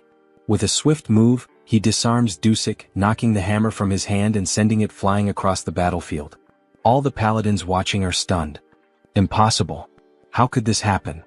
Even Dusik himself is shocked. He quickly turns to Junsu. This kid is actually going to win this duel. But there's no way he will let that happen. He has no intention of becoming a sacrifice for their rotten order. Alright, he admits it. He can't hold back against Kim anymore. He'll fight seriously now. Gripping his shield tightly, his aura begins to surge. He has given up on being Thor. Now he's Captain America. Dusik channels power into his shield and warns Kim. This next attack could kill him, so he'd better be ready. Then with a sudden motion he hurls the shield like a spinning blade. Kim quickly raises his own shield to defend. A direct attack like this won't work, or so he thinks. But in an instant, his shield shatters, and the sheer force sends him flying to the far end of the arena. Shit. The power output just skyrocketed. Was Dusik really holding back this whole time? Before he can recover, Dusik appears right in front of him and lands a devastating punch straight into his stomach, striking in a stance straight out of JoJo. How dare you mock our order? Kim is sent crashing into the wall, spitting blood as his body collides with the thick stone. If he begs for forgiveness now, Dusik will accept his surrender. But as Warrior Kim stumbles back to his feet, rolling onto his side, he simply smirks. No. The only way I lose is if you kill me. So be it. Now both warriors engage in an all-out frontal clash, neither backing down. Kim charges at Dusik, who manages to block his attack. Then, in a calculated move, Dusik allows himself to take a few hits just to land a clean strike on Kim. With all his strength, he slams his shield into Kim's shoulder, cutting deep. The pain is so intense that Kim nearly loses consciousness, but he refuses to give in. In an instant, he counterattacks, driving his axe once again into Dusik's ribcage. Dusik grits his teeth and retaliates with a powerful kick to Kim's chest, sending him flying across the arena once more. Both fighters lock eyes, exhaustion weighing on them. Their bodies are battered, barely holding together, they are at their absolute limit. Dusik declares that it's time to end this meaningless battle. Oh, great Father! Lord, hear my prayer and fulfill my wish. From heaven bring down the hammer of your wrath. Raising his shield to the sky, he calls upon a massive storm. Dark clouds swirl, and the arena trembles as if about to be swallowed by a raging sea. Kim instantly recognizes the ability, Dusik's ultimate move. Darkness Tsunami. Now that he's seeing it with his own eyes, there's no doubt, this is a catastrophe. If that attack lands, he will lose. 100%. But there is no way to dodge it. If he wants to win this fight, he has to go through it. He stares directly at the approaching tsunami as his sword begins to glow. Suddenly, everything shifts. The colors around him fade to gray, as if time itself is slowing to a stop. He is afraid. But he has to trust in the traits he has built as Warrior Kim. He takes a deep breath, shutting out everything around him as if he exists in another world entirely. Mountain-breaking swordsmanship, the technique he has never stopped training. The swordsmanship, sharpened through battles and sparring against Seo Woojin. The Einherjar cultivation technique, honed through years of dedicated practice. Mana heart, which has grown alongside him. Rush, earned through sheer desperate willpower. And finally, the ultimate trait, one that can cut through any material in the universe, flash. Then, as if a divine force is descending upon him, a surge of power crashes down over his body. He will trust in his abilities. He will trust in the time and dedication he has poured into them. A brilliant four-pointed star flashes for an instant. Kim launches himself forward, dashing headfirst toward the oncoming tsunami. And above all else, he will trust in himself. He charges straight into the massive wave that gave birth to the tsunami. The entire arena is consumed in blinding light. No one understands what is happening. What the hell is that light? What's going on? Kim's friends question in shock. Then finally the light fades. Kim is on his knees, gasping for air, while in the background, Dusik remains standing. Suddenly, Kim starts coughing up blood violently. His body is battered, barely holding on. Dusik speaks, his voice steady. That was a magnificent duel, warrior Kim. But then the truth becomes clear. A massive hole gapes in Dusik's chest. Kim's power had been so overwhelming that it pierced straight through Dusik's ultimate ability, shattering his shield and tearing through his body. All that remains is an empty husk, standing lifeless. Then the announcement is made. The judge raises Kim Warrior's arm, declaring him the winner of this duel. His friends start running toward him, and in that moment we get a glimpse of the arena, now scarred by the destruction. Junsu is happy he did it. He managed to defeat a superior-level superhuman without using the mutation trait. Professor, he really is the best. That was unreal, almost inhuman, our girl remarks, her face lit with joy. He knew he was capable of defeating that paladin, the president says, tears streaming down his face. He couldn't help it. He was simply amazed by what he had just done against that superhuman, adds the gang leader. But suddenly someone shouts, "Son of a bitch." It's Jaeol, gripping his axe, ready to strike Junsu. Die now, cheater. However, Seo Woojin was prepared. He reacts instantly, protecting his master as we see a punch followed by a blue explosion, sending Jaeol flying. He crashes to the ground, landing near other paladins after being thrown several meters. How dare you refuse to accept the outcome? That chief paladin Dusik lost in a fair and honest battle, and yet you still try to attack his teacher? Do you truly wish to meet death now? At last we see Woojin in a fighting stance, his expression filled with rage. Sir Lee Jaeol, do not forget the magical pact both fighters agreed to. If he acts recklessly, his heart will explode. Kim Warrior, because of him, the captain of the paladins is dead. We see his heart being crushed by magic, making it impossible for him to even breathe properly. They will have their revenge. The Order of the Old Father will not forget this, the other paladins shout. So they're saying that Kim was the one who killed Dusik in this duel? Is that really what that worm is trying to claim? Yes, everyone saw it, he was killed by Kim Warrior's hands. Stop talking nonsense, Junsu says in a serious voice. The one truly responsible for Dusik's death was none other than Jaeol himself. Though he was an enemy, Dusik was an outstanding example of a warrior. He fought bravely for what he believed in and battled to the very end.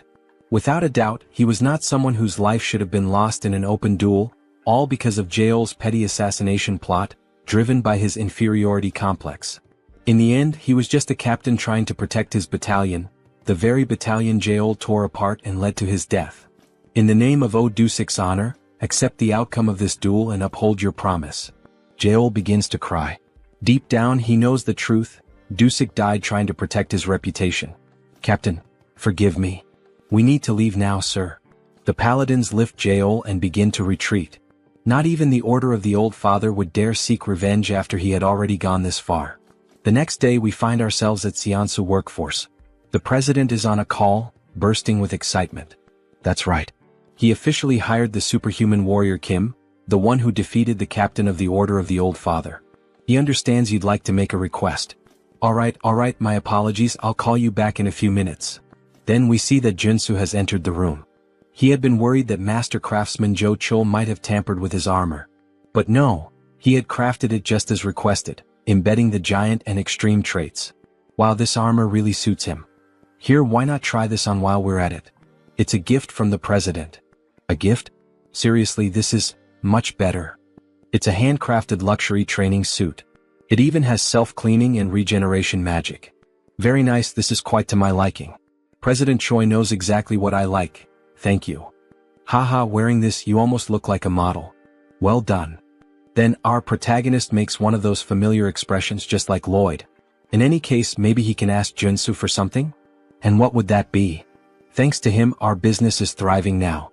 But since you have a relatively short work history with us, some people are questioning our contractual relationship. If that's the reason, then he should comply. Do you have any decent work for Kim? Yes, he has the perfect job prepared for Warrior Kim. The Sun Magic Tower wanted to study his black flame for research purposes. The Sun Magic Tower, It's one of the 4 great magic towers of Soul Arcana. If he remembers correctly, this is the place where one can acquire fire-related magic. It's an excellent trait for mages, maybe even for him. They will reward him with membership. Very well, he'll accept. This character is in the Sun Magic Tower, so he knows exactly what rewards he can get from them, Junsu says with a sinister grin. Then he heads to the designated location, a place where magic and science intertwine. It truly is a fascinating sight. Superhuman Warrior Kim? The man introducing himself is Park Hyungju, a senior researcher. You must be here because of our request to study your black flame, correct? Park Hyungju, senior researcher, level 5 mage. Yes, that's correct. He had expected him to be much older, but he's actually quite young. There's not much time, so they'll get straight to the point. Please, this way. Then he introduces a capsule surrounded by cables and a computer. First, we'll perform some basic measurements. This machine looks oddly familiar. Please step inside. You only need to remain still. So he enters the machine. The assistant shuts the door and a robotic voice announces, initiating ultra-precision measurement. Ultra-precision? Wait, this is the machine used to reveal everything about a character to the player. He's walked right into a trap. Information about him starts appearing on the screen. This machine will expose all the secrets of his traits. Hey you bastard, what the hell?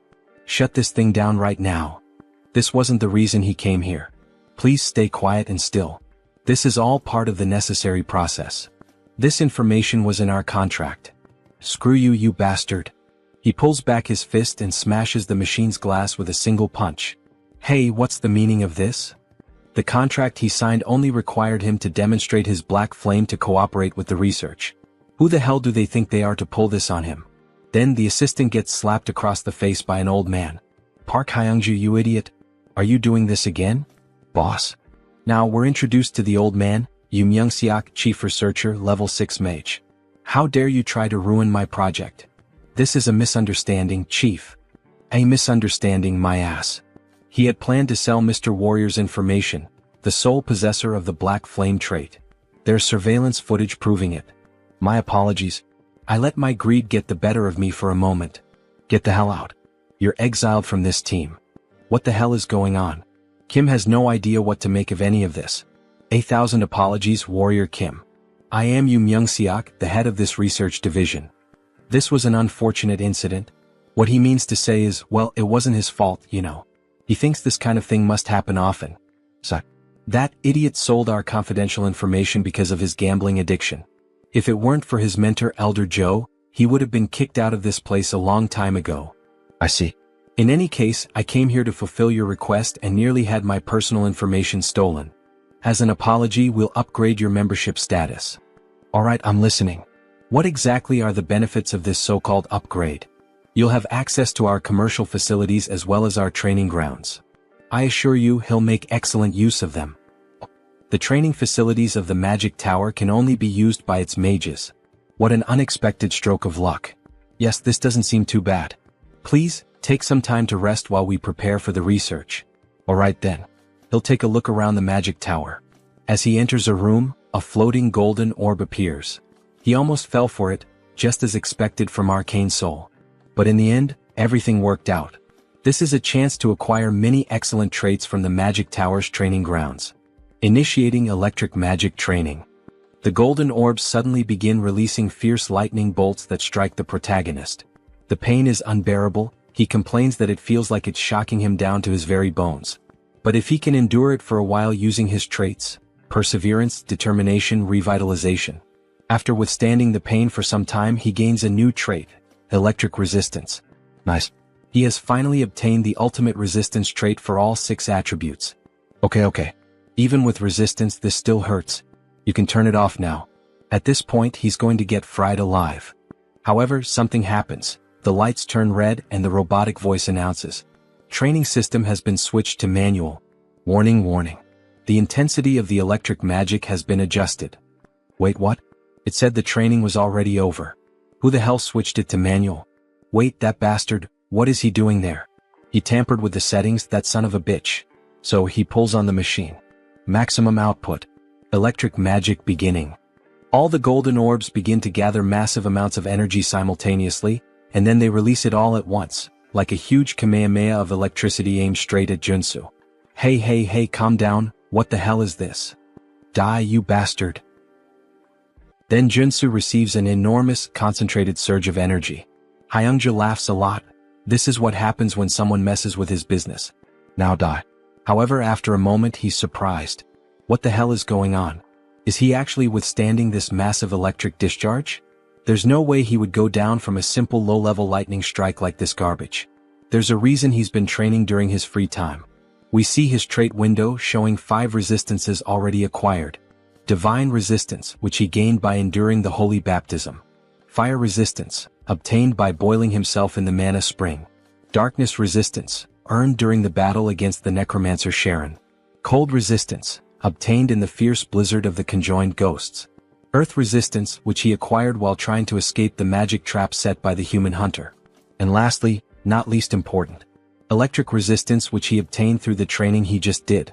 With all 6 traits now combined, we see a bright green aura surrounding the protagonist's body, as if he's undergoing some kind of mutation. His body begins to change from the inside. His heart starts beating harder as it draws more blood, more veins connect to his heart to increase its power. Then he finally gains a new trait, magic resistance. A green shield forms around him. How thrilling. This new trait came at exactly the right time. Hyungju can't believe what he's seeing. How is this possible? Can he really block a level 3 magic spell using only his body? Is he even human? This is going to be harder to deal with. Attention. The program is now out of control. Please terminate all training and evacuate the facility immediately. The system is out of control. This is going to get dangerous. In that case, he'll start dodging all the attacks using his perception trait. Then he quickly begins evading all the electric strikes, adding 2 more traits, movement and dash. By using this combo, he ends up gaining another new trait, secession. Good. He managed to acquire this useful trait as well. At this pace, he should be able to obtain the high-class trait, air raid. Damn it, what the hell is going on? Hyungju starts to panic and frantically presses all the buttons. He's really trying to kill the warrior Kim. However, he's stopped by his superior. That bastard of an assistant. He thought he'd heard the warning sounds and came running to check what was happening. What the hell does he think he's doing? Shut it down now before it explodes. Yes, sir. Resetting the training program. The training program has been stabilized. Lunatic. How dare you try to harm Mr. Warrior Kim? Chief, that's not what you think. Harm who? Mr. Warrior Kim? He seems to be unharmed after all that electricity. Well, it was definitely a bit electrifying, no doubt. But it was a good warm-up. Everyone present is left in disbelief at what they're seeing. Chief, please forgive this fool. Please don't expel him from the tower. He has nothing else left in the world. What will happen if he's expelled from the tower, asks Kim. He'll be magically marked in the brain so that he can no longer learn any new magic, just like a thief who loses his hands after stealing. His life as a mage will be over, and he'll be useless for the rest of his life. That seems fair, considering the trouble he caused Junsu. He's already done many bad things. This is just a natural consequence. And look at this, Mr. Kim. It may not be much, but it's a symbol of our apology. This is an elixir. It's a miraculous potion that can take you from 1 HP to full health in a single gulp. Thank you. This gift is like an extra life for him. He needs to calm down. Ah yes. He believes this is the proper compensation. He doesn't want this incident to turn into something bigger. But there's something else he needs to gain from this magic tower. But he must say that although this gift is great, still, it's not enough to make up for the fact that he was attacked twice after visiting this tower. So, could he be informed of what he might need in order to receive proper compensation? He's held on to this request for a long time, ever since he arrived at the tower. It's to experience the 4 magical spells from the 4 great magic towers. Pardon? Is he perhaps saying that he would like to experience the solar explosion? Yes, that's exactly it. Please, fire the solar explosion at him. The doctor is afraid that this request might not be possible. A level 3 superhuman can't withstand the solar explosion for even a single second. Maybe after he becomes stronger and grows a bit more. No. He's certain he can endure it for about 15 seconds. But that's a feat not even a level 5 superhuman can achieve. Alright, but he is different. Then he starts emitting black flame from the palm of his hand. The black flame, it can burn away an enemy's mana.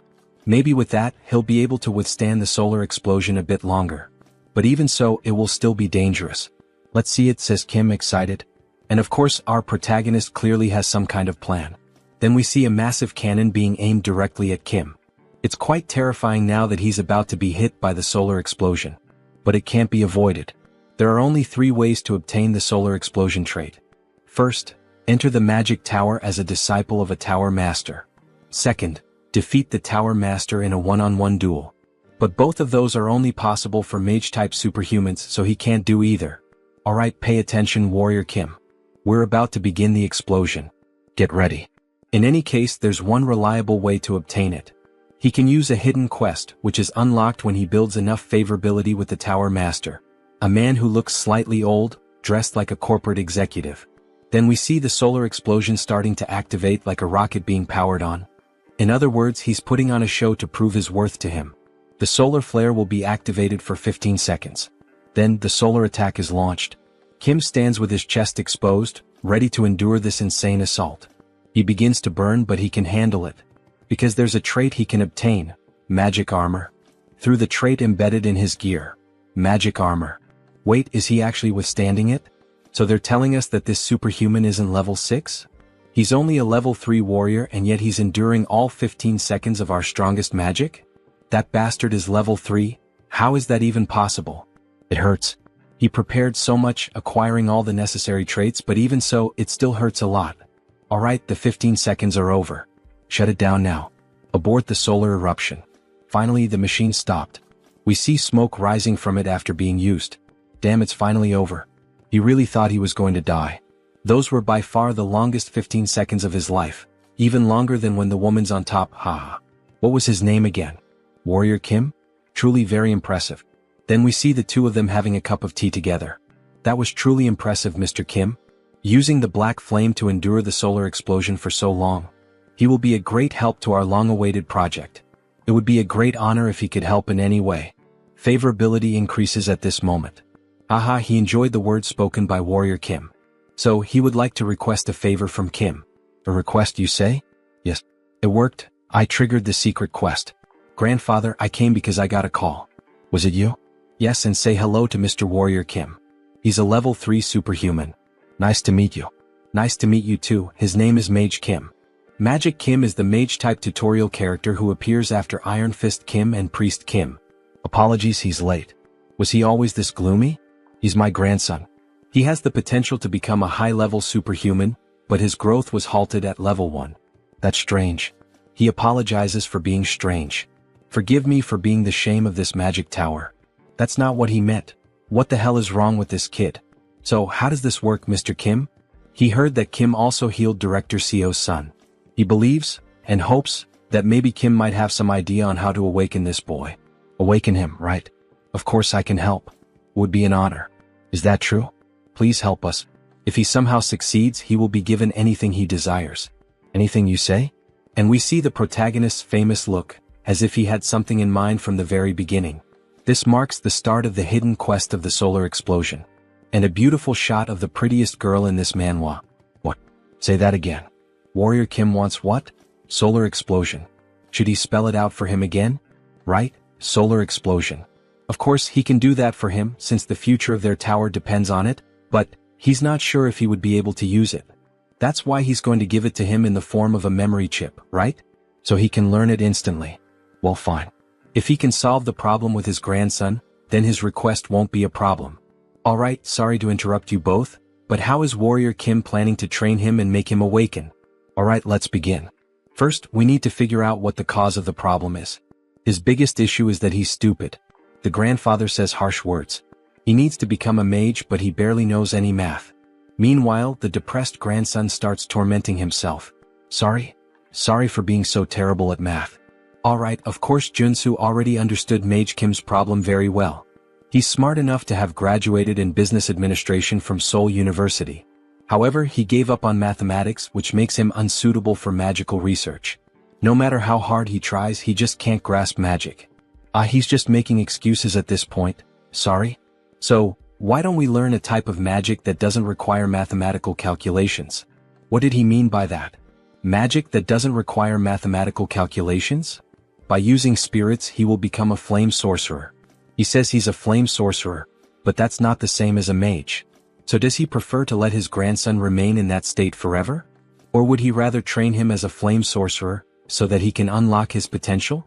Alright, for now, explain your theory in detail. The problem is the magical enchantment, isn't it? Since he can't perform the calculations for the formula, he can't cast spells. So, just leave that difficult task to the spirit that will assist him. In exchange, he only needs to supply mana directly to the spirit. That's not possible, he has no familiarity with spirits. How is he going to deal with one? He just needs to make a contract with a spirit like he already explained. The boy will only be using the spirit's strength. He inscribes just a single spell into the mana circuit. That way the user handles the mana, and the mana circuit handles the spell itself. Incredible, he's right to suggest that we capture a spirit and use it as a mana circuit. Or better yet, we could simply transplant it into his circuit. That's right. Truly amazing. An incredible theory. He thought he was a warrior. How does he come up with something like this? Of course, he knows, after all, the guys thought of this in the future of the game. He didn't just come up with this now. And honestly, he doesn't even know what the hell he just said. He just repeated what he saw in the game. But there's a problem. The gate to the spiritual realm is closed at the moment. We can't summon any spirits. So instead, we can use spiritual animals. Spiritual animals? Like a phoenix? That sounds difficult. How are we going to find a legendary creature? Don't worry about that. Warrior Kim has a way. Then we see several phoenixes gathered, flying. Wow. There really is a phoenix valley in a place like this. Even high-level superhumans have difficulty finding places like this, so how? Contrary to the rumors, it was hidden in the alleys. He also found it by accident. My god, he really is one of the luckiest. So, about the promised solar explosion. Yes, he'll make sure to give him one. This mission can only be completed with the knowledge of a sweet spot. By the way, how do you plan to use the solar flame as a warrior? You would like to enhance it? So, he begins producing the black flames. His goal is to create his own polarization. Polarization, he says? That's not an easy task, not by any means. We've spent a whole decade working on it. This won't be easy, but approaching it as a mage and approaching it as a warrior might produce different results, you know? Who knows? Maybe his polarization is better than yours. Really? Then how about we make a 2-year bet? Let's compare the magical tower's polarization with yours and see which one is better. That sounds fun. How much are we betting? If Warrior Kim wins, the director will grant him one wish. But if the director wins, Warrior Kim will join the magical tower's security team. Alright, that sounds like a fair bet. Don't forget this promise. Another chance to benefit from the magical tower of the sun, hehe. Alright, now it's time for the verification. Then we see Kim waiting near the operating room. That was incredible, superhuman Kim. And to think that he paved the way for flame sorcery in our magical tower. Hello, boss. Yes, that's what happened. But first, we need to hope that the operation is successful. Indeed. But about that mage who was expelled earlier. That failure? He did a thorough investigation on him after he was expelled from the tower. And it became clear that he received money from the Humo Group. The Kumo Group. One of the 5 largest conglomerates, known for their highly aggressive and predatory commercial expansion. They are mafias, politicians, criminals, and all kinds of bad people gathered in one place, represented by a black crow. They were basically the villains in the game. The problem is not that they stole information from our magical tower. It's that they specifically demanded only your information. Perhaps they are trying to recruit you? You wouldn't want to have to participate in this. You would never join villains like Kumo. Damn, another thing to avoid again. Suddenly the silence is broken. That was a huge success, all thanks to him. Superhuman Kim. Your grandson is now a mage, no, a superhuman. Ugh, it's good to hear that, but that slap really hurt. Incredible, so this is the power of an 8th level mage. Seriously, really, thank you, Mr. Kim. We see the boy surrounded by flames. Mr. Mage Kim. What the hell is this? Is he already as strong as Junsu? Starting at level 3? This is the power of genetics. Junsu took so long to reach this level. He feels so strange while being able to use magic so easily. From now on, he suggests he drinks fire attribute elixirs to accumulate more mana. He's even telling him how to get stronger. Thank you. Good work, Kim. Here's what was promised, your reward. That didn't take too long. Yes, solar eruption. But what the hell is this? Open it and see for yourself. He placed an allowance for him in this bag, enchanted with space expansion magic. I like you, Master of the Tower. Your favorability is off the charts. Moments later, we see the protagonist back at his boss's side. You received a bonus reward of 5 billion? That's incredible. He thinks it's time for you to get used to his greatness, Director Choi. Anyway, he thinks it might be time for him to take that nectar he's been saving for a while. Nectar, he says? It hasn't even been a month since he reached level 3. Doesn't he think it's a bit early? He might suffer side effects. So, can you refine the nectar, Director Choi? Refine, huh? You can count on me. Then he opens a cupboard with several items ready to start the process. Yes, Director Choi. He just needs the main ingredients. These are the most popular ones. He will gain different resistances depending on the ingredients used, so it's done.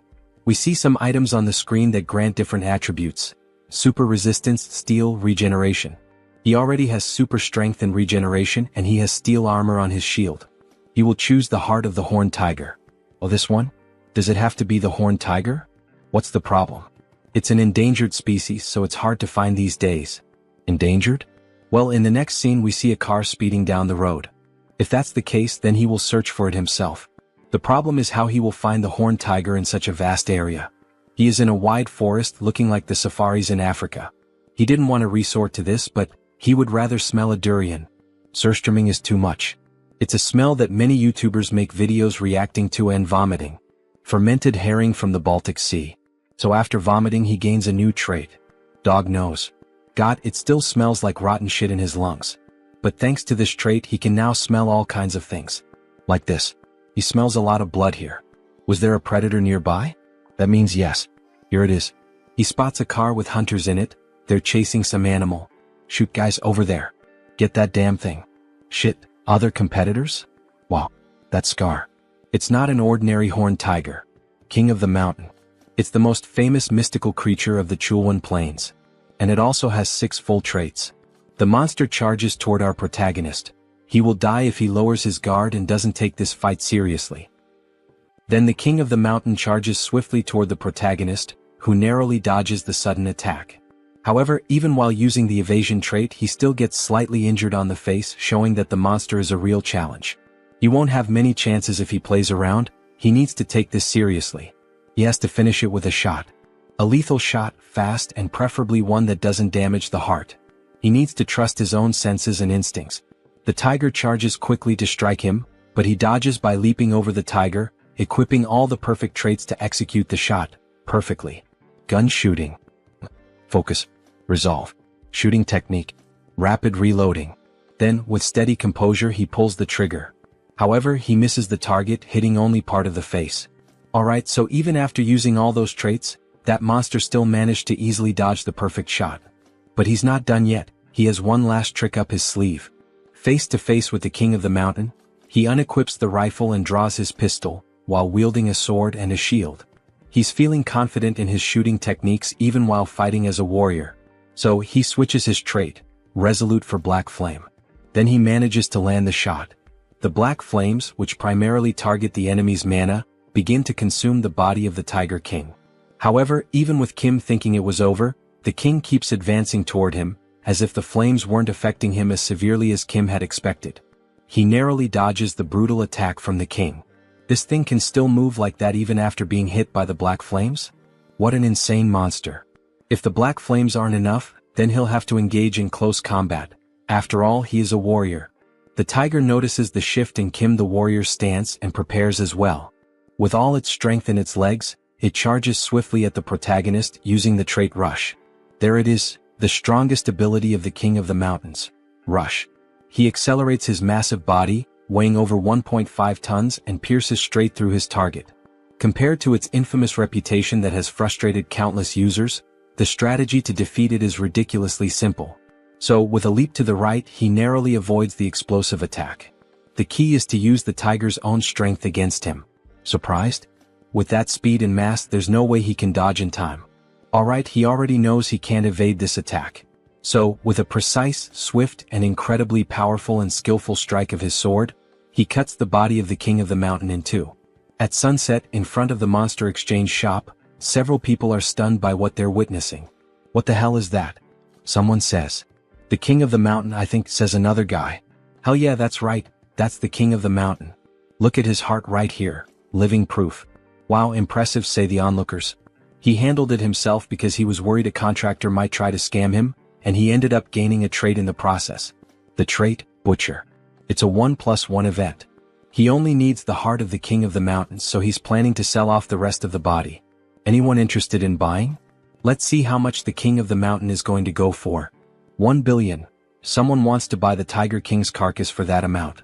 Another man raises the bid to 2 billion, then 2,200 million, and then 2,500 million. Good. Then suddenly, a woman announces an offer of 5 billion. Everyone is left speechless by the outrageous amount she offered. Junsu quickly accepts the offer. 5 billion, it will be sold for 5 billion, it's hers. Alright, she's going to transfer the money right away. We see Warrior Kim holding up a sign with his bank account number, like a ring girl during a match. Here's your bank account number. The other bidders walk off, grumbling, whatever. That offer was rude. Alright, one question. By the way, did he actually hunt the king of the mountain by himself? Yes, he did. Kim was just lucky that day. There's no such thing as luck when it comes to hunting monsters, especially not the king of the mountain, who has been a challenge to countless hunters for years. All of this was earned thanks to his hunting skills. Here, this is her business card. She would appreciate it if he could give her a call later. Then we see who she is, Young Jin Young. Hunter Association. So, she's from the Hunter Association? That look in her eyes feels familiar to Junsu. Until next time, bring us an even bigger monster. Alright, thank you. Maybe she's just a very wealthy character from the game's story. Then a notification pops up on his phone confirming the completed transfer. 5 billion won, which would be roughly $3.7 million in the real world. The king's heart and 5 billion won. This was certainly quite a fortune. So, 2 days later we see Warrior Kim holding something in his hands. Just by looking at it and analyzing its color, he can tell the nectar was well processed. A shade of yellow that's almost golden. Director Choi added the king's heart into the nectar mix, so there won't be any side effects. He seems so confident in his own skills when producing this nectar that Kim feels he can trust the quality of a product made by the director's hands. Still, he feels a bit nervous.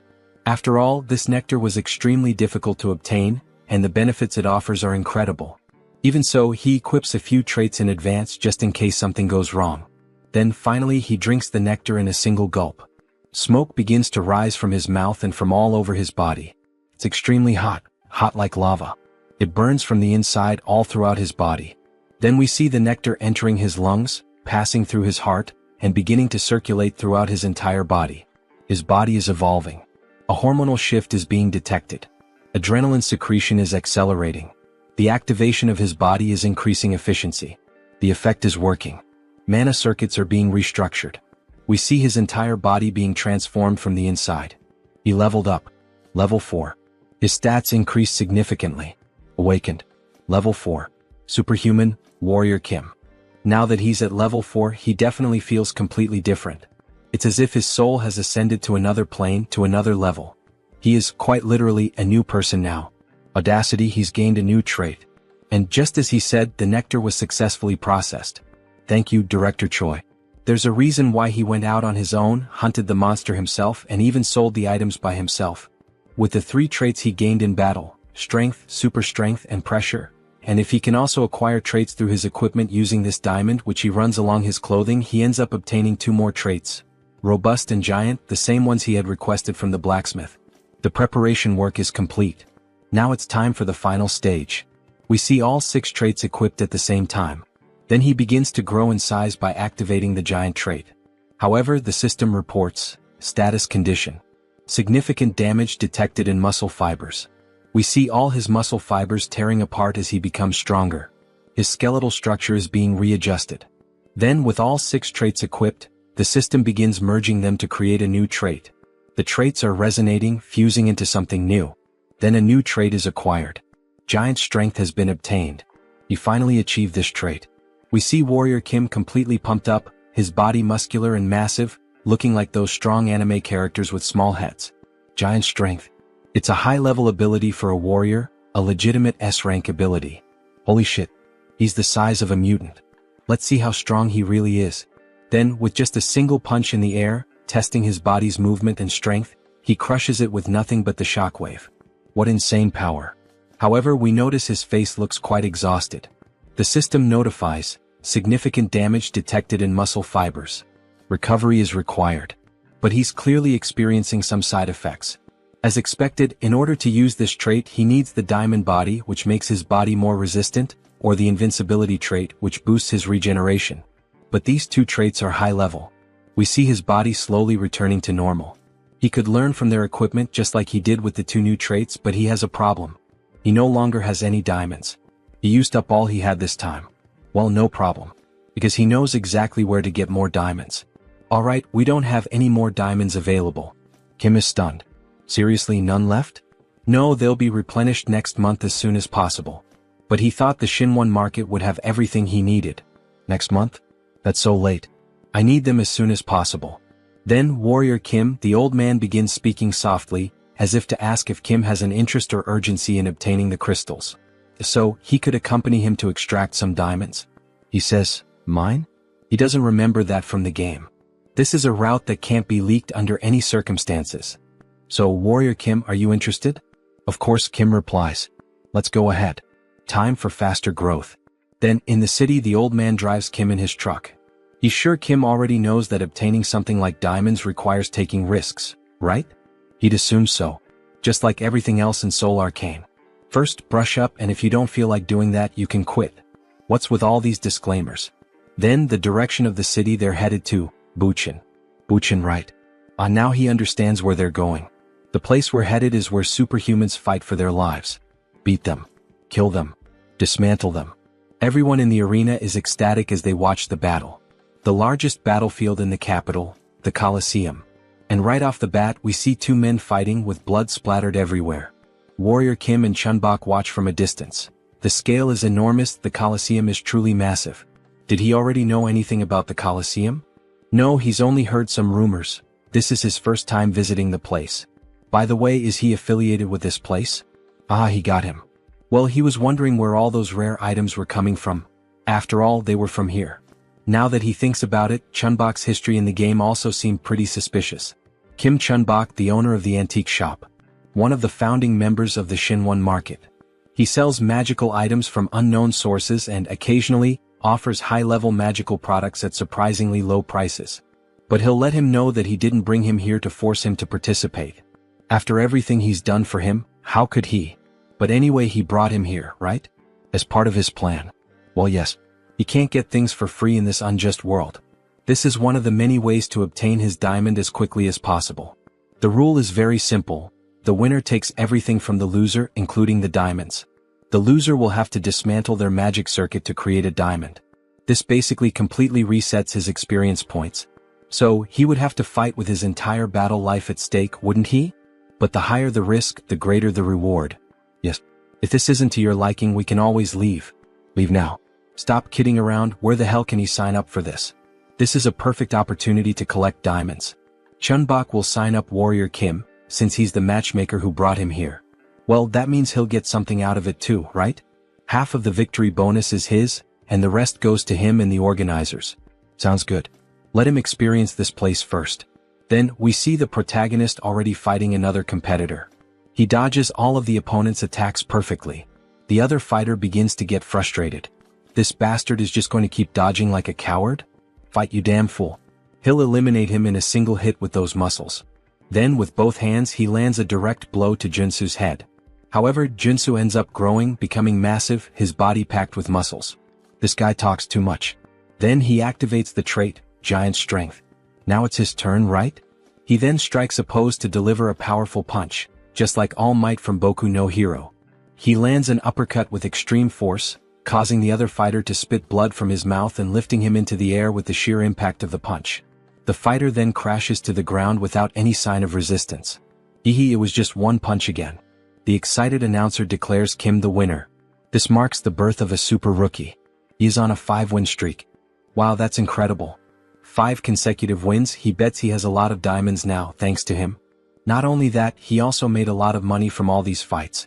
So, what does he plan to do with all this money he earned today? Well, Junsu is thinking about getting some better equipment. He needs new weapons and armor, maybe a new tactical set. Wow, even with all that money, he only thinks about ways to get stronger. Amazing. Maybe that's why he's so strong. He's a fanatic in search of power. Yes, of course. After all, strength defines a person's capability in Arcane Soul. The world is unfair and only the strongest survive. You wouldn't want to live like a failure, deceived in this rotten world. Suddenly, Chunbok receives a notification on his phone. Look, it seems like Warrior Kim just received a duel invitation. Oh, from whom this time? From a level 4 superhuman named Destroyer King, ranked first. Destroyer King? Who the hell is that? Maybe this fight will be tough. After all, he's ranked first and Warrior Kim is in 10th. If you want, you don't have to accept this duel challenge. Don't push yourself too hard. Destroyer King, alright. That name is even somewhat familiar to him, maybe he can manage. Then a ring girl appears, announcing the start of the first fight between Warrior Kim and, of course, with the huge crowd shouting, Destroyer King, kill this rookie, we've bet a lot of money on his defeat. Destroy that growing sprout of a rookie. Then he finally appears, the King of the Colosseum. Wearing a characteristic WWE outfit, he introduces himself as the Destroyer King. And while laughing, he shows off 2 silver teeth with diamonds embedded in them. He then begins speaking to Kim. He didn't expect him to accept the duel challenge, maybe he's out of his mind. After all, no one would accept a duel against the top-ranked fighter of the Colosseum. Alright, this Destroyer King. He's certainly someone hard to deal with. He's a character with 3 rank S attributes. Practical combat, giant strength, fighting technique. He is the strongest when it comes to unloved fighting, possessing these 3 top-level traits. But it is possible to beat him. Difficult, yes, but there's a chance. Back in the game he was level 5. However, at this moment he's still level 4. So, there is a chance to take advantage of the level difference. Besides, he was starting to think that diamonds weren't a good enough reward after all. Let me wipe that smile off his face. Then the king rushes forward, attempting to strike Kim, who quickly dodges. He will beat Kim into a bloody pulp and watch him cry on the ground. Kim would like to say the same to the king. Don't make a mistake, he will defeat him. Then the king finally manages to grab Kim. Look at those arms. Our protagonist really must have taken those forbidden poisons that bodybuilders use. However, it was all part of his plan. As expected, he knew the king would target the joints first. After all, the Destroyer King is a wrestler. The moment he lifts his opponent, he will slam him to the ground. But you know, that's exactly what Warrior Kim wants him to do. So, as the king attempts to take him to the ground, Kim quickly manages to break free from the king's grasp. By adding strength, super strength, and the giant strength along with counterstrike, and activating the counterattack at the perfect moment, combining all these traits, he manages to dodge the king's attack and counter perfectly. He lands a precise elbow strike to the king's chest. He is able to surpass his incredible technique by combining these characteristics. The king suffers the impact, spitting blood. However, he quickly reacts by grabbing Kim's hand and using the arm lock technique, pressing his fists against Kim's neck. But it was already expected that his next move would be this. Kim saw the attack coming from a mile away, so he is able to break free from the king's grip again. Then he grabs the king's clothing and with immense strength, he lifts the king as if he were nothing, throwing him to the ground with tremendous force. He obtained a new trait, suppression. Suppression is a trait acquired by repeatedly predicting the opponent's movements. Now he's mine. This bastard, it seems like he's predicting every single one of my strikes. He's wondering how the hell Kim is predicting and dodging all his attacks. Well, unfortunately for him, Warrior Kim is just starting to warm up and will finish him off quickly. By obtaining the suppression trait, he has collected all 6 basic combat traits. Strike, combo, counterstrike, protect, evasion, suppression. And when combining all these 6 traits, we see the 6 traits merging and evolving into a single trait, practical combat. He has obtained a new characteristic. Alright, let's put this bad boy to the test, shall we? Then we see him assuming a new fighting stance, emitting an intense aura. What the hell is that? What the hell is he trying to do now? Then he advances with a classic boxing stance to strike the king. What the hell is this? What did he do to completely change the atmosphere of the fight? He even changed his fighting stance. It's like another person is fighting. He's sharp. No wonder he's ranked so high. He's right. When he first entered the ring he was just a big newbie. Now he's a complete fighter. Now that he has gained practical combat experience. Those blue eyes with that fighting expression remind me of Satoru Gojo. Then he lands a precise blow to the king's stomach. Even though the king blocked with both hands, the impact is still so strong that it forces him to retreat. By equipping the new trait, Practical Combat, his basic attacks now always have the combo trait active, in addition to adding all types of bonuses to all of his combat moves. So now he can use 6 traits at the same time, taking up only 1 slot, leaving 5 more free slots to add more damage or defense. However, the king gets angry and tries to return the punch, but Kim easily dodges the attack. And while using Practical Combat, if he combines other lower-level traits once again, even the Destroyer King won't be able to stand against him. Then he grabs the king's arm and applies an arm lock, pressing with all his strength as the king groans in pain. Touch the ground if you don't want him to break your arm. Surrender now. Shit. Fine, he gives up, he surrenders and taps the ground 3 times. And the winner of this historic match is Warrior Kim, announces the announcer. To the surprise of everyone in the Coliseum, he has risen to first place in the Superhuman Level 4 division rankings. He's really in great shape with a muscular body. Then, everyone in the Coliseum begins to clap for his performance. This is crazy Warrior Kim. He arrived today and has already become the new king.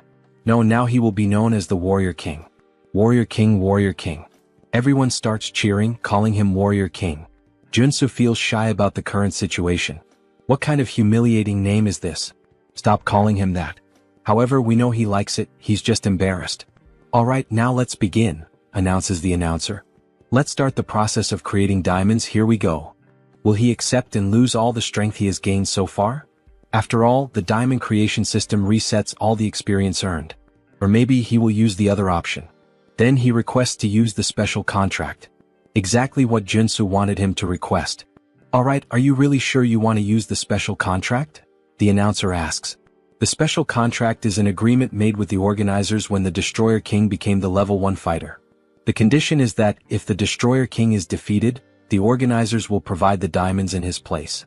However, this is only possible with the winner's consent. Will Warrior Kim accept these conditions? If he accepts these terms, they promise to give him 10 diamonds. Even the announcer gets excited. Wow, this is an unprecedented deal. Considering that it is expected to extract 3 or 4 golds from the Destroyer King, it's a good deal. He suggests that Warrior Kim should accept the offer. However, Junsu doesn't think it's enough, he wants more. Both the former king and the announcer are surprised by Warrior Kim's audacity in refusing the offer. The mana and experience points of a level 4 superhuman are at stake. He can demand more and take advantage of this unique opportunity. Alright, in order to accept this agreement he would like to add one more term. But this does not involve diamonds in the discussion. So what would he like to add to the contract? He wants the item he was using when he first appeared in the game. If he gives him the Steel Fist, the item he has been hiding all this time, he will accept the conditions presented. Give me that damn SS level magic weapon. He is perplexed by the proposal. What did he just ask for? Steel Fist? He has no idea what that is. It's too late to act as if he doesn't know anything. He saw the look of surprise and suspicion on his face. He will accept nothing less than the 10 diamonds and the Steel Fist. If he doesn't accept, he will lose all his mana and experience points. Damn, how does he know about that? This bastard is very suspicious. So what will be done? He can't refuse Kim's proposal. If he breaks his magical circuit to create diamonds, he will lose all his abilities. Alright, he will give the Steel Fist as part of the offer, however, he will have to accept a rematch against him in this Coliseum, betting the Steel Fist again. Fine, that sounds good. They can decide later when the day will be. After all, he is a busy man too. Then we see the new glove being worn by the protagonist. Holy shit, this is so stylish. So clean and fresh. Then a system notification appears to explain the item a bit better. Steel Fist. Increases strength and resistance. Reduces all damage for 10 seconds. Damage reduction? That's totally a scam, Kiki. And of course he also got several diamonds as a reward. Now he could create a high-level characteristic and even have some left over. This was a win, a victory. So he equips some characteristics. Regeneration. Revival. Wound recovery. Vigor. Energy. If he applies the healing characteristic from the necklace that Father Kim gave him a few months ago during the mission to drink gold, what should happen is, then suddenly, a blue aura begins to consume his body, even his eyes turning white. He then obtains a new characteristic, immortality. Perfect, it worked exactly how he wanted. Now that he has giant strength and immortality, he just needs one more characteristic to complete the warrior's build. He is a true RPG player. Alright. For now, these diamonds will be kept until their usefulness arrives. Then the phone starts ringing on the table. Xiong Jinyoung, who is it? Isn't that the hunter who bought the Mountain King? I think that was her name. Then the next day we see the Hunters Association. Thank you very much for accepting the invitation. The guild leader would really like to meet Warrior Kim. Oh yes, he would also like to meet the guild leader. Since the leader of the Hunter Guild is an NPC who often gives many missions with good rewards, it might be a good idea to build a friendship with him early on. Warrior Kim has arrived. Superhuman Kim, it's an honor to meet him. Kim was slightly startled. Something seems wrong. He is the leader of the Hunter Guild, Yoon Byungjin. We see a classic older man wearing a black suit and red tie, but what stands out are his vampire-like teeth. What the hell is this? This isn't the guild leader, at least not the one he knew from the game. He is the head of the assassin organization. Why the hell is a guy like this here? Something is off. Oh, it's an honor to meet you. I'm known as Warrior Kim. Haha, the honor is mine. Right. There were some rumors that after an incident at the Hunter Guild, he was expelled, but the details were vague. Suddenly, someone opens the door, a chubby man panting. Huff. Apologies, he's late. Director Kong, what's going on? What's all this fuss about? Haha, he heard that the person who defeated and tamed the Mountain King was here, so he rushed over as quickly as he couldn't miss this opportunity. This is the real guild leader, the one introduced in the game. Besides, the United competition is today. How could he miss that? What the hell is going on here? Junsu is lost with all this information. Hello, he is Director Kong, a pleasure to meet you. You can call him Kiziak, haha.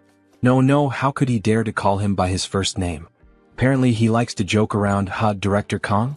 As expected, he has a good personality just like in the game. Alright, if the introductions are over, let's get to the main topic for which Mr. Kim was invited. Mr. Superhuman, we would like to invite you to become a full member of our guild. He's talking about the Hunters Guild? He'll have to think a bit more about this. Becoming a member with full access for free is a good deal. But he's hesitant because of the current guild leader. To be honest, the guild is in the process of creating an exclusive hunting ground in Yangqian. An exclusive hunting ground? Yes, to be honest, the position of our guild is unstable. At the moment, we can only hunt with the permission of the two armies, the Western Army and the Eastern Army. But if that permission is revoked, we risk being dissolved. Therefore, our goal is to create a territory where only we can hunt without the need for things like this. A territory between the two armies that allows us freedom. We need someone skilled like Superhuman Kim to establish this. Alright, that sounds very reasonable, but there's one detail. Well, guild leader, this isn't actually our real goal anyway. Our guild leader isn't just trying to stabilize a hunting territory for us. He wants the guild to be recognized as a force, an army, and thus, be acknowledged as a military power in order to create a military kingdom in Yangqian. Wow, and something of this scale can really be created with just the guild? Aren't the generals of the two armed forces people with great influence due to their history of independence and militarism? That's true, so it's impossible, says Director Kong. However, the guild leader interrupts. It's possible. Superhuman Kim, if you lend us your strength, you might even be given the position of guild leader in the future. The position of guild leader? It seems so, his eyes are overflowing with ambition. Well, he should forget about complicated things like that for now and join them. Director Kong will take good care of him. Director. Thank you. Don't you think she can handle something like that? She says with a malicious look. Yoon Byungjin. A cruel man whose actions are unpredictable. The man behind the assassin organization, not trustworthy. It would be unfortunate if something happened to Director Kong, who will give out rewarding missions in the future. Then Director Kong interrupts her charm. Superhuman Kim, of course if you decide to join us, there will also be tax benefits. You can also enjoy hunting in today's United competition. Alright, he's made his decision, he has to protect the director at all costs. Fine, sounds good. So he will join. Moments later we see a truck in the middle of the forest. He owes a favor to Warrior Kim now. He'll take care of driving, just relax. He was worried that the guild leader inviting him first made him have to rush over there.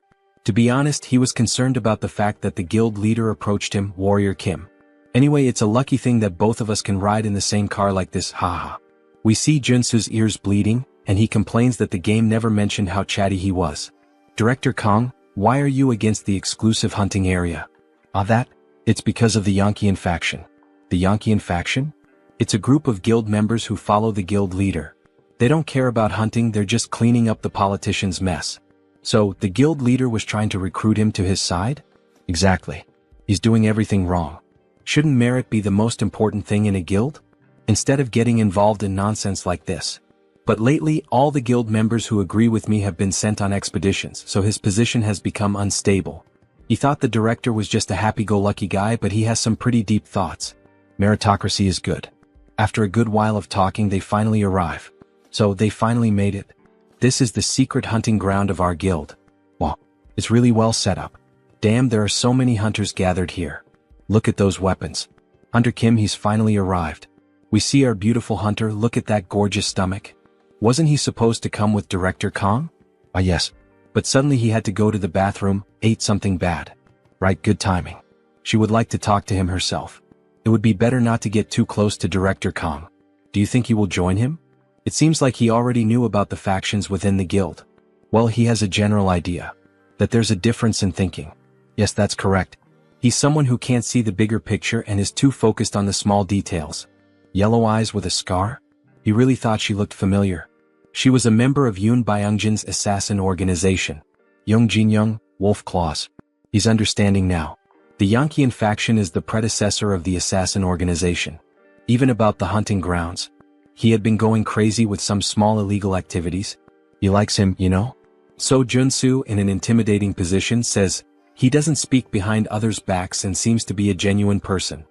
This leaves the little girl feeling all awkward. Well, do it your way. Just don't regret it when it's too late, I won't be able to help you. Now that he has a sense of the situation, he should start preparing. Then we see several sunscreen bottles placed on top of a sink. His face is covered in sunscreen. Then he acquires a new trait, sensitive skin. He only acquired it after buying cheap skincare products and applying them until it hurt. But he finally got all of them. Sensitivity. Bright eyes. Enhanced hearing. Dog nose. God's tongue. Sensitive skin. Now he can combine all of these into an absolute trait for hunting. Sixth sense. The sixth sense is a great trait for hunting, but it's also useful in other situations. We see the protagonist with his face all distorted from the excess of products. Should he check if someone is having evil thoughts?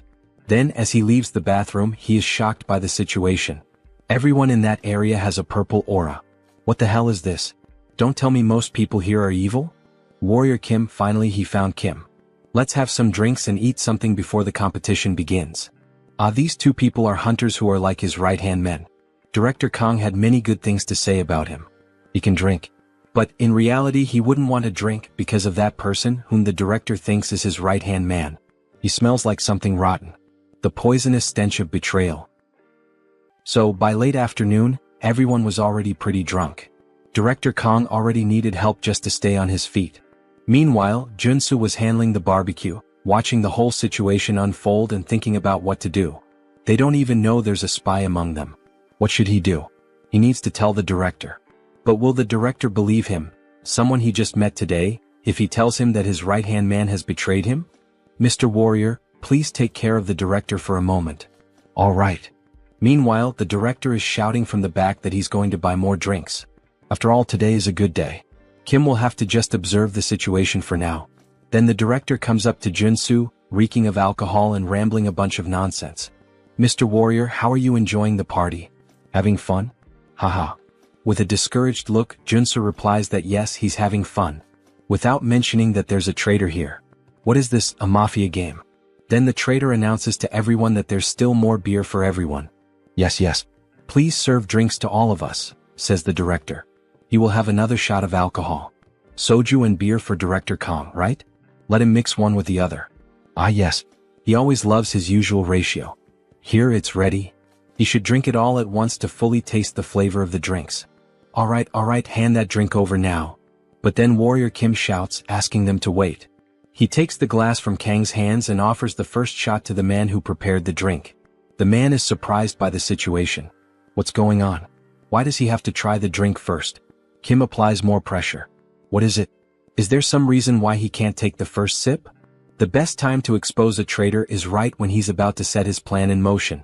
He couldn't hide the malice in his expression. And he seemed nervous? While he was mixing the drinks in the glass, this was the perfect moment to use poison to assassinate Director Kong. Did he actually put poison in that drink? What the hell is this nonsense he's saying now? This is a false accusation. Mr. Warrior, why are you saying this so suddenly? If he's wrong, then just take a sip of the drink in the glass. Come on, it's just one sip. No need to be shy, prove it to everyone here. Then, feeling cornered and irritated, he slaps Kim's hand, making the drink spill onto the ground, where it's clear that something green had been mixed in and dissolves into the air. Choi realizes the mess he's made by trying to poison the director. Manager Choi, this bastard. Did he really try to poison his own director? He betrayed him first. He heard everything from the chairman, that he was against the idea of his promotion. What are you talking about? He didn't do any of that. Yes, he did. Then Kim quickly kicks Choi's leg to make him lose balance, taking control of the situation, with the sword now at his neck. Alright, then we've confirmed that he really was a traitor, director. What should he do now? Stop, please. Spare him. He doesn't want to die, please. Or are you going to do it yourself, Director Kong? The chairman manipulated him into doing this. Please don't do it.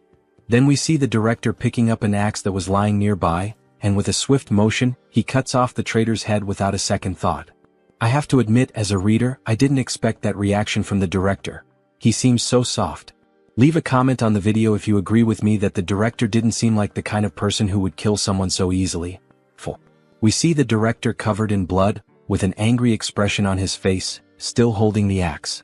He always knew his right-hand man was greedy from the start, but he never thought it would reach the point where he would try to kill him just to take the position of director. In the next scene we see them driving at high speed. They need to get out of there as quickly as possible. If anyone finds out they killed the spy, they will come seeking revenge. Yoon Byung-jin, that bastard. He thinks he can get away with this? That's why he got rid of all his men. That cunning bastard. Then the sound of a car horn breaks through. The hunter Young Jin-young is on their tail. Director Kong, did he get anything? She heard a rumor that he found the grand prize. No, they didn't find anything special at the camp. No, she insists she heard news about it. That they killed and decapitated Manager Choi. She pulls out a sniper rifle and fires at them. Kim activates all defensive features. Sensitive. Night vision. Enhanced hearing. Insight. Intuition. Focus. To avoid the rain of bullets chasing them, they swerve through the road. After all, an entire fleet of cars is pursuing them. All the vehicles begin firing at the pickup truck of our protagonist. Director Kong leans out of the vehicle and points a magical item toward them. Damn Yankeean group. Those filthy bastards. How dare they shoot at Director Kang's car. Then we see some of the pursuing cars being destroyed in a powerful explosion. However, there are still many more cars and trucks continuing the chase. Director Kong tells Kim to slow down a little because at this speed he can't hit them properly. Wait, let me show you something, says Junsu. Show what? Then he lets go of the steering wheel and begins aiming by himself. He equips the perfect traits for perfect shots. Gun shooting. Focus. Resolute. Shooting technique. Rapid reloading. Trait set effect activated, stabilization is applied. With this set effect active, he's able to read every movement. And since he's using my intuition trait, his aim becomes even more precise. Then, with a perfect shot, in true American sniper style, he hits the tire of one of the cars. This causes it to lose control and crash into other vehicles at the same time, triggering a massive chain reaction. Holy shit, what a shot. He's like a god of shooting. Hunter Kim, he's like a monster, isn't he? Even so, the hunter still doesn't give up. Now she takes the wheel herself, trying to run them down. She charges full force, using the truck to try to smash their car. Kim, completely calm, begins acquiring new traits while performing evasive maneuvers. Crisis detection. He manages to dodge at the very last moment, causing the enemy truck to nearly crash into another enemy vehicle. That way they manage to escape the chaos safely. However, this only makes Young Jin-young even more furious. Follow them now. We're going to kill those bastards right here. In the rearview mirror we see more cars joining the chase. Kim acquires 2 more traits. Driving and boarding. He remains completely at ease with the situation, while one of the others is nearly throwing up in the seat. At last they arrive at the military zone. This is Warrior Kim, a level 4 superhuman, affiliated with the Hunter Association. Full report submitted. Alright, very well, Warrior Kim. But he has one question. What the hell happened on the way here? We see the director's car completely wrecked, with a few other vehicles trailing behind him. Put your weapons away. We're not going to start trouble here. If they cause a disturbance in this area, it will be considered a challenge to the authority of the Corps commanders. Yes, they're aware of that. They won't cause any trouble here. Please wait. You can't let them into the city. They're criminals. They kidnapped and killed one of his men. We don't get involved in disputes that take place in hunting zones. He should already know that, Mr. President. But what if we... Then the guard's aura changes completely. He slowly begins to draw his sword. Are you trying to challenge the authority of the commander of the Eastern Army? The president just swallows hard. He knows there's nothing he can do. Kang Kiziak was running away like a rat. Did he hire a professional driver or something? All thanks to our hunter Kim here. He's good at driving, hunting, and shooting. Thank you for taking down a guy like that. If I had a daughter, I'd let you marry her. Marrying into that guy's family? What a horrible thought. Damn it. You didn't think Warrior Kim would take the side of that fat bastard. Director Kang, come over here for a moment. We don't want to see any blood spilled. No. He must not forget, this isn't his territory. He better not cause any trouble here. Then someone suddenly appears, yelling. What the hell is all this noise? Everyone is caught off guard by the sudden voice. It was a short-haired man named Gu Hyungwon, a level 7 warrior, division commander of the Eastern Army. Division commander. My apologies. We were just trying to talk. There he is. One of the 4 division commanders of the Eastern Army. A level 7 superhuman, Gu Hyungwon. He couldn't care less about other hunters fighting among themselves or even killing each other. But they cannot do that on this territory. This shit isn't some damn playground. You two understand, right? He doesn't want to have to say it again. If he sees this happen one more time, before he could finish his sentence, he looks at Warrior Kim, thoroughly analyzing him as if he could see everything about him. Alright, he will mediate this dispute between the two as representatives of the Eastern Army. What is this? With all due respect, sir, this is a matter for the Hunter Association. Not even he can get involved in this. This is an order from the heavens. Everyone is shocked. Wait, does that mean the Corps commander? At noon tomorrow there will be a duel of honor in front of the city hall. Only one person present at this location may volunteer to fight. What? Why is he looking at me? The loser must offer their head. If anyone refuses the duel, their head will be condemned. The next day, exactly at noon, everyone gathers under the rain near a park. Hunter Kim, is he sure about this duel? He knows he volunteered, but still. Don't worry. This duel of honor was prepared to test me from the very beginning. He must be behind this sudden challenge. Then we see Gu Hyungwon approaching the duel scene, followed by greetings from several members. The level 8 superhuman, the one who stands in the tower called Heaven. The commander of the Eastern Army Corps, the Tiger King Kyujigam. Alright then, let's begin. Judge me as much as he wishes. We see that Warrior Kim's opponent is the president of the Hunter Association. Kim is wielding a shield and sword. It's a shame, Warrior Kim. If only he were on our side, we could have had something wonderful. But he refuses to work with their dirty group. Well, if that's his choice, then he just has to kill him. We see the president transform into what we suspected from the start. He's a vampire. Wow, that bastard is a vampire. He was a shapeshifter? It's understandable that everyone is shocked. Vampires are known as extinct monsters. But Kim has known his true identity from the beginning. And he knows all the countermeasures. The night before, just a few hours before the duel, we see Kim holding a diamond. He went through every exchange house to gather as many as possible. Are you sure that will help him fight this vampire? Just wait and see, Manager Park. Then he begins acquiring new traits to finally reach the Trinity. Endurance, perseverance, iron armor, Acropolis, resolute, extreme. Mixing the 6 traits, he obtains a new one, diamond body. He will soon reveal it in the duel. He now has the Trinity build. Then the vampire attacks first. With his claws extended, he tries to strike Warrior Kim. However, Kim easily blocks the blow with his shield. How can a mere level 4 block his attack so easily? Because he isn't at a level where a monster could kill him. Then Kim uses the trait, Giant Strength, counterattacking with a sword strike that forces the president to retreat several meters. What the hell kind of power is that? He is utterly shocked. Did you fake your level? The correct answer is this, Giant Strength, Diamond Body, Immortal. It's the synergy of the 3 most powerful traits in the game, combining Diamond Body and Immortal to withstand the full force of Giant Strength.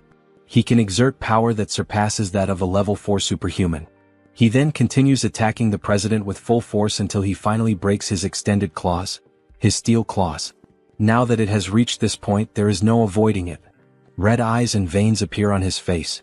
He is beginning the transformation. His body starts to change. His face takes on a more vampiric look with huge fangs. His claws grow again. He begins to sprout new arms. Director Kong, what the hell is this?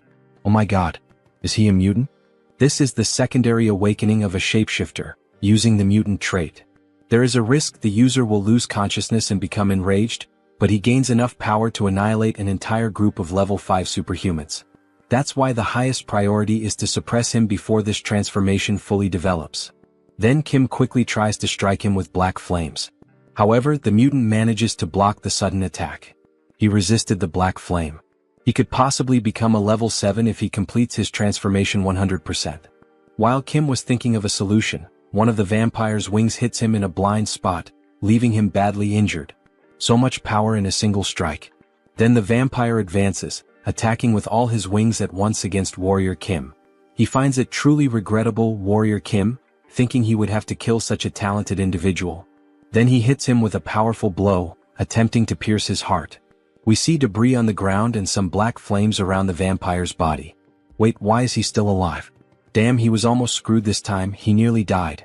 Then we see him using the new item he acquired from the tournament, Steel Fists. Effect: reduces all damage for 10 seconds. But what the hell is this? With his awakened power he should have died right there with no chance of survival. Yes, he's right. If his black flames hadn't slowly halted the mutant's growth. Had your fun? Now it's his turn. Now that the transformation has stopped, there's only one thing left to do. He begins to gather golden energy in his sword. Kill this before he reaches 100% transformation. Then he unleashes a pure energy slash, the same one he used to defeat the president of the staff while using the mutation. Say goodbye, hideous monster. What the fuck? We only see a trail of golden light on the vampire. Even the sky started to clear after the heavy rain. He actually defeated the level 5 vampire.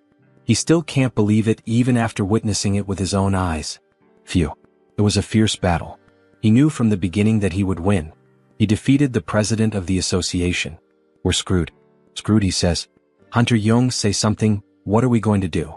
But she remains silent, showing no reaction, only a look of sadness in her eyes. What is Director Kong planning to do with the association now that the president is dead and there's a vacancy? He's not sure what to do, but what if Hunter Kim were to take the position of president? It would be great to have him as president. No, thank you. The director knows the association better than Junsu could ever imagine. So he wants to believe the director will do a good job. Kong is pleased to receive the praise. Of course, all of this is driven by interest. After all, he can only obtain his mandatory quest once Kong becomes president. Then we see Gu Hyungwon approaching after the duel has ended. Warrior Kim, follow him. The Corps commander wishes to see you. As expected, that man had been watching the entire time. Kyujigum. Night falls and we see the moon above a brightly lit tower. The Tiger King's palace. Inside, 4 people are in the room, 3 servants and possibly the master. Hello, his name is Warrior Kim. He thought Kim was over 100 years old, but he doesn't seem to have that age. He's heard that from level 8 onwards they transcend human limitations. Yes, he saw his battle and it was entertaining. Who is his teacher? He doesn't need to exhale his mana to dominate me. He can sense every muscle fiber and mana pathway trembling. He has no master. Seriously? So that means Warrior Kim is self-taught? As expected. Their movements are still unrefined. His sword skills were basic and his combinations weren't very smooth. They are being overly critical of him. Interesting, my child. Tell me, would he like to become your student? Junsu had anticipated this situation because he makes the same offer in the game as well. When he becomes your student, his rapid growth is guaranteed. And as a reward, he will receive the Corps Commander's technique, the Tiger King's sword. But unfortunately, it is a great honor to receive such an offer, yet he would prefer to follow his own path. He dares to refuse the father's offer. Has he gone mad? If he accepts the offer, he will face many restrictions. Taking the easier path is not always the answer. He should be bowing his head at this moment. He is going to discipline this young man. Quiet. He explodes with rage, emitting an aura that leaves everyone in the room frozen. That killing intent.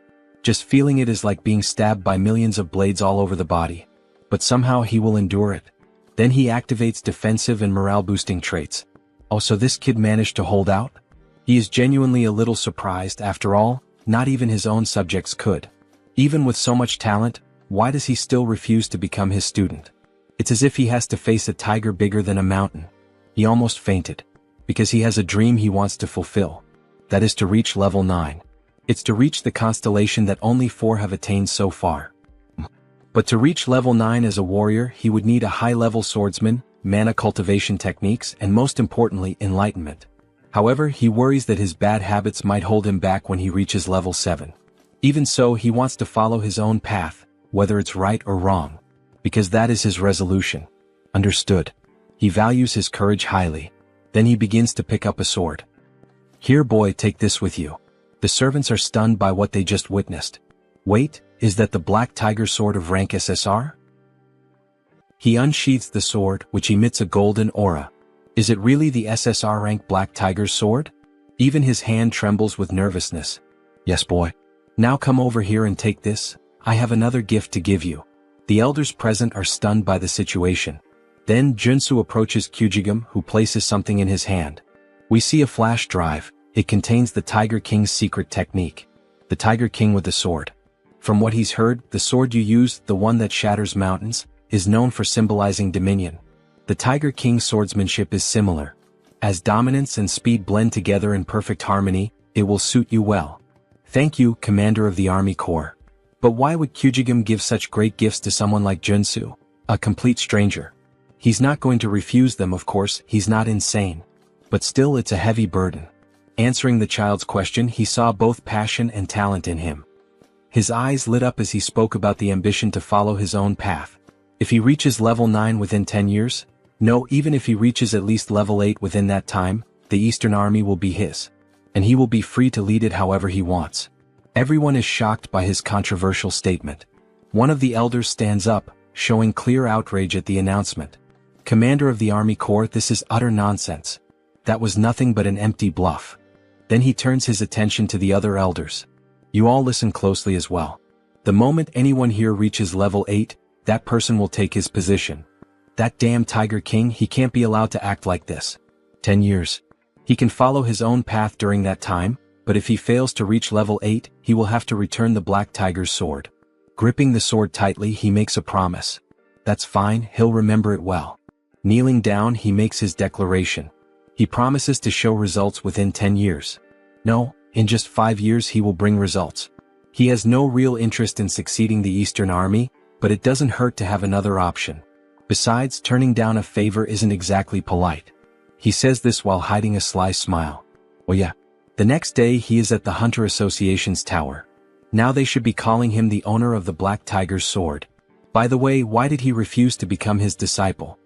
Because his dream is to be independent and free. But of course there is a hidden reason behind it.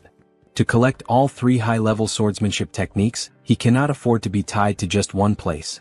Since he met Beck Soren by chance, he is simply waiting for her to awaken the Sword of Mars technique. But he still hasn't met Jeanette and Carly. Junsu sits in thought, quietly sipping tea. He is definitely different from the others. Without him, our association would be in danger, Hunter Kim. So, he had something he wanted to ask. The former director, now President Kong, grabs Kim's hand and asks enthusiastically. Since he refused the position of association president, then how about becoming an honorary director? Wait, what does he mean, an honorary director? Kim is caught off guard by the sudden proposal. He only needs to attend the quarterly meetings, and we promise to provide him with all kinds of social benefits. He needs some time to think it over. Our protagonist likes to play hard to get. Basically, it's a dream job where he doesn't even have to work to get paid. Of course, the president argued that this still wasn't enough, so he prepared a few more things, a special gift. Junsu becomes curious, looking like a child faced with a new present. What could it be? Then inside the box we see 2 weapons adorned with golden details.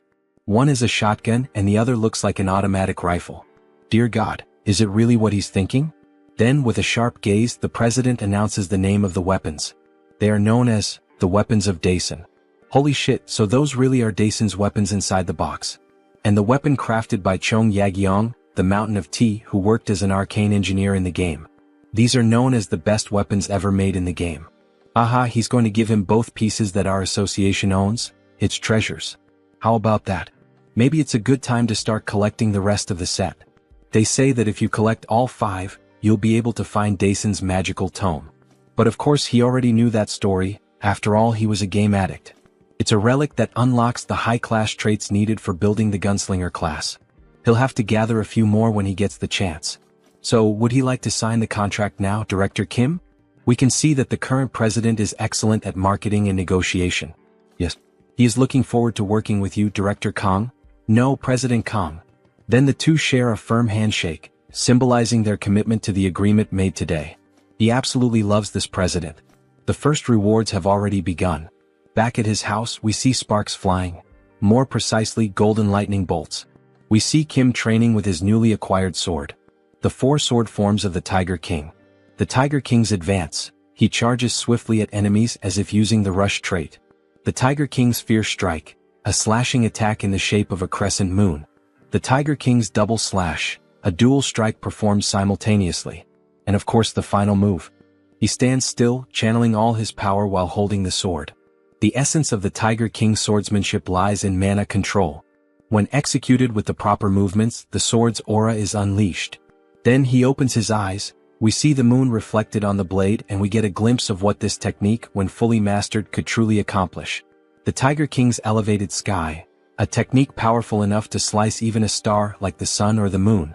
We see an ancient master demonstrating that it's possible. And at the same time, we witness the raw devastation unleashed by Warrior Kim. He's still far from being able to cut a star. But judging by the damage done to the reinforced wall and the short amount of time he spent refining the new sword, we can already see its firepower. However, it seems he'll need to train much more to master it completely. He's only able to draw out this level of sword aura thanks to that item.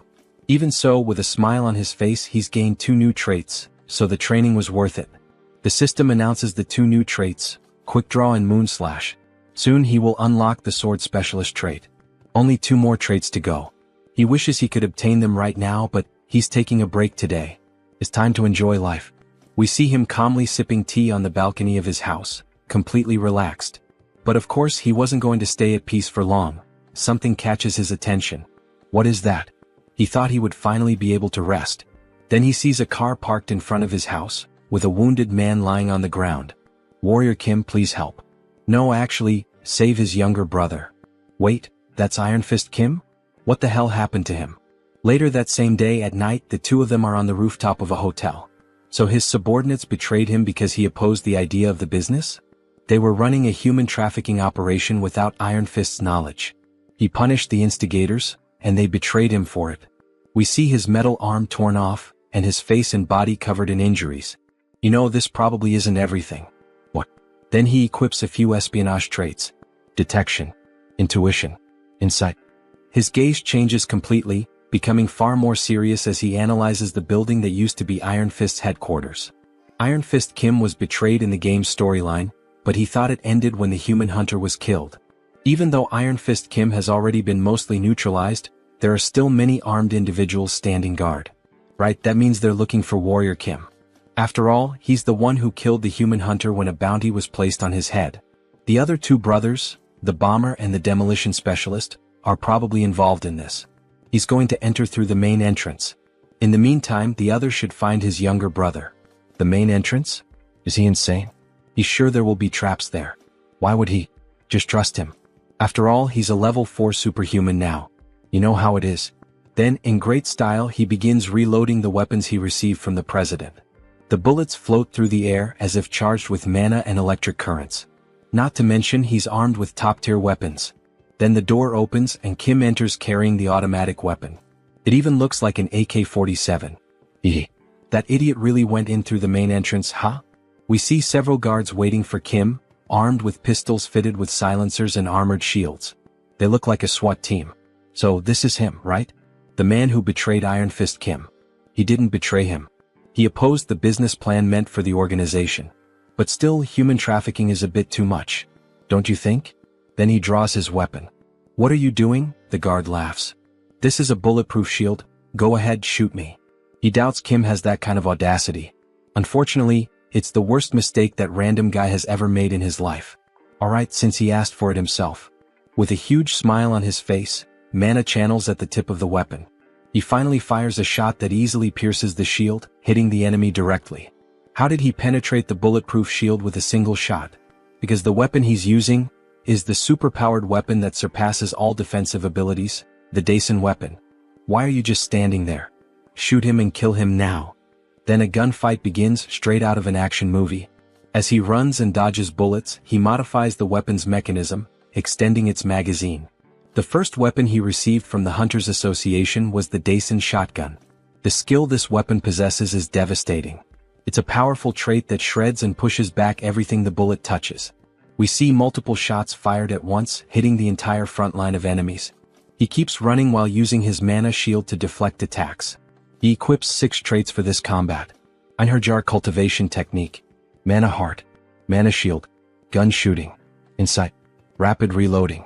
And if he adds more traits that have synergy with these, we see him reloading the weapon with incredible speed as he rushes toward the enemies. He could obtain the final piece needed to complete the gunslinger build. With a single shot, he hits several enemies at once again. He gains a new trait, Spitfire. Then he quickly switches to new traits, shooting technique, gun shooting, rapid reloading, Spitfire, snipe. Now he's going to take down all these guys and uncover the true culprits behind everything. Post-credit scenes.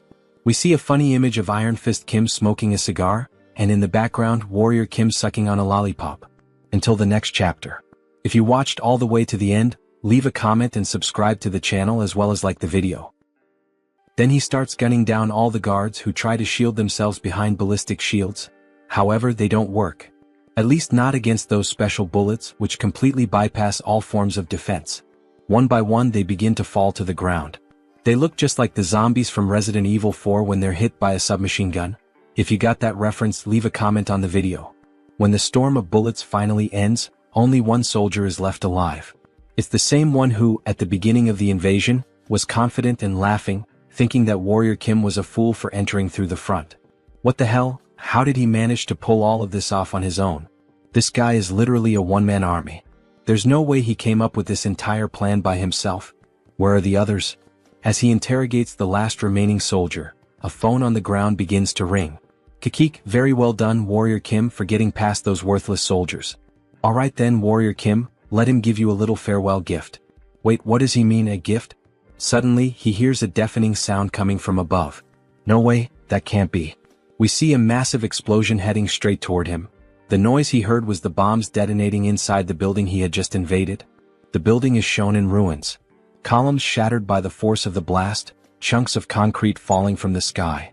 Pieces of metal torn in half and collapsing. Anyone left inside wouldn't stand a chance of surviving. However, that's not the case for Warrior Kim. By using the trait known as dash, he managed to run fast enough and leap through a window, narrowly escaping being consumed by the flames or crushed by the building's debris. We get a clearer view of the building's condition. These lunatics. They used the entire structure as a trap. He's going to have to teach them a lesson. He activates the trait, trace, to locate the two brothers. We then see a red line extend from the protagonist's hand and spread across the floor, moving as if it had a life of its own, something that wouldn't stop until it had tracked down whoever he was looking for. Eventually, it reaches a new building, stopping on the 25th floor. So that's the way then. They can try to hide all they want. With his traits, he can find people like them with his eyes closed. However, before he even finishes that thought, he's suddenly caught off guard by a ballistic missile flying straight at him, which he narrowly manages to dodge. A massive explosion erupts behind him, showing that the brothers aren't playing around, they're actually trying to kill Kim. Alright then, so that's how they want to play, huh? Fine. He's going to settle this long-standing feud once and for all today. We then see Kim equipped with a powerful sniper rifle, one from the Daisen collection. A beautiful sniper with electric blue lines running along its frame, giving it the appearance of being charged with energy. He then activates the 6 core traits of a sniper. Gunner. Sniper. Focus. Insight. Intuition. Alright, let's see what these bastards are up to. He brings his eye to the scope and begins aiming. The visual effect makes it feel like he's inside a first-person shooter game. In fact, it almost looks like he's using wall hack, that infamous cheat that lets players see through walls. A glowing purple line marks the direction of the enemies. Alright, target acquired. Time to eliminate. He begins to channel the shot with mana swirling around it. A beautiful effect forms around the weapon. Fire. As the brothers attempt to escape, one of them takes a perfectly guided headshot straight to the skull. If he ever pursued a career as a professional FPS player, he'd definitely make it big. Hey, what the hell just happened, brother? We hit ourselves intentionally between the buildings, so how? You'd better find a good place to hide. Because the shots he's firing now can't be blocked by walls. That's because these are special bullets that pierce the tangible to strike the intangible. Then we see another shot fired in their direction. They're known as soul bullets. The bullet flies straight between the buildings and hits the second brother directly in the head, making it a double kill. Warrior is the MVP. He didn't finish them off completely because these bullets strike the soul instead of the physical body. But that's even better, because others will take care of the rest. He then grabs the brothers and throws them to the ground like gifts, dropping them in front of Iron Fist Kim. As he assesses the situation, he hears someone calling out, "Brother. Everyone's alive and well. We've been protecting your younger brother, boss." You have no idea how worried he was. Worried both for his brother and for the rest of the team who had been taken hostage. Wait, where are the other members? All the captured members escaped safely. They're currently hunting down the traitors. What are you going to do now? We'll have to start erasing all traces of the human trafficking operation. But of course, before that, he's going to punish those who dared to mess with our organization. Iron Fist Kim is taking longer than he expected. Finally, the wait is over. Warrior Kim, please listen to what he has to say. He then bows deeply before the protagonist. What happened? Tell me everything that happened. Please, he begs. Teach him how he can become as strong as Junsu. He's learned from this incident that he needs to become stronger to protect his people. And that right now he doesn't have the strength to do that. If you teach him how to become stronger, he will serve as your slave. So please. How annoying. If he's that grateful, then give him a reward that's actually useful. He doesn't want him as a slave. But still, he starts analyzing Iron Fist's body. Maybe with that method, Kim can definitely turn him into a stronger enhanced soldier. They can even perform a magical oath right away. He'll swear his loyalty. Wait, he's seriously willing to take a magical oath? Yes, of course he is. Alright then. He's going to train him like he's going to die starting tomorrow. Thank you. He swears he'll serve him well, sir. Maybe it's finally time for him to have a loyal subordinate. The next day, we see an abandoned area with several destroyed buildings surrounding it. Warrior Kim and Iron Fist are walking through the deserted place. Wait a minute, wasn't this place? Yes, this is where the body modification facility is located, the one we took from the Caretakers Association. That's right. And it's probably the place where those traitors continued their human trafficking operation. Wait, this place? He told those guys to use this facility only for enhancement purposes. Wait then. He finally realizes the reason they're here. You brought him here to modify his body? Yes. This place is the best for enhancing a reinforced superhuman soldier. Today he will undergo a biological mutation and have prosthetics implanted at the same time. At the same time? But isn't that dangerous? Many people suffered mana overload attempting that. Don't worry. You just need to make sure the combination of the mutation factors and the prosthetic components is correct. We see a massive metal door like the entrance to a secret hideout once controlled by the former organization that ruled this territory. Inside we see Warrior Kim working at a computer, programming the correct combination of mutation factors and prosthetic components. Meanwhile, Iron Fist is inside a green capsule. There are fewer ingredients than he expected. But it should be enough for a level 3 superhuman. Maybe those bastard soldiers of his stole some of the ingredients. The process of creating reinforced soldiers requires a method that is both standardized and unorthodox. Mutation factor plus prosthetic component. Just so he knows, this is going to hurt like hell. It's fine. He's ready. Let's do it. Alright then. Time to get this party started. He clicks the mouse. The capsule begins to emit a strong green radiation, lighting up the entire room. We see his body fully exposed to the blast. Then, looking inside the capsule, we see a high-speed spinning blade. He stares at it in fear, trying to imagine what's about to happen. Then, more blades appear and start slicing through his entire body, especially his mechanical arm, from which metal fragments go flying inside the capsule. He screams in pain. After all, his whole body is being torn apart. Iron Fist Kim from Arcane Soul. His combat style relies on a prosthetic arm used as a melee weapon and a submachine gun for mid-range attacks, making him a versatile attacker. So, instead of choosing materials specialized for either short or long-range combat, he chose the trait of versatility, keeping open the possibility of transformation. And finally, if he manages to incorporate this mana core, then he inserts it into the machine, causing the green liquid to flow into a syringe, which is injected directly into his neck. Iron Fist begins to undergo a mutation. His entire body starts to bulge with glowing green veins, his eyes shine intensely, and he screams in agony with a deafening roar. It almost looks like he's turning into the Hulk. The protagonist looks a bit uneasy at the start of the transformation, but then a sly smile creeps across his face, as if everything he had planned was going perfectly. A huge success. He starts laughing like a mad scientist. We see the capsule slowly opening with thick steam pouring out. And then Iron Fist Kim. We see the foot of a beast. We see a massive mouth filled with sharp teeth. So, how does it feel to be reborn? He has transformed into a werewolf, the first one to appear in the story of the manhwa. So this is what it feels like to be reborn. Werewolf mutation factor. The mana absorption through the prosthetic allows for the mutation, which is a necessary step for the rapid growth of an enhanced soldier. If he starts to recover, he shouldn't have any trouble reaching the intended goal. My God. Thank you so much, sir. What should the Iron Fist gang do from now on? How about you start expanding your influence throughout the entire Guanacu district? He needs a gang to maintain public order and keep an eye on dangerous and violent gangs. Throughout the whole Guanacu region, he says? With this kind of power, it might be possible. Then suddenly, Iron Fist's henchmen appear. Boss, please take a look at this. Guys, what happened? Wait, that voice, is that really the boss? But what the hell happened to his body? He enhanced himself by modifying his own body. By the way, what brings you all here? Alright. We found human trafficking sites that the traitor Ko Jumbum used. We also discovered traces of biological experiments. What?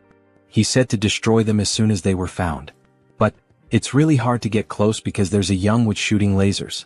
A young witch? A young witch who underwent a biological experiment? Wait, could it be her? Then they rush over to an abandoned building. The walls are being blasted apart by lasers, or at least by bursts of something powerful. Look over there. Inside that cage. From a distance, they can see a female figure locked up, with the ground around her completely destroyed. Is all this the work of that witch? The entire building might collapse if they don't hurry. As expected, with so much power there's no mistaking it. Inside that cage is one of the 3 most powerful warrior units in the entire game. Rank SSR.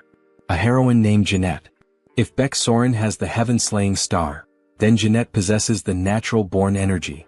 That's exactly what allowed her to rise to the rank of one of the top 3 warrior units. But the fact that she's using such a precious ability non-stop means she's currently fighting to stay alive because her mana is almost completely drained. She's instinctively using her power to protect herself. She keeps launching a relentless barrage of arrows made of pure energy toward the protagonist and Iron Fist. The wolf barely dodges her attack. Damn it. At this rate, they won't even be able to get close to her. Then Kim starts sprinting toward her, weaving through the beams of light. The beams suddenly focus all on him, and a massive explosion erupts, with thick smoke hitting the protagonist dead on. Iron Fist shouts out in worry, asking if he's alright, even though after an attack like that, it clearly doesn't look good. Then we briefly see the girl inside the cage and suddenly the traits start activating. Giant S strength. Diamond body. Immortal. Strength. Super strength. Sturdy. He transformed and modified his body to withstand the impact and, with sheer brute force, broke open the cell where the girl was trapped. Damn it, this hurts more than he expected. Then all of a sudden she starts conjuring an energy beam at point-blank range, which hits Kim directly, causing a massive explosion that leaves even Iron Fist panicking about what just happened. Holy shit, is he okay? All they can see is thick smoke rising, unable to make out what's underneath it. But then a mana potion is quickly used, leaving the werewolf stunned. Like he almost died burned alive. They see him carrying the girl in his arms, completely wounded, while she rests quietly against him. Sir, are you alright? Sure. He calmed her down with a potion for now. They need to get out of there before the effect wears off. Should he order his men to take her to a hospital? No, he will take her to his own house. He will take responsibility for healing this child himself. Then later that same day at sunset, Beck Soren appears in front of her master's house. Ah, so she's already at level 3? Congratulations. Haha, she knew he would notice, thank you so much. By the way, what kind of training did you want to do to call me over to your house? The situation is a bit uncertain, but his second disciple candidate is a bit unwell at the moment. They see her sleeping on the armchair hooked up to an 4 drip. My God, what did this child go through? She still can't even control her power properly, but he plans to make her his disciple and awaken her true talent. And he thought that you as a senior could help her a bit. Can you take good care of her? If that's what being a senior means, of course. She will do anything. A few days later, they can be seen deflecting the beams of light with their swords, while the girl remains seated in the chair, completely unconscious.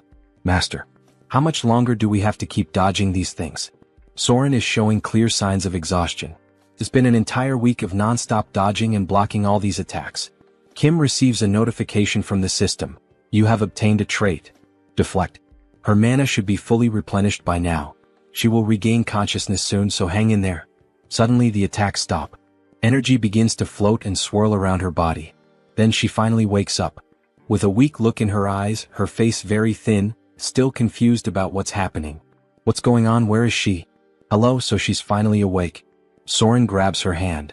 She was so worried that you would never wake up. Is she hurt anywhere? No, she thinks so, but where is this place? And why is she here? It's because that man over there rescued you. He also helped you recover. She says thank you very much, bowing deeply to them. They saved her. Her name is Jeanette. You're welcome. It's good to see you're alright. By the way, how did you end up trapped in that place? Now that she's regained consciousness, she looks like an angel, haha. He was getting tired of the laser beams. Her parents died while fleeing from the Iliang magic tower. She was captured and then... My god. Just as expected. It's exactly like the game story. Jeanette, you are more than welcome to stay here if you have nowhere else to go. Actually, he would like to accept you as his disciple. Wait, her. Why her? Yes, so that she can avenge her parents' deaths. He will teach her to become a superhuman. But she has nothing to offer in return. It's all right. She can repay him when she's strong enough in the future. She gets emotional at Warrior Kim's words, fire burning in her eyes, and Soren finds her so adorable. Okay then, make her into a superhuman, please. And she promises she will repay him in the future. Alright, then he looks forward to working with her. Alright, it's a deal. Welcome, Jeanette. She is an extremely precious talent who will teach him one of the 3 most powerful swordsmanship skills in the game. Then all of a sudden she releases a massive burst of pure energy right at Kim, which barely misses hitting him square in the face, leaving his pants soaked in crap. Sorry. She didn't mean to do that, it was involuntary. Soren tries to calm her down. It's okay, no one got hurt or injured, just relax. Kim is left stunned and shaken by what just happened, since he could have been seriously hurt. Jeanette, let's start by practicing your mana control first, alright? Okay, he thought she had already entered her rebellious phase. My god. Jeanette, the name of your trait is natural energy. Do you know what energy means? Do you understand what energy means here? No. Oh, she does know. It's like the aura of a sword, right? Yes. This trait is similar to Soren's heaven-slaying star trait. However, you need to train your body to handle the power of the aura you wield. Because with a small vessel, the water will inevitably overflow. Although this trait gives you terrifying attack power, Jeanette is a tank. So it's important to focus on this first. You really think she can build up physical strength? Of course. He's going to teach you one of his own traits, Diamond Body. And it'll be even better if you can learn Mana Soul as well. He's going to use this chance to test the transmission system. She will help too, so don't worry. Thank you. Thank you, Senior. So cute. This will be the system he'll use in the future to learn swordsmanship skills from Beck, Soren, and Jeanette. He should start practicing right now. The Diamond Body trait hardens the user's body and mind at the same time. That's probably exactly what Jeanette, who has endured so much physical and mental damage, needs the most right now, isn't it? Eat as much as you can. The training will be tough, so eat plenty. Alright. They can be seen devouring a lot of food together. Eggs, salads, chicken, pork. A whole feast has been served. It's hard to believe that at the beginning of the manhwa, Kim was so poor he couldn't even afford medical expenses. She will need all this for her training. 2 weeks later, on a foggy night, we see Jeanette and Soren dueling, the classic 1 versus 1. Leona versus Fiora. Anyone who plays League of Legends will get the reference. Jeanette is playing defensively but tries to counterattack. Soren dodges gracefully, showing off her well-trained physique as she evades and tries to counter Jeanette's moves. To think they would reach this level in just 2 weeks. Both are truly natural talents. Beck, Soren has already mastered the sword skill. You can stop now. You will take over from here. Pardon? You master? Now that her body is strong enough, she needs to train to control her mana with more precision. Yes. This is crucial, so try to block his attack. Both get ready, he's wielding the tiger sword he received. Using a legendary sword against a poor little girl. Then he charges straight at her. She raises her shield to defend herself. Even though she blocked it, she feels the strong impact and gets pushed back a bit. Kim starts delivering a series of quick strikes, forcing her to retreat even more and focus entirely on defense.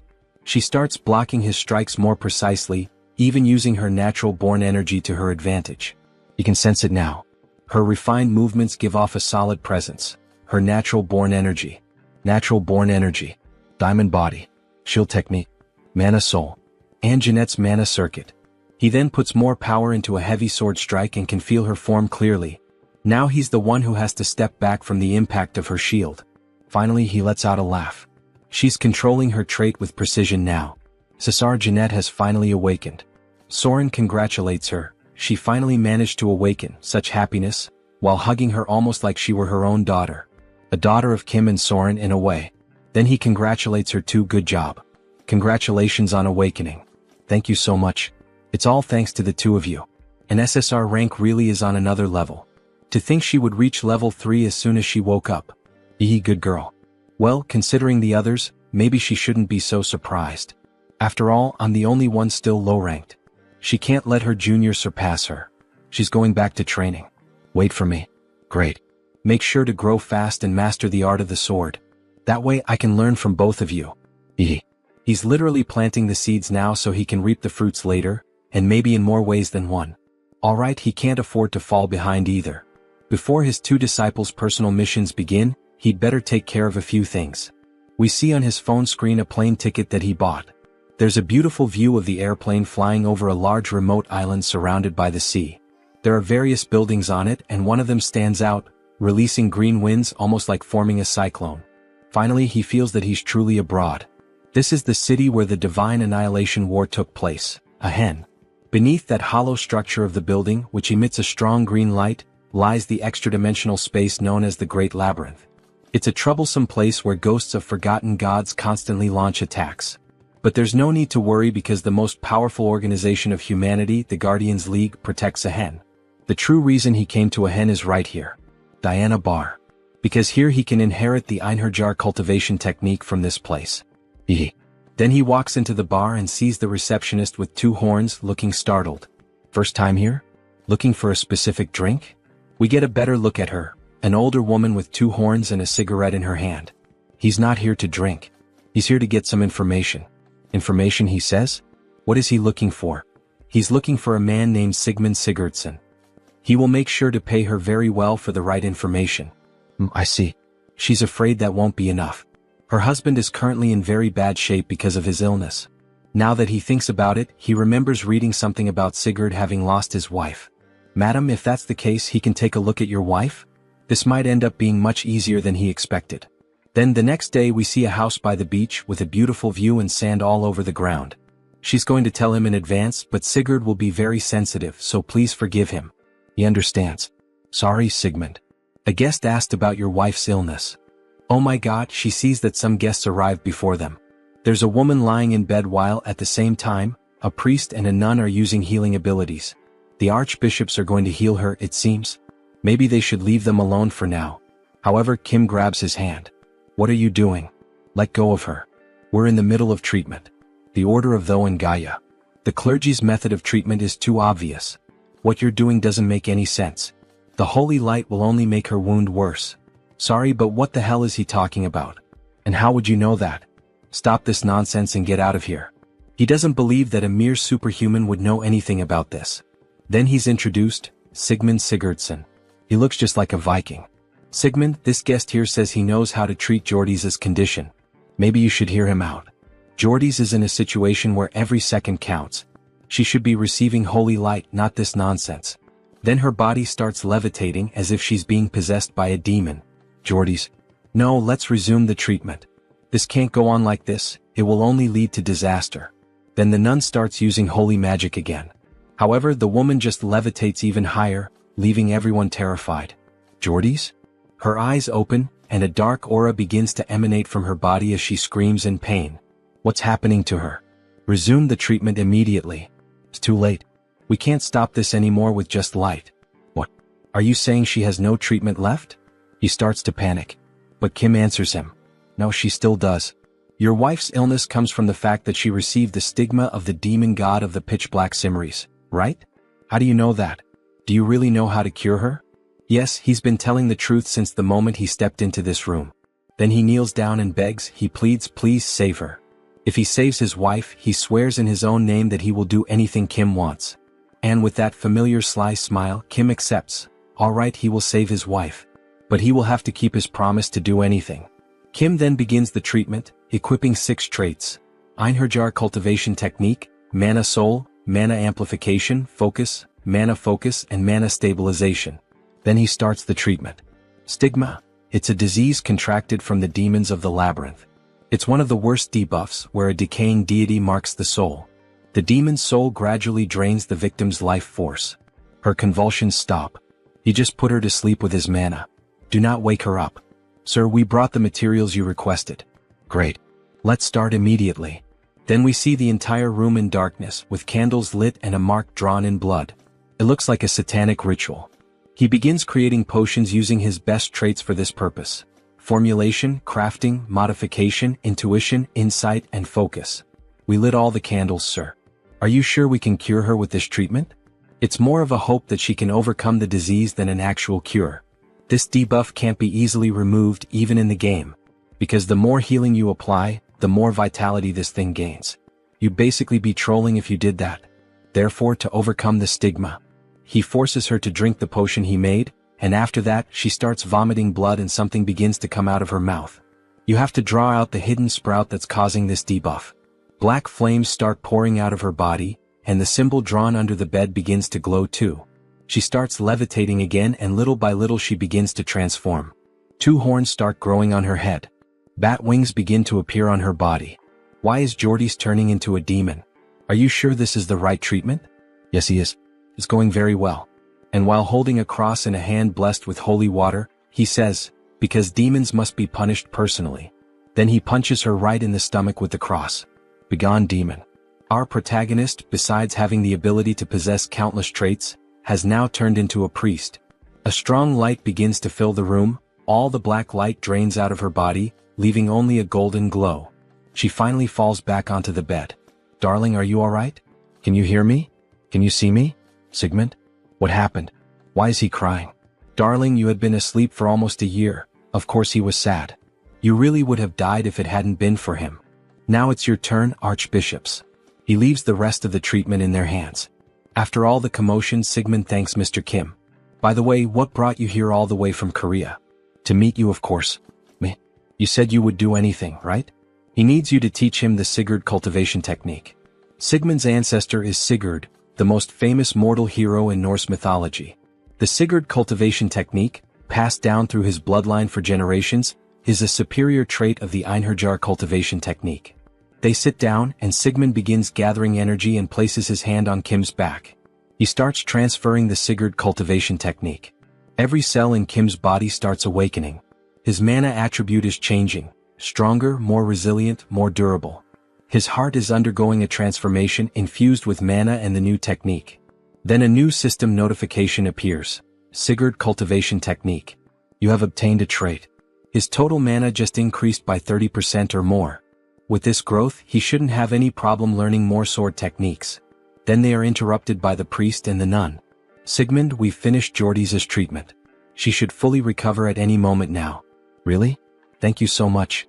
You truly are incredible for curing the stigma. By any chance, do you know how to treat other stigmata as well? Well, actually, he does know a few methods. Really? Could you please teach us how to help our patients overcome their stigmata? We'll pay the proper price, of course. They really want to learn what Kim did. Maybe he can use this chance to become more familiar with the 2 orders. But of course he's going to teach you. Both of your orders and the Guardians League work so hard to keep the Great Labyrinth under control, right? Oh my god, is he really going to help us?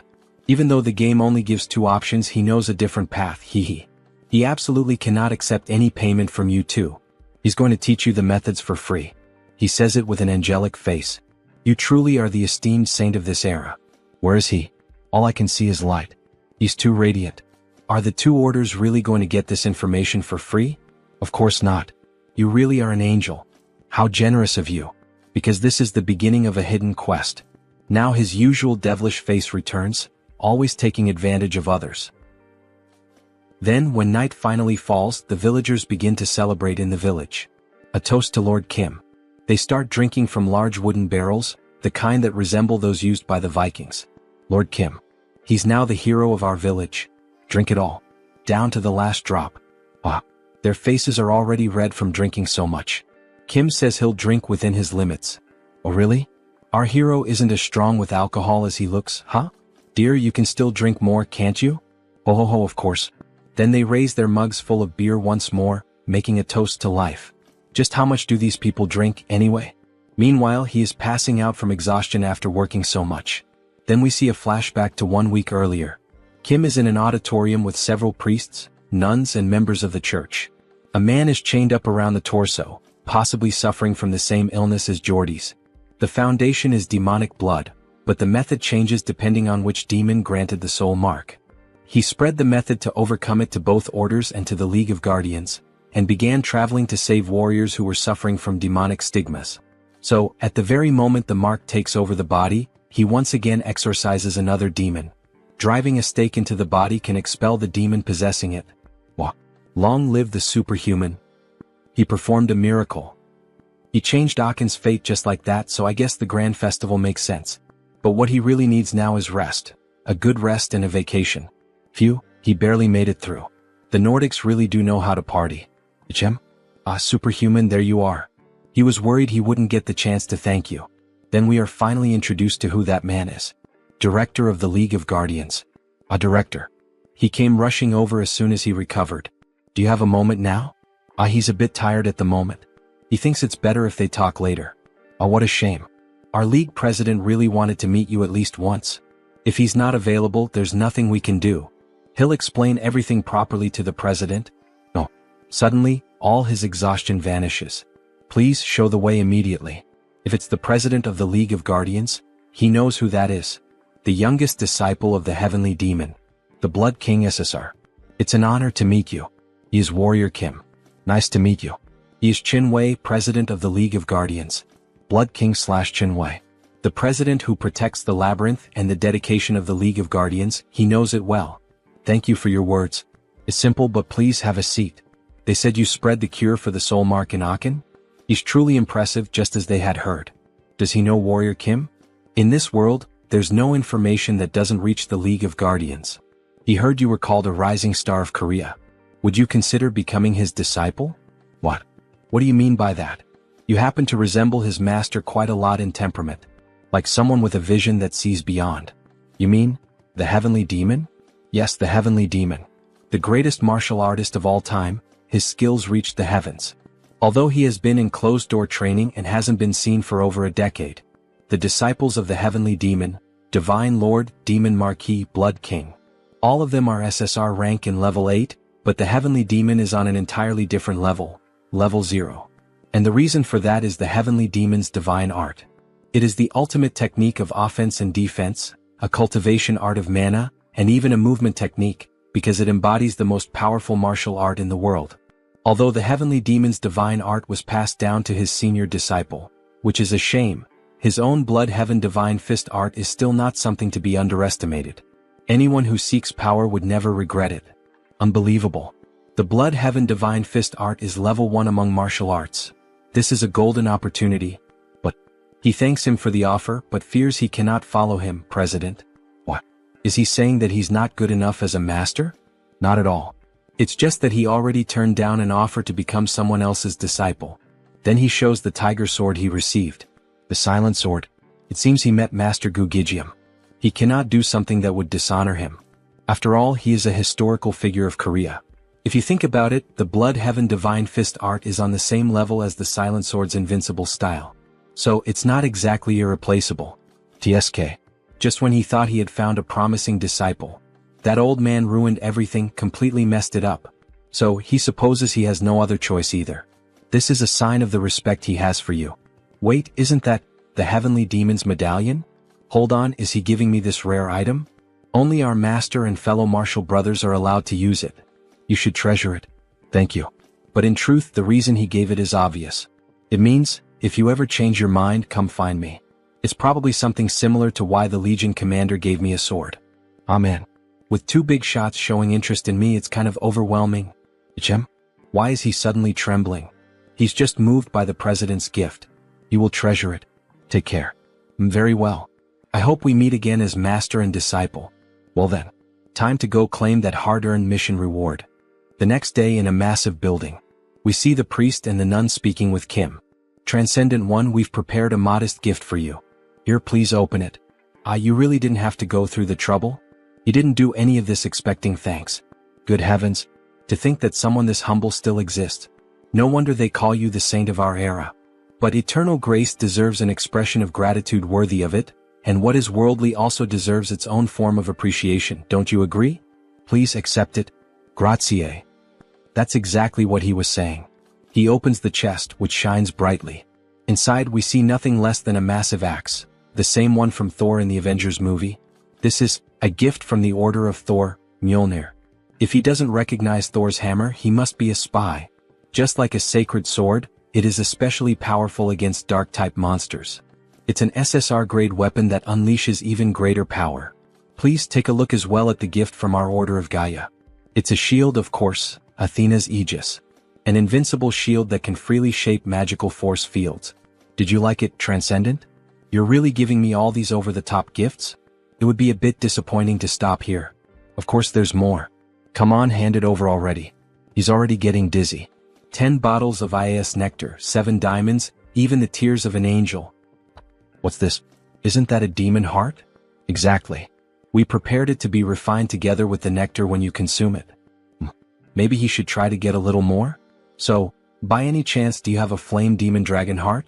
Isn't that something used by fire-type mages? Yes, he can use black flame, so he needs it. The trait of the flame demon dragon is hellfire. If he's going to face the Lord of the Sun Tower, he's going to need it. Oh, understood. We will gladly deliver the heart of the flame demon dragon to you. This is our final gift to you, Transcendent. Wow, thank you so much. Secret mission reward, jackpot. And by direct order of the Pope, he will be named an honorary Holy Knight of the Order of Thor. The same goes for the Order of Gaia. It's only honorary, so there's no pressure. All right. It's important that he becomes stronger, but thank you very much. He will gladly become an honorary Holy Knight. One day, if it's necessary to keep the old father's order in check, he might need the power of those two orders. Back to the present, the party continues. This village festival shows no sign of ending. This is exhausting. Maybe he should head home now. Yang. Ichem? That voice sounds familiar. Priest Kim? What? Why are you here, MMPH? Sho. He's being chased by the order of the old father right now. Let's get out of here first. Quickly. Then we see a red-haired girl with short hair, surrounded by a few guards, searching for Priest Kim. He thinks they're already gone. Thought he was going to die. What happened? I thought you were in Levant. At least he found the treasure vault. Thanks to the golden artifacts inside, he even reached level 5. But he was discovered by the Order of the Father. That place is the origin of the Order after all. Well, considering that Priest Kim's order is a cult not listed in the Divine Extinction Treaty, it's no surprise they're chasing you. Anyway, he's not sure if the trials are supposed to be that cruel.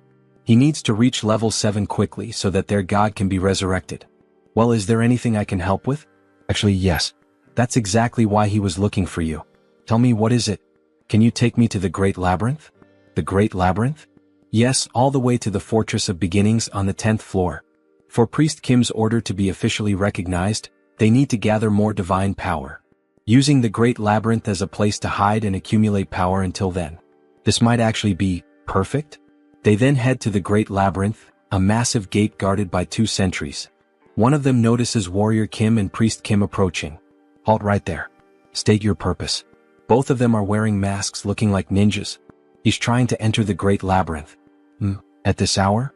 He has his reasons. He covers his face and is treated like a criminal. Well, the Great Labyrinth is often used as a hideout for criminals. It's a lawless zone where the laws of the surface don't apply. Level 4 superhuman confirmed. They may enter freely, but remember, your identities will be checked upon exit. Yes, that's fine. Come to think of it, the suspicion isn't entirely wrong. From a normal point of view, Priest Kim is a cultist criminal, haha. The Great Labyrinth, the seal of the fallen gods. Hey, didn't you say you were famous around here? But earlier you looked like a total nobody. Don't even get me started. If he had been recognized, the news would have spread, and he would have been exposed instantly as well. But it's quieter than he expected. He thought it would be terrifying. So Kim decides to equip his best detection traits. Sixth sense, incite, sensitivity, perky ears, bright eyes, dog nose. There's a smell of sulfur. Sulfur? There are demons hiding up ahead. No, he takes that back. Demons are advancing toward them. One-eyed bats, one-eyed goblins rush toward them at high speed. Priest, bless our weapons. Yes. Perfect timing. He was just wondering how the new weapons would perform. We see Thor's hammer glowing intensely with the priest's buff.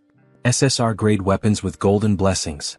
Man, you could just throw them and it would already be a total massacre. He then equips the Thurring trait and wipes out all the demons with a golden lightning strike.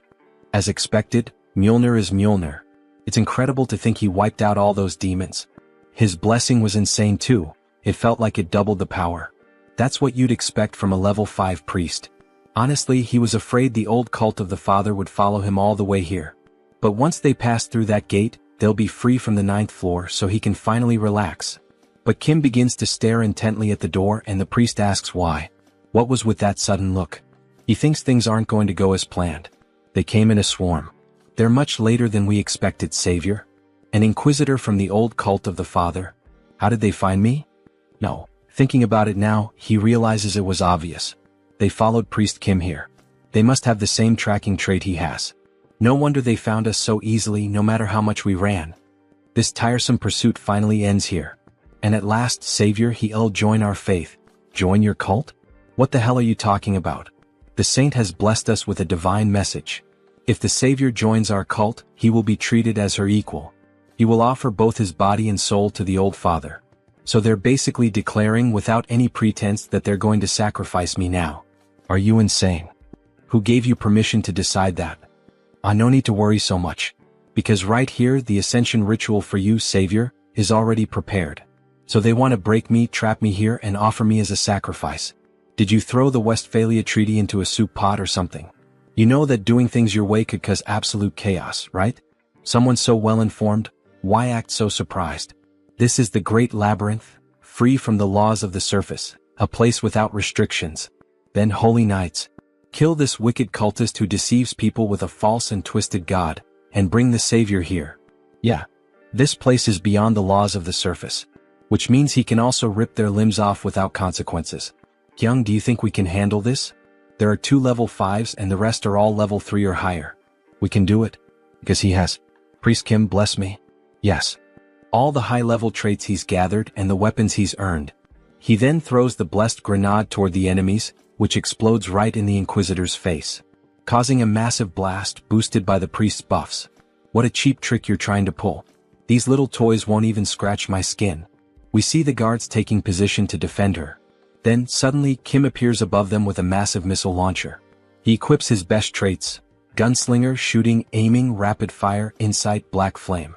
He fires multiple missiles at the enemies. It's useless. Old father. Protect your children. Then, in the shape of a cross, lightning strikes down from the sky and forms a powerful magical barrier. It precisely deflects all the missiles. This is the true power of the old father, Savior. Well, up until now it's only been friendly punches. But now the real punch is coming. Then he activates the new trait he acquired, Sigurd's combat method. His hand starts crackling with electricity, and the mana overflowing beyond its limit makes his blood boil. My head, it feels like it's burning, blazing like molten fire. A blue lightning slash cuts through all the enemies. His heightened senses pick up every detail of the world. He finds someone with an opening. Then he draws the tiger sword and strikes. Collapse. Multi-strike. And he slices one of the enemies clean in half, as if cutting through a slab of meat. The formation's been broken. Return to your original positions. Wait, something's wrong? He tore through our weakest line. With eyes surging with energy, the soldiers panic. He's going to wipe us all out before we can regroup. Kim activates the technique, Tiger King Twin Striker. With 2 X-shaped slashes, he annihilates several enemy soldiers. Do not retreat. The great old father watches over us. Sword Shadow Knights form a wall. Where do you think you're going? Tiger King Fierce Blow. He quickly slaughters the soldiers before they can form a new defensive position. Inquisitor. The enemy is advancing. What should we do? Please give us an order. Accept a glorious death. What? Your deaths will please the old father in the divine kingdom. This is his will, you must not avoid it. We can see she's a sadistic bitch who doesn't care about death. A difference in numbers and levels means nothing before the savior. It's utterly overwhelming. Tiger King rising / Meanwhile, he keeps slaughtering the weaker enemies. And she, watching such a display of strength, with that golden aura surrounding him. This is. You're so magnificent, savior. It's an honor to witness the true face of light. So, are you finally thinking of sending out the stronger ones? Yes. She'll send some truly loyal ones your way. There's just one thing you must be extremely careful about. You absolutely must not die, alright? Then the first guard charges straight at Kim, who blocks the attack using the newly acquired shield, Aegis of Athena. However, the warrior suffers internal damage reflected back by the shield. Internal damage caused by a single collision against his shield? Then Kim hurls the enemy into the air, sending him crashing into the wall. The second enemy seizes the opportunity and tries to attack from behind. Kim jumps, dodging the surprise attack, and with all his strength, he strikes with Mjolnir, causing lightning to electrify the enemy. With a sadistic grin, the protagonist asks, "Is that all you've got? You can't even get warmed up with this. How the hell is that our savior? This is impossible. He has to be some kind of demonic apostle. Get lost, demon." Jim? So that one is still alive. Unfortunately for him, stalling isn't part of Kim's style. With a single swift and clean strike, he cuts off the enemy's head. So she's the only one left out of all of them? Do you still have more new power to show? Just as expected from the prophesied savior of our order, we see Kim massive and muscular. He's equipped several traits for this battle: giant strength, mana soul, smashing strike, Tiger King swordsmanship, Sigurd cultivation technique, moonlash. On top of that, he's receiving multiple buffs from Priest Kim. As he prepares for the final blow, he asks, "Are those your last words?" What else does she need to say? All that's left now is to wait for his soul to reach the divine land. Then a massive explosion erupts, and we see the body of that lunatic lying on the ground, along with her guards. Wow, he really took them all down by himself. It was all thanks to his blessings. Nice work. Did you see how she kept talking until the very end? That's why you don't mess with fanatics. Disgusting. It was almost frightening. Anyway, maybe he overdid it a bit. There's nothing left to loot because he destroyed everything. There's still that shield. It's broken too. That's a shame, but thanks to that battle just now, he gained 3 new traits: destruction, massacre, fierce assault. He managed to gather the necessary materials to create a high-level trait, one capable of facing 1,000 foes. In the end, the loot's not bad at all, huh? Finally, we've reached the 10th floor. Congratulations, mission accomplished. He wouldn't have made it this far if it weren't for you, brother. He'd still be stuck in that Qigong therapy. Hey, at least he admits it, It was all you. He didn't really do much, so that's why, here it is, the Heart of Abundance. Heart of Abundance, SSR. Increases all stats. Possess trait, luck. An SSR level artifact. What a great reward. Kim's eyes practically light up. He found it in Levant's treasure vault, the one he told him about. Apparently, it's an extremely valuable artifact and he thought it would suit him well. Thanks, man. You really know how to pick a gift. By the way, where are you headed now? He's gathered a lot of good stuff, so it's time to return to South Korea. To find the final item he needs to reach level 5. So he finally returns to South Korea. He had missed the fresh air of his beloved hometown so much. South Korea, Gangwon-do. He thinks the place was somewhere around here. Maybe he should go deeper. Then, suddenly, a masked man appears behind Kim with a knife to his throat. What brings a stranger all the way out here? We see a skeletal hand. This guy is hiding his body, but he's the skeletal serpent, a character of SR rank. Looks like Kim has found the mutant's hideout. The man said, "What brings you here?" Kim replies that he has business to attend to. This area is restricted. Turn back. Wait, but Kim thought this was the path to Hope Village, wasn't it? How do you know that name? The place he arrived at is the Village of Monsters. However, the mutants call this place Hope Village. Someone who knows the real name of the village? It's like a password he can use to get in, He'll guide you there. Follow me. Thanks. Good thing the one on patrol today is the skeletal serpent, because for a mutant he's actually a pretty flexible guy. So they walk deeper into the forest, where various plants, roses, and beautiful trees are shown. There are even drawings made in archaic styles. As he approaches the village, the other mutants begin to wonder why the hell a human is there. This place is Monster Village. It's where the item he needs to find is located. Then we see massive feet approaching the area. Skeletal serpent, Why did you bring a human to our village? We see that those huge feet belong to a bear wearing clothing and moose antlers. He knew the real name of our village, the skeletal serpent replies. He said he's here to do business with you. But I've never seen him before. What business? Kim becomes slightly nervous in the bear's presence. The challenge is that most mutants, having been ostracized by society, are closed off and hostile. He's here to make a request. A request? Yes, he needs a mutant manticore. Is it really okay to try and get one from them even like this? Before he could finish speaking, the bear attacks him violently. However, he manages to activate his shield just in time. That's what makes them hostile toward humans. If it weren't for those defensive traits, he would have already passed out. Diamond body. Immortal. Sigurd cultivation technique. Mana shield. Practical combat. Protect. Not bad, huh? Great. Now I can feel you being crushed into pieces. I'm going to kill you. Wait. Why are you doing this? He's not here to hunt these people or anything like that. In truth, he knows the reason behind this irrational rage, because mana cores come from a mutant's dead body. Would you sell the body of a family member for a handful of coins, if it were you? The bear then starts using an aura blade to attack Kim. A bear that can use an aura blade? He's really serious. Please calm down. He'll pay the proper price for this request, okay? I already said, I don't need money and I won't accept anything in exchange for selling the dead body of a mutant. No, he's not paying with money. The fastest way to earn their trust is this. The entire area starts glowing intensely. What the hell is this?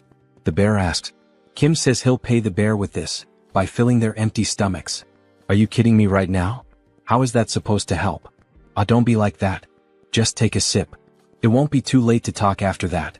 He then begins preparing a cup of instant noodles. By the way, this isn't just some cheap cup of ramen. I don't need that. If you don't leave right now, I'll tear you apart. There's no way a bear can resist that smell, hee. From a menacing expression, his face suddenly turns sweet, drooling from the scent. He's never smelled anything like this before.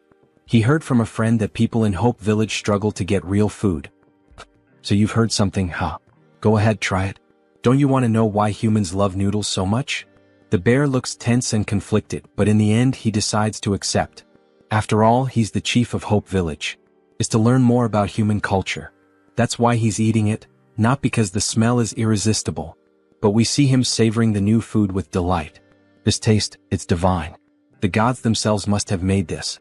That scene of the noodles wrapping around the bear and him drifting away on a tiny boat really resembles something out of the anime/manga Shokugeki no Soma.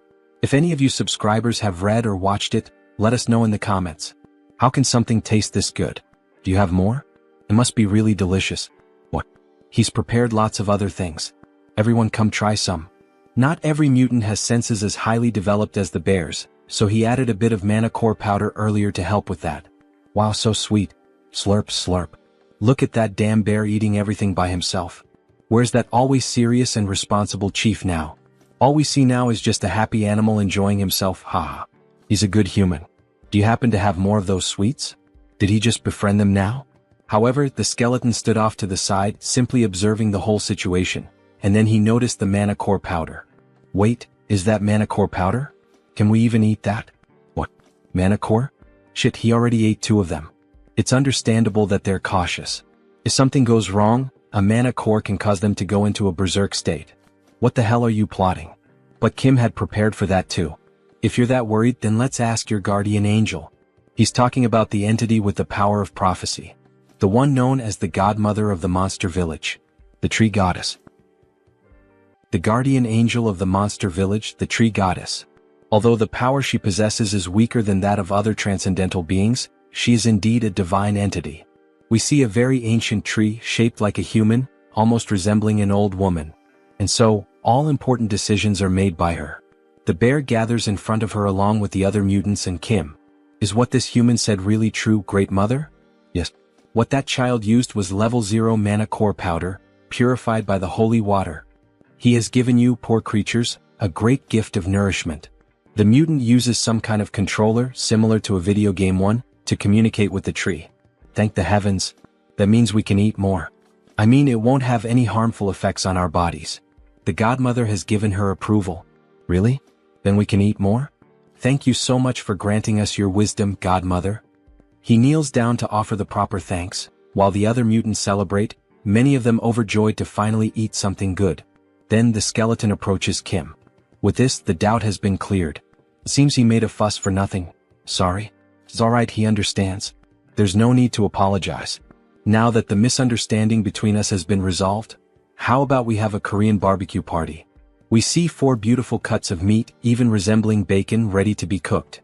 Then he starts grilling the meat and everyone around goes wild. The smell, the look, even the sizzling sound as the meat cooks, everything about it sends the mutants into a frenzy. Meanwhile, Kim is having fun cooking for all of them. The tree begins to laugh, her expression turning joyful.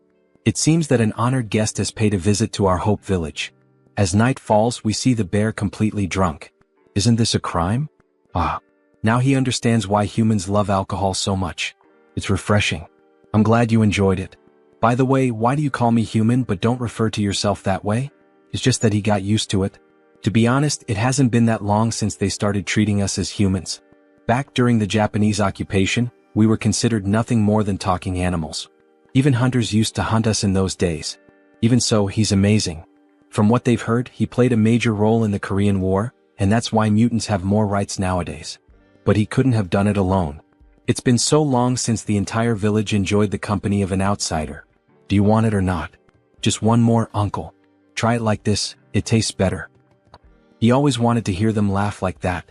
A classic sentimental drunk. Wow, such an innocent village. He really shouldn't be crying like this. He's just giving them what they want and his reputation keeps skyrocketing. Alright, you said you needed a mana core, right? Here are 4. Go ahead and take them. Reputation quest complete. Come to Papa mana cores, haha. Thank you very much. And with that, he finally wraps up the festivities for the day and starts heading out. He's finally ready to become level 5. Good job, me. Suddenly he hears a voice. Hey, are you leaving? It's the skeleton. He still hasn't properly thanked him. There's no need. He already received valuable gifts from the village. But the skeleton feels that he gave the village something far more precious than that. Understandable, since they hadn't had real food in decades. With a somber tone, he says that if he ever needs more mutant mana cores next time, just let him know. He'll gladly give him his own. What? Please don't say something like that again. He has no intention of taking the heart of someone who's still alive. He's not that kind of person. But he's serious, really. He truly means it. Because he received a prophecy from our godmother. She said that he was destined to give a part of his body to someone who would return my blood and flesh. Okay, Korean barbecue isn't worth that much.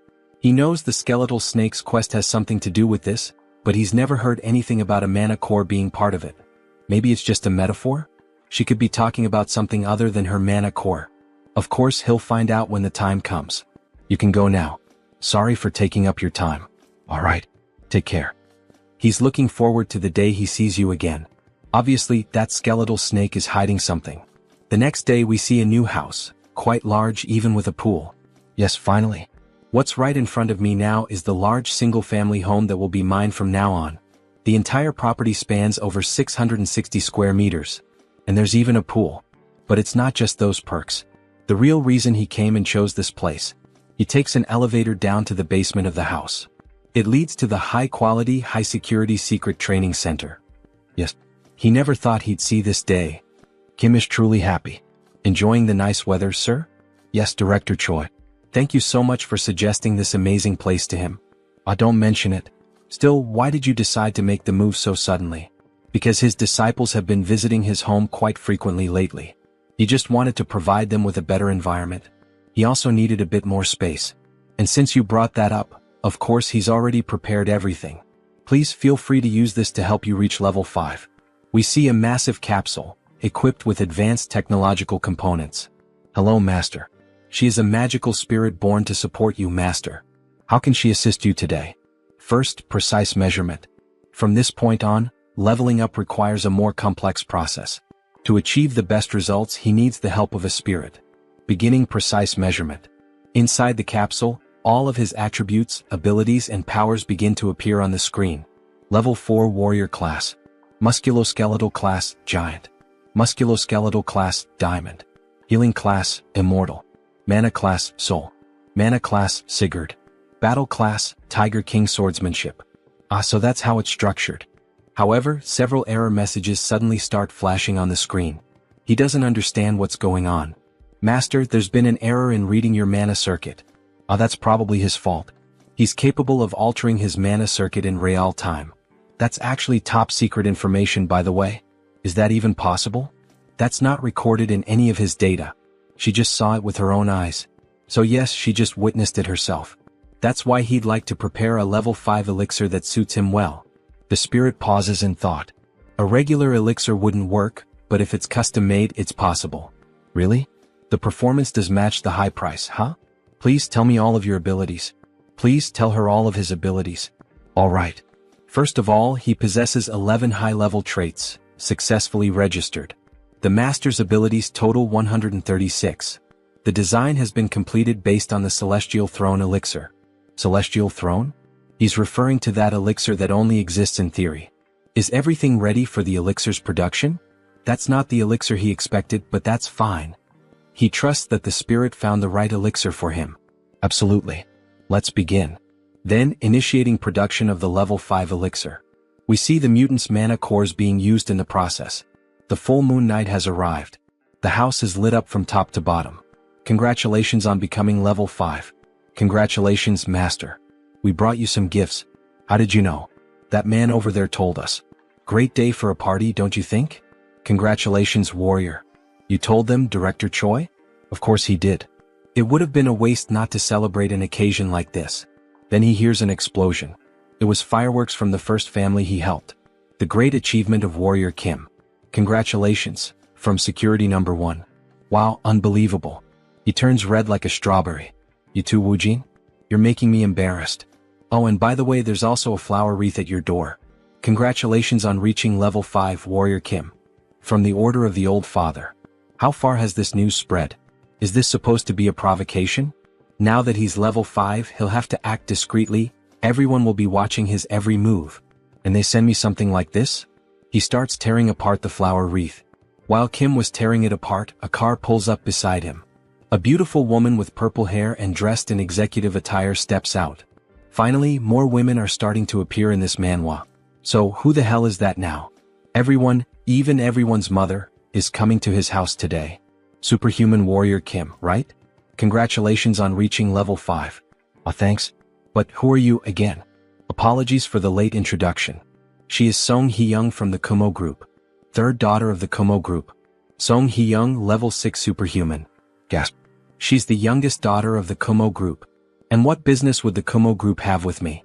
We were thinking of leaving a request. A request, huh? Wait a second. From what he knows, the Kumo Group is in the middle of a succession war, isn't it? Getting involved in the internal affairs of the Kumo Group will only make things more complicated. The wise choice is to refuse the request right here and now. We wish for him to participate in the 5 consecutive duels that will be held for the succession, as the champion. Then she begins to open the briefcase she was carrying. The compensation will be more than satisfactory. How about this as your payment? There's no doubt, this girl is strange. Those ears and eyes, and those marks on her neck. Wait a second. That pistol. Is that the gun that holds the power of destruction among the Daisen weapons? That changes everything. Bring me the contract right now. Time to get some rare items. The next day they head straight to the main building of the Kumo Group.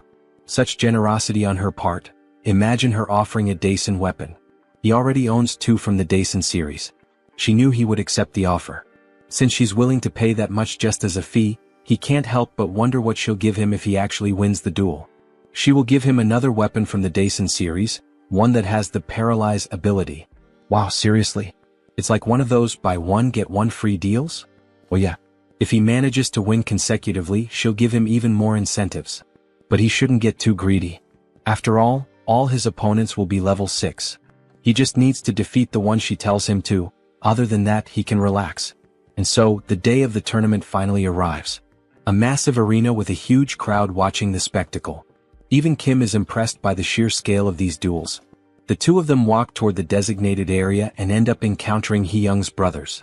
Look who showed up, the little sister. They thought she wouldn't dare appear in this stadium to try anything, yet here she is, wearing that look of disdain. However, she simply ignores them and heads toward her seat. How rude of their sister. Eldest son of the Kumo Group, Song Hee-jun. Level 6 superhuman. Leave her out of this. This is a fight between you and me. Second son of the Kumo Group, Song Hee-cheol. Level 6 superhuman. It seems the two of them don't see Song Hee-young as a threat.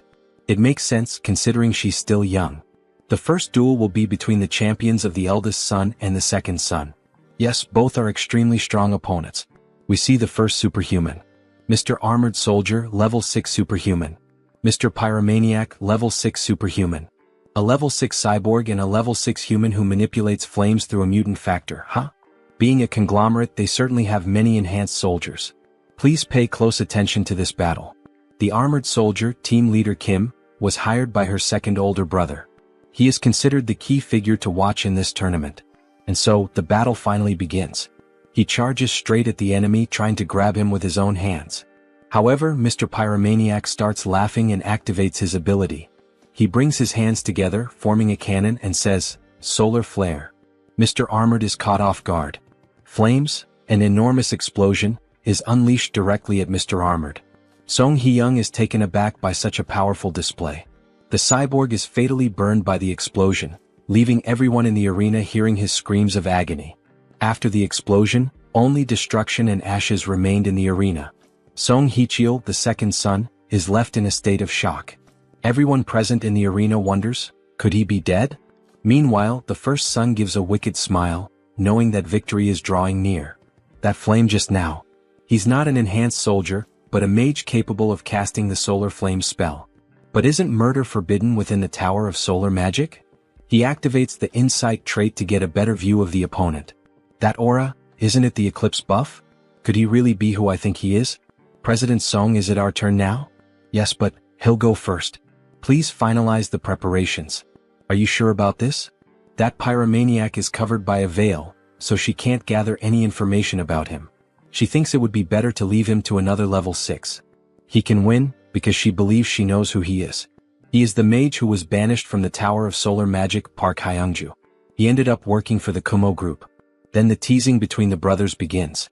He wonders if the person brought by their youngest sibling can defeat the pyromaniac.